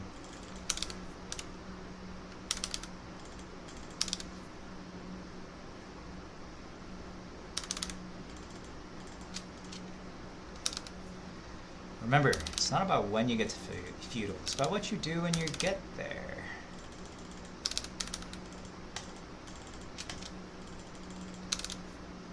So we're trying to figure out what's going on. Ah, yeah. See? Just by playing Mongol, we have harassed our enemy. He thought I was going to tower rush him, but I did not. That's already a win. Now that's sheep.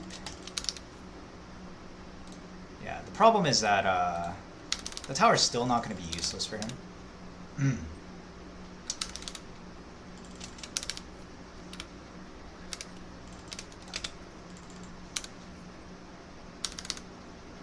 Yeah, look at that. So I think what we want to do is we're going to start double producing Keshiks. I think we'll take these guys out. We need to find our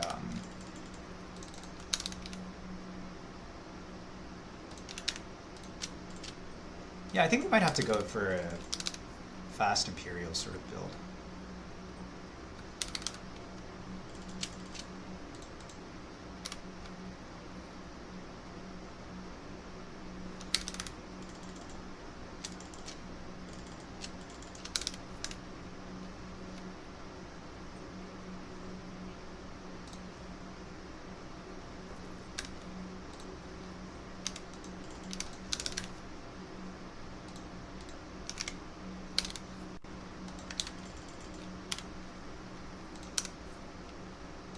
Probably need this here.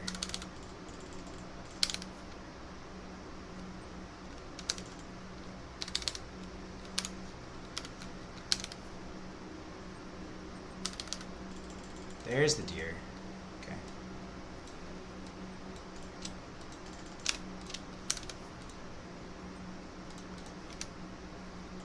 Actually,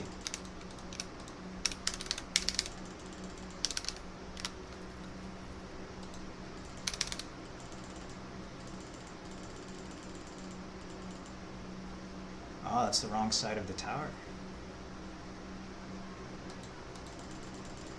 No!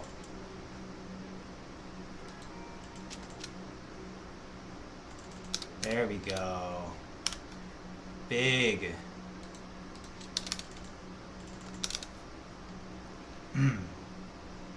Huge, in fact. Also, well, all this gold will be useful someday.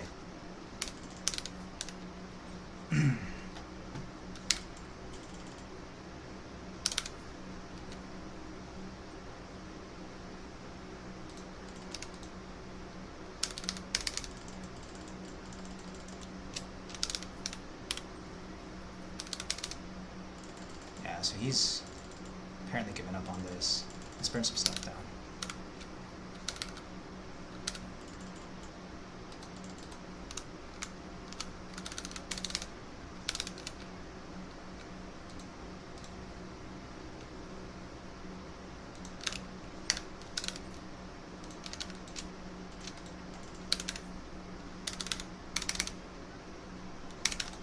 Sick! Give them to me.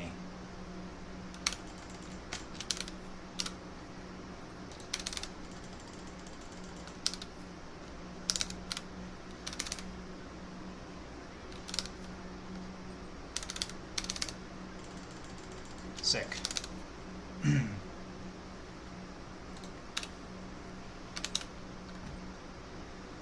Okay. Looks like I'm actually overmining gold. So that's not good.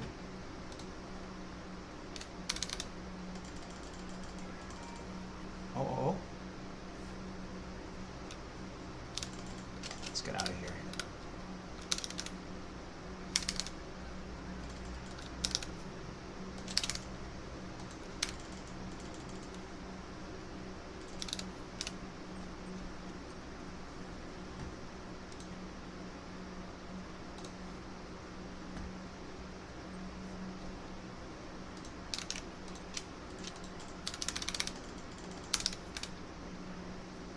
Please! I really need the castle.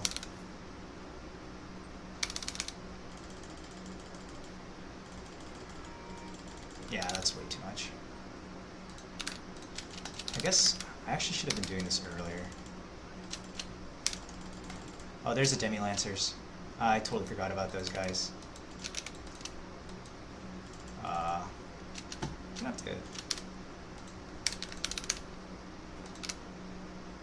Oh.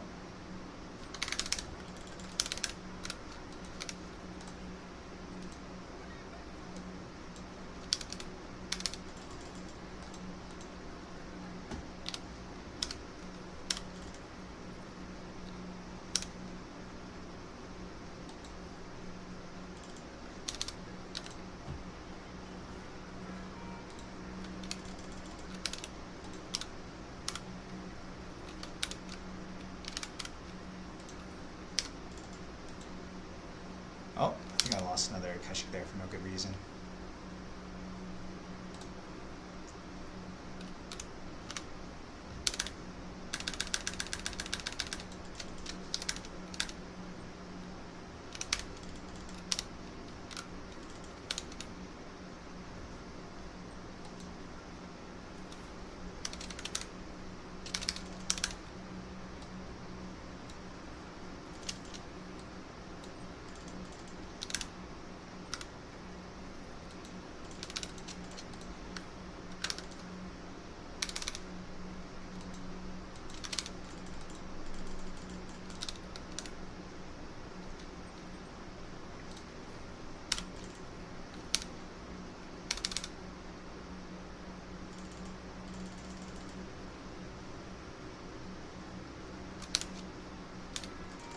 Nothing here?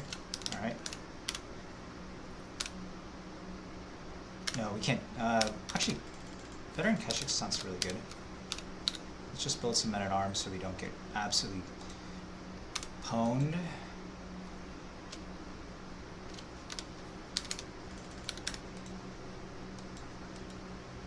Need to get 5 villagers, just 5. That's good enough. Oh, I should be getting the I should be getting relics. Yeah, that should be enough.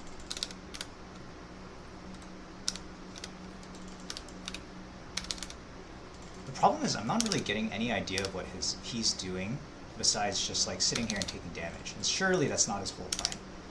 So I'm literally, I feel like I'm playing blind a little bit.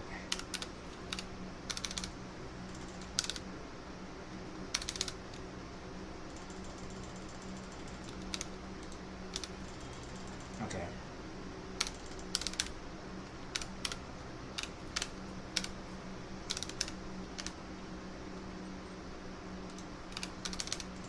Nope.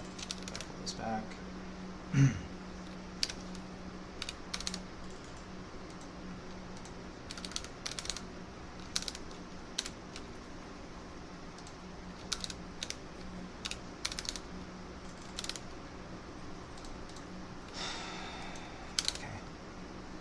Do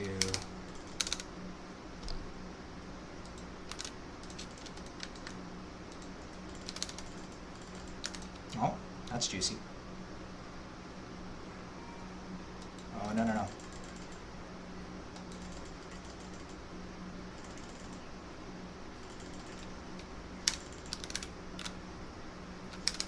Gotta play disciplined. Also, that's a decent number of units. So I think we can expect him to go to castle at some. When he goes to castle, he's gonna want to fight.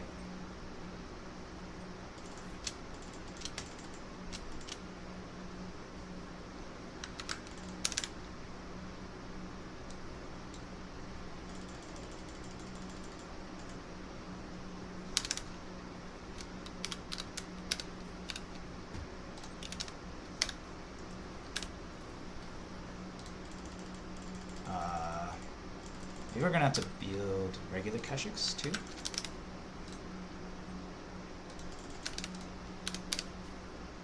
Unclear.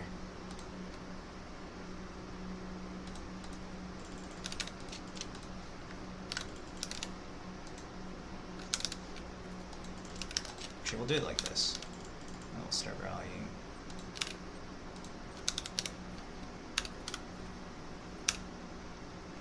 I think we will have to get this upgrade.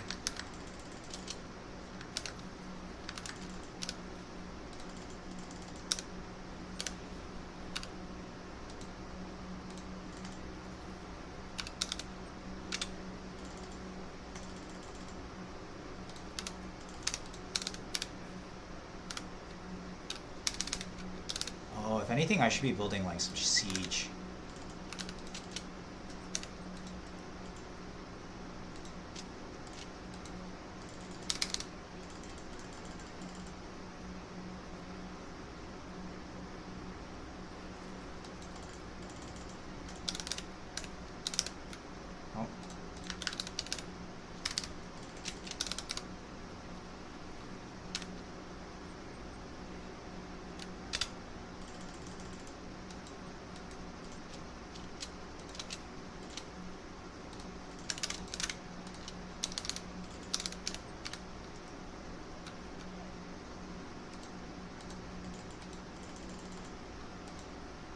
Actually, I feel like these guys are just going to die, so we don't want to do that.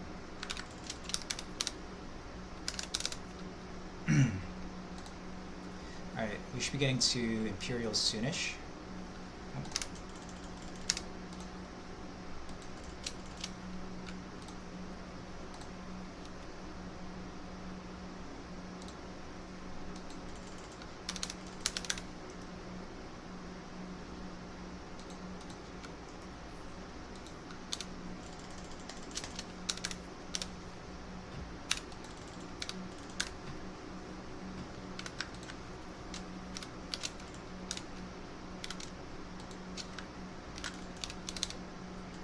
I think we're going to have to pull this back. Unsure. So we're not getting to Imperial fast enough. Oh, okay, yeah.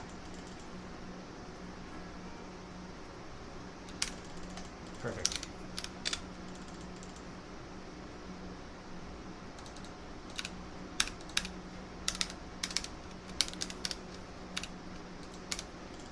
Okay, so if he's not here, he must be on the other side.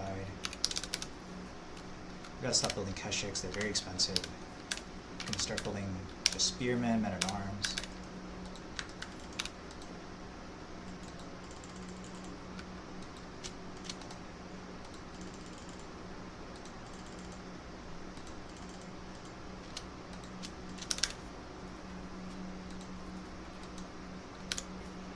I don't know what happened to the I don't know what happened to my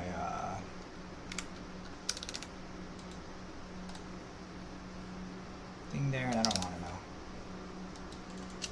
Yeah, we just need some food. Let's get it.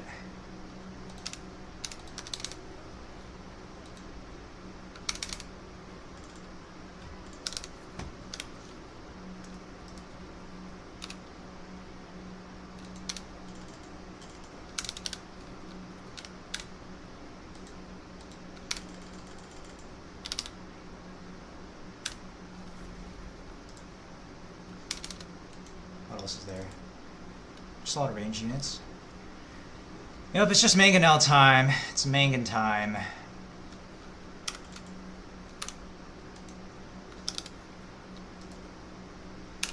These are all distractions, so I can get to Imperial. Please! Nope.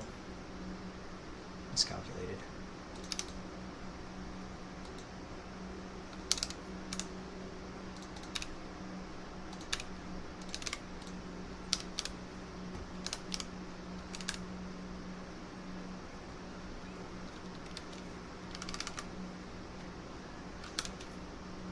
Please, there we go.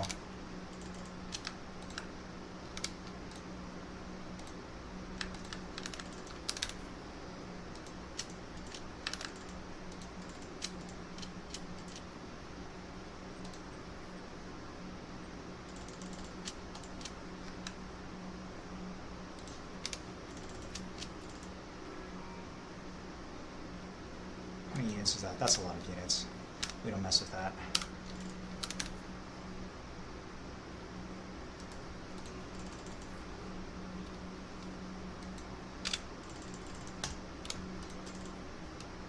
Building elite Mangadai.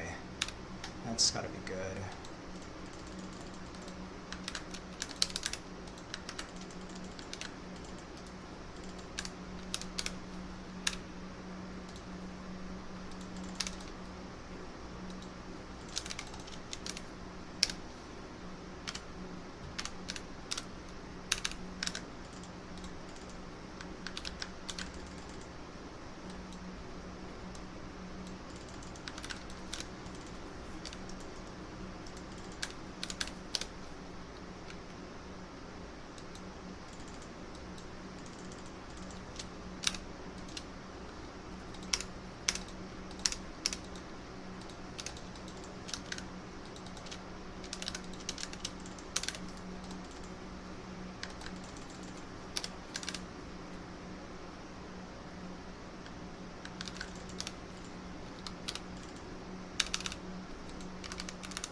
Gotta move the units, start building hand cannoneers.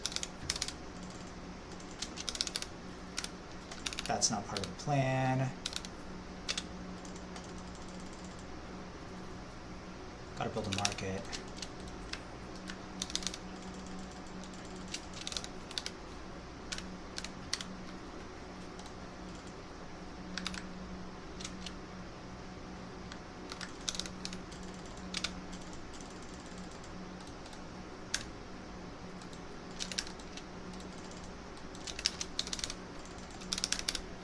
Alright, Imperial versus Imperial. Let's push.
was really expensive.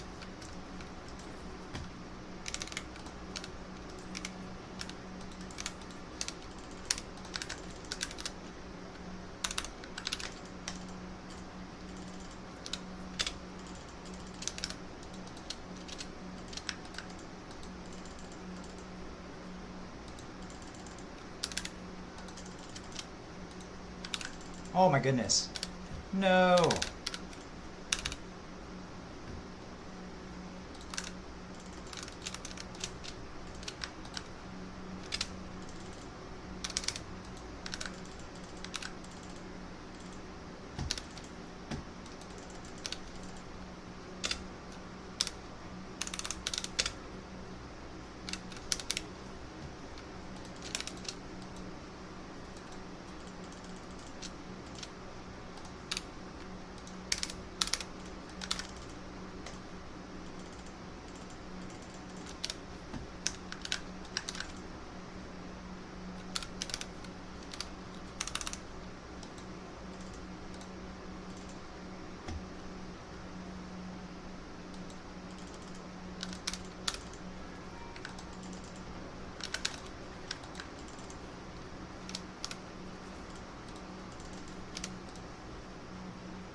Why am I building these siege workshops? I'm so stupid. Well, it doesn't matter. It doesn't matter.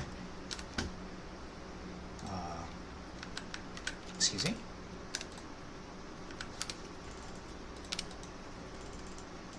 Where's my... Oh, I burned...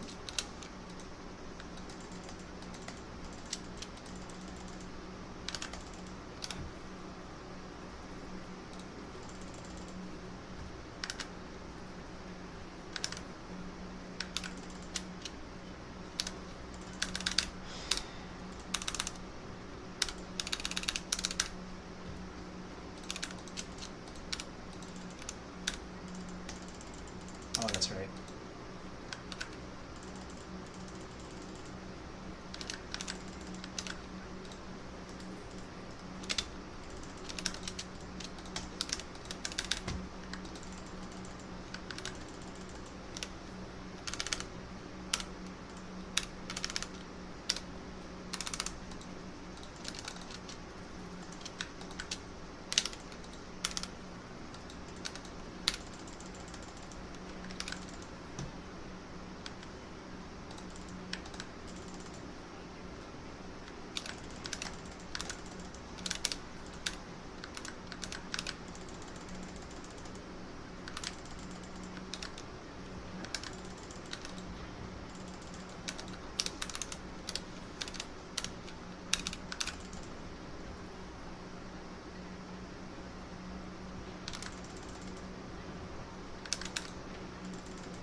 Oh, there's nothing back here.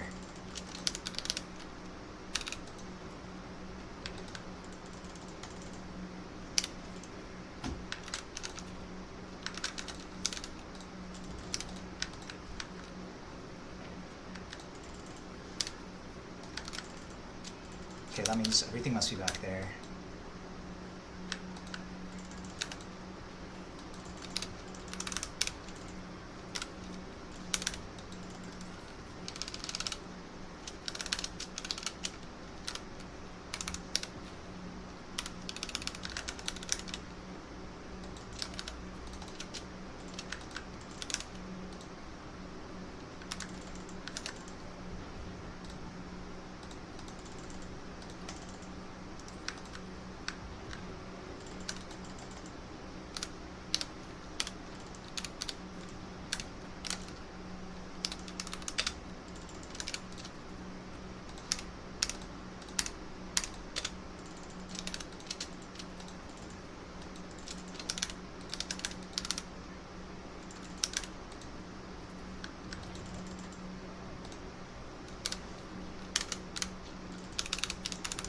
feels like the game should be over, but you never know. So let's continue to play.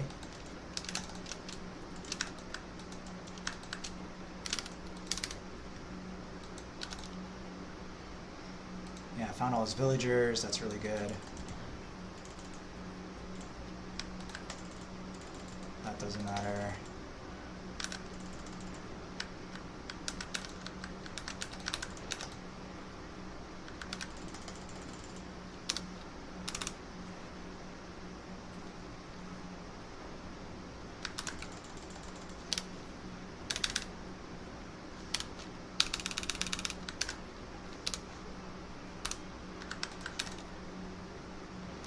All right. This looks good. This looks really good.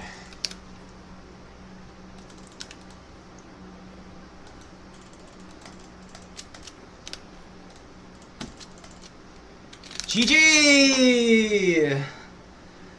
Oh.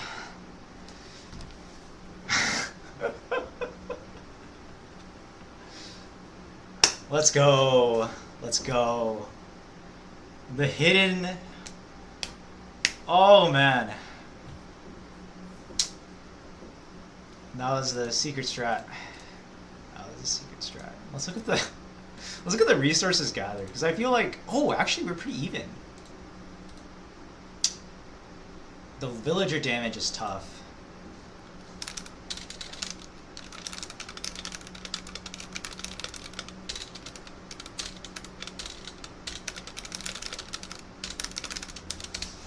Dude, there's no winner view. How anticlimactic. Woo! Look at this resources gathered chart. I killed it. I absolutely popped off. Actually, I get so many resources from burning down his buildings. It's crazy. Oh, yeah. Dude, that fight I took.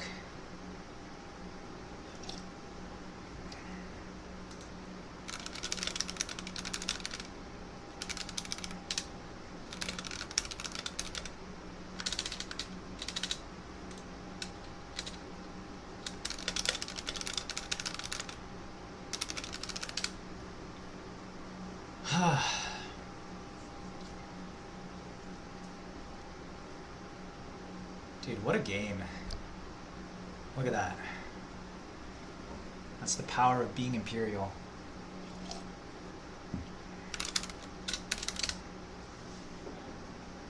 We can give you a winner's interview if you'd like. Yeah, hop on Discord. Give me a winner's interview, Matthew.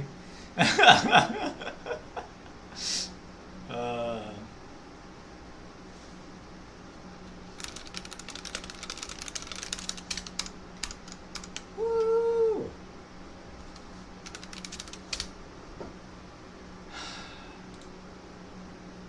Oh yeah, yeah.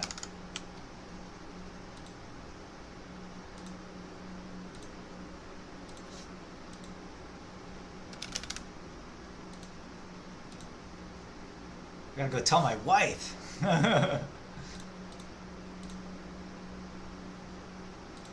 Oh wait.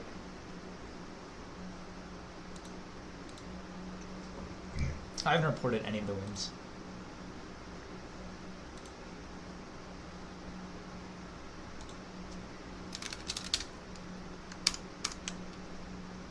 In general chat? Oh.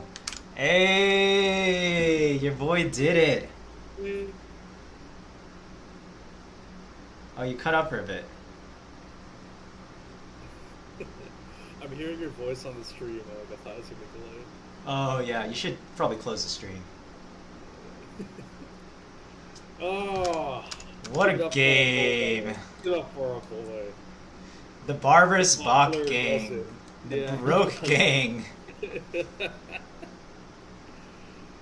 Ooh, oh, that game, last game was nail biter. Yeah. I had no idea what was going on the whole game, but it worked out. Yeah, I think lucky for you, I don't think he did either. That was the plan. The plan was to play Mongols, confuse him, and win the game. Yeah. Oh my gosh. Oh, So sick. It's crazy. Oh Yeah. man. Dang. The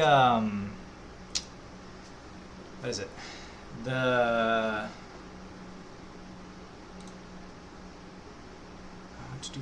Sorry, I'm also inputting the victory.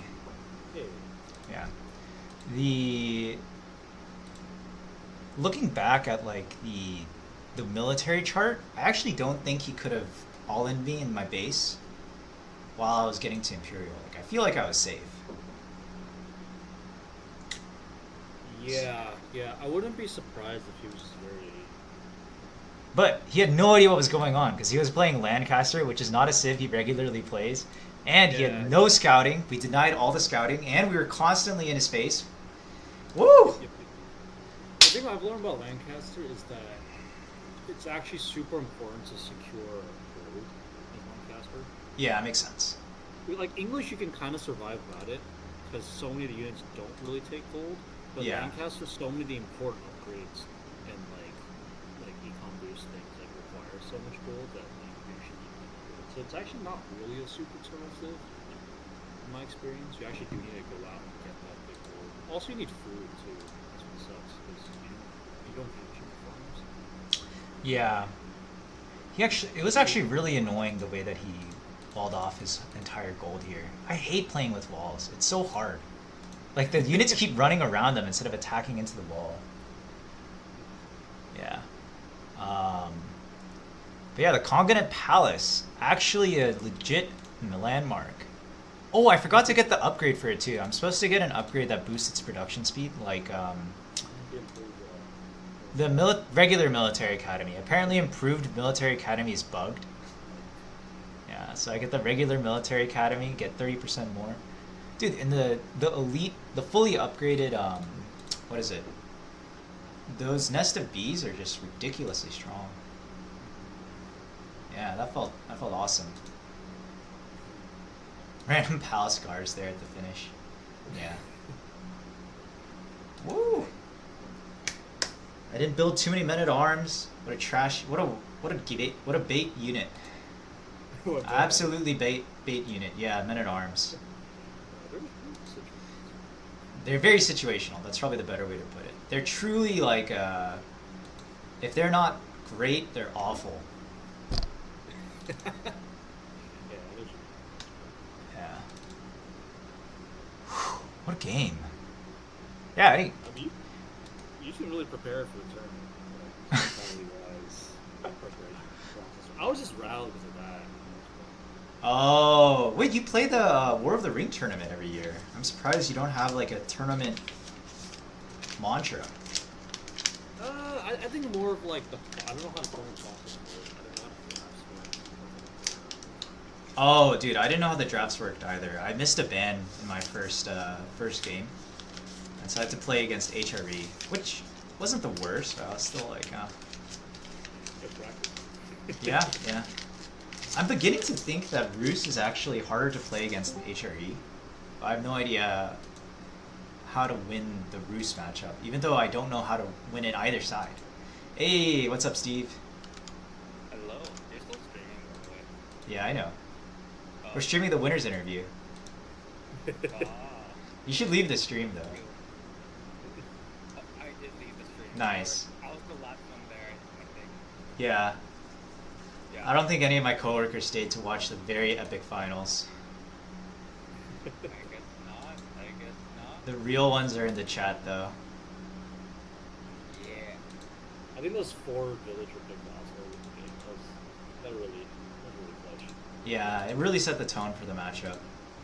That's basically the whole Mongol thing. Is either I get 4 villager kills and then I win the game, or Or you don't. or I don't, and I lose. Yeah.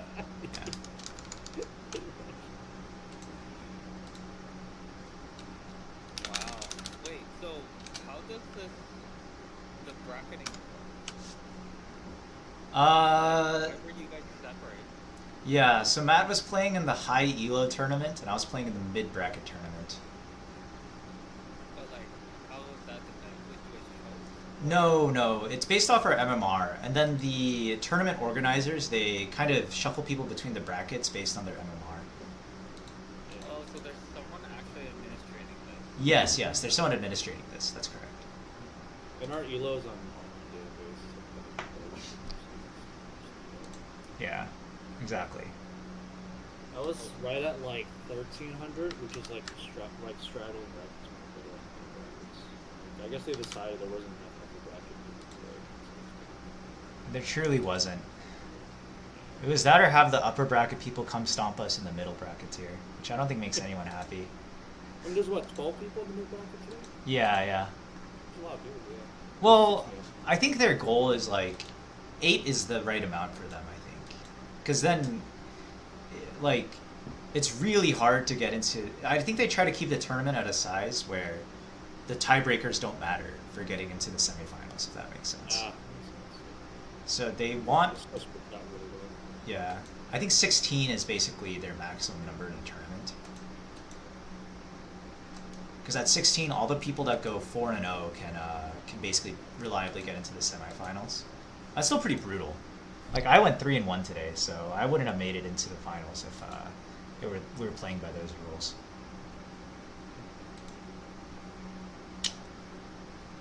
Oh, wow. Invigorating viewing experience.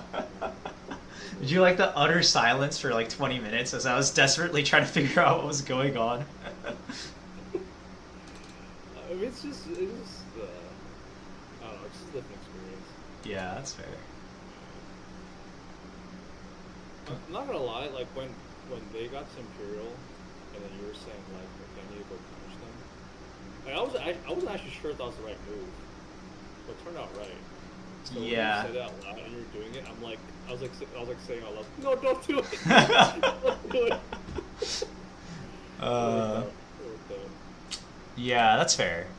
My Imperial Eco Boost is just free units, and so if I'm not fighting, my Eco Boost doesn't do anything. And then I also need to deny his gold. So I felt that's why I felt pressure.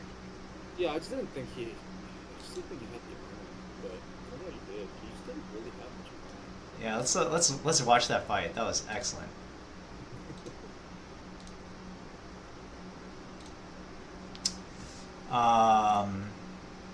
Well, he went to Imperial too. Imperial's really expensive. And that was a relatively fast Imperial, and his eco was worse than mine. Or his eco, I damaged his eco the whole game. So I presumed,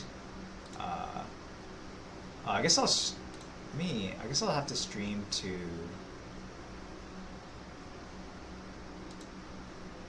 here.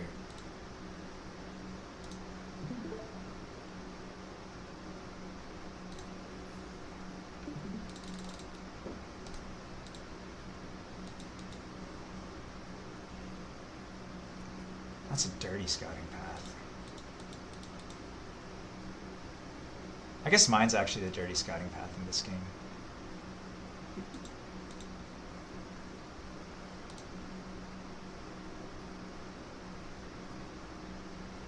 Yeah, his builder is already off. Because he was scared, he had to build a tower. Actually, the tower is too late for it to be for a tower, defending against a tower rush. I think if you had put a tower there, you would have gotten it, but Yeah, I guess I can tower rush them, because he can't pull enough villagers to, like... Oh yeah, his build order is all over the place. Well, I feel a little worse about winning now. Why? He was clearly struggling. He clearly doesn't know this. I mean, you should be credited for knowing 3 sibs, you know? I know 4. 4 sibs. Yeah. Oh my god. Yeah, that was so sad. Yeah. Oh, another 2 You could have bills. actually turned and fought those 2 spears, actually, I thought. I didn't want to... Like, this is probably a reason why... Oh, sorry. Let me go back to regular speed. The Demi-Lancers are a reason why I should preserve my... What are they called? Keshik health. My Keshik numbers, yeah. My Keshik health. Because I'm going to need to fight against his Demi-Lancers. Yeah, the fact that he pulled this man, he only called him up when there were 3 banners up, yeah, he's feeling the pressure. Yeah, he was really feeling the pressure. I guess he also knew that he could, I could have turned on the spears. But I was really just trying to get him to be slower than me in general. Yeah, that was a bit sad. You did the safe move. That's fine. You have the lead. Just need to hold it. 5 worker kills before 10 minutes. That's a big deal. Yeah, demi-lances are like, they're like not good. They're purely for harass. They're good against Yeah. villagers. Like, I'm pretty sure Akeshik beats demi-lancer. They for sure do, because demi-lancers aren't... Look at that. Yeah. As you get to castle... Yeah, Keshik's for sure beat demi-lancers. Back to harassing. And then this part of the game just kind of chugs along. I also don't really know my build order for getting to Imperial. I totally winged it. I mean, it's tough because you're trying to balance whether you're going to survive in castle. So if you know that you're even a little off, like you know you have to do necessarily. Yeah, we got another 2 villager kills there. Yeah. He's up to 9 manners though. Yeah.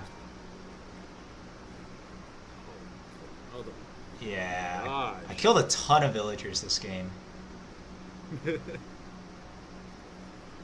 And then he's at 9 manners, but I'm still ahead of him in resource collection. Why doesn't he push here? Oh, I remember. I was really not sure if this would work or not, but it did. It drew him back. Oh yeah, he also has to defend this too. I mean, your army is like. But actually, he should push. I mean, your army is like pretty close in value. Yeah. He should push for sure. He should be pushing, but it's. The mangonels, though. Yeah, it's tough. You're losing those. Yeah, I mean it's the walls. Like literally, the whole game is like so. It ruins your shift clicking if there are any walls. It's really frustrating. Yeah, he should have pushed. It's a asymmetric information game. Exactly. It's a skill to game. Somehow I like dropped this relic or something. I'm not sure. Yeah, I don't know what happened either. I've never seen that. But it's all right. Yeah, I actually end up with too much gold here and not enough food to get to Imperial. Yeah, he should have just gone synchronized shot. Gotten the upgrade. Oh, he never got synchronized shot. Why doesn't he get exactly? The He fact doesn't know this, dude.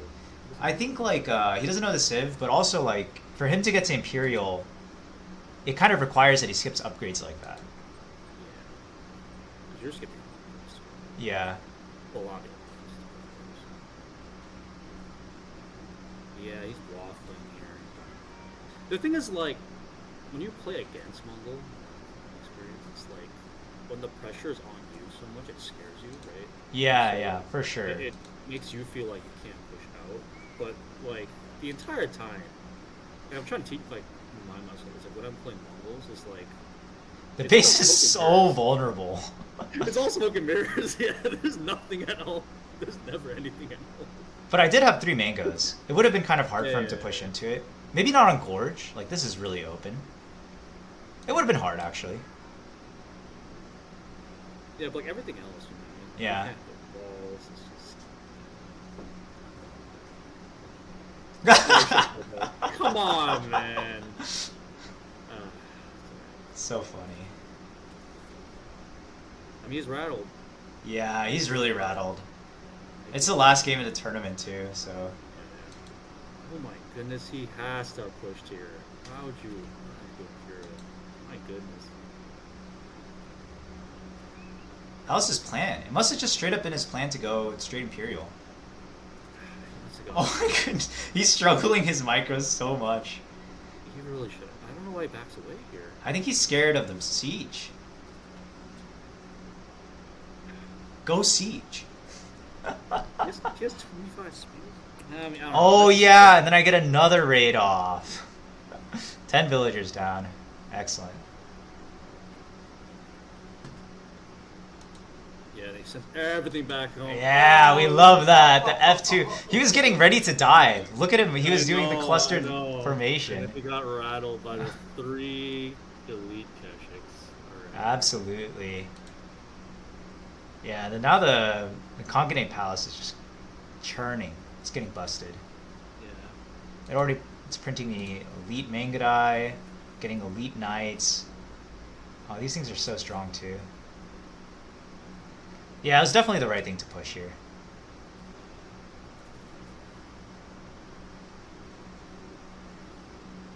When he gets the elite crossbow, he's just hurting for gold. He needs to get gold. Well, he has 900 gold. I don't know what he's spending it on. Oh, he's trying to go for universities. Expensive. It's so expensive. How expensive is synchronized shot? 500 gold. Oh, yeah. You take that, right, and then you add, like, look, he doesn't have any arrow upgrades, right? Yeah. Like, those are paperweights he's throwing. Like, I have two ranged armor upgrades. yeah, Man. they're tickling you, you know? It's just... I was like, these fights look really good for me. I don't know what's going on when I play Matt. But yeah, that's what's going on. He's just really... He's struggling. Another 3 knights. Another 3 elite knights. Fully upgraded.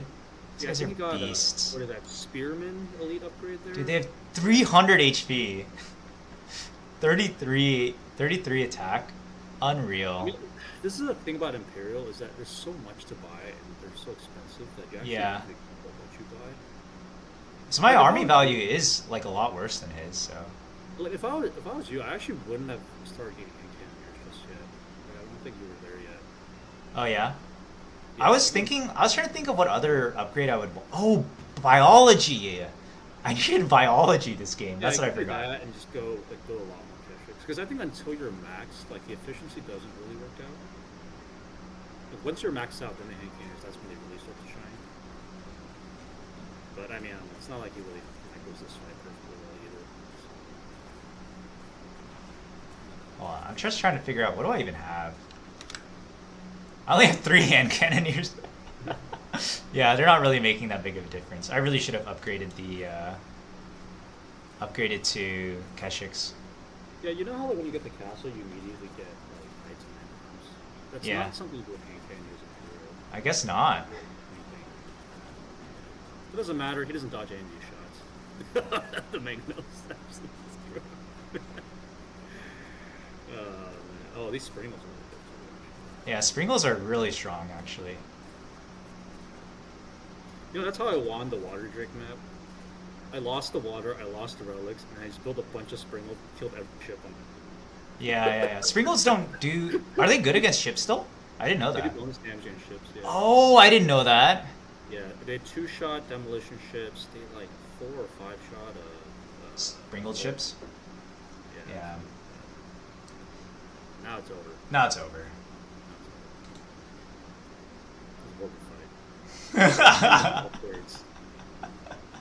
Good work, Nick. What a great fight! I killed it. I did so good that fight, man. Hey, the Bengals, they didn't shoot any useless shots into like a bunch of cavalry and miss. They're What's just... the thing about like tournaments, right? It's different from ladders. You have to play your full force civ. Like, Yeah. that's part of the skill too.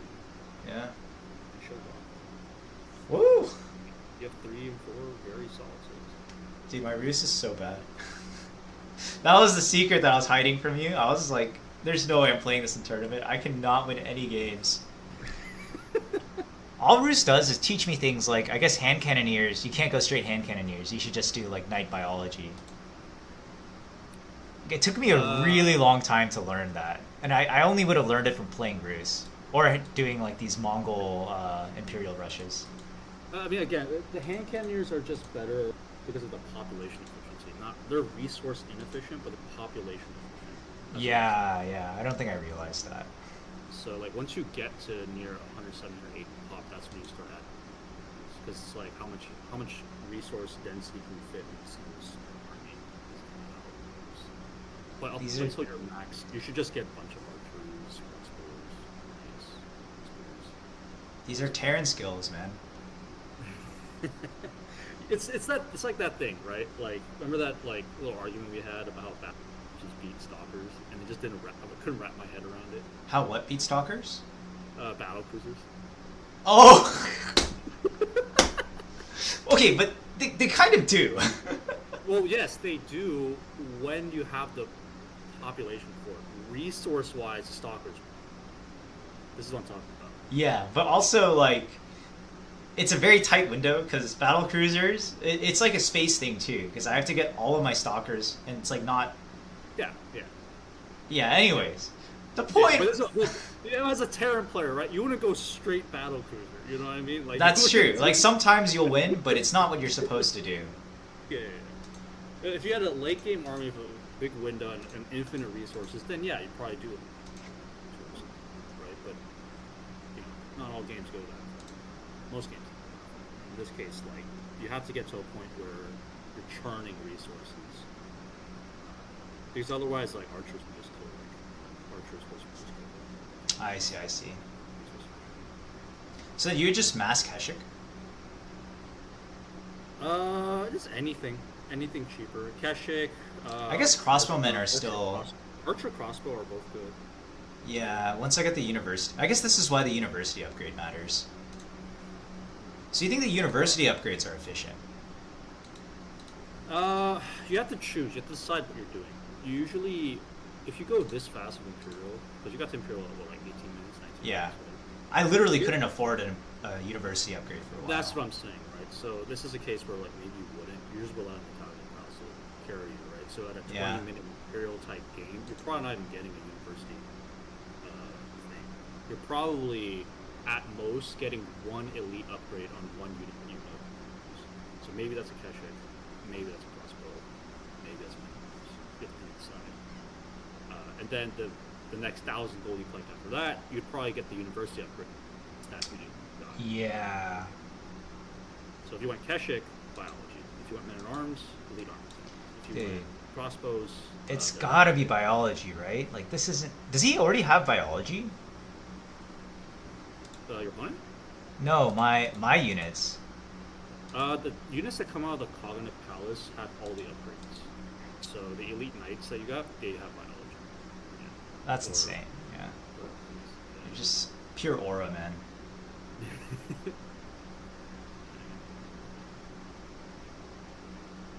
Yeah, so you would max out with like more or less not total trash units, but cheaper units, and then as they're getting killed off, and as you're growing your economy, that's when you start replacing them. I see.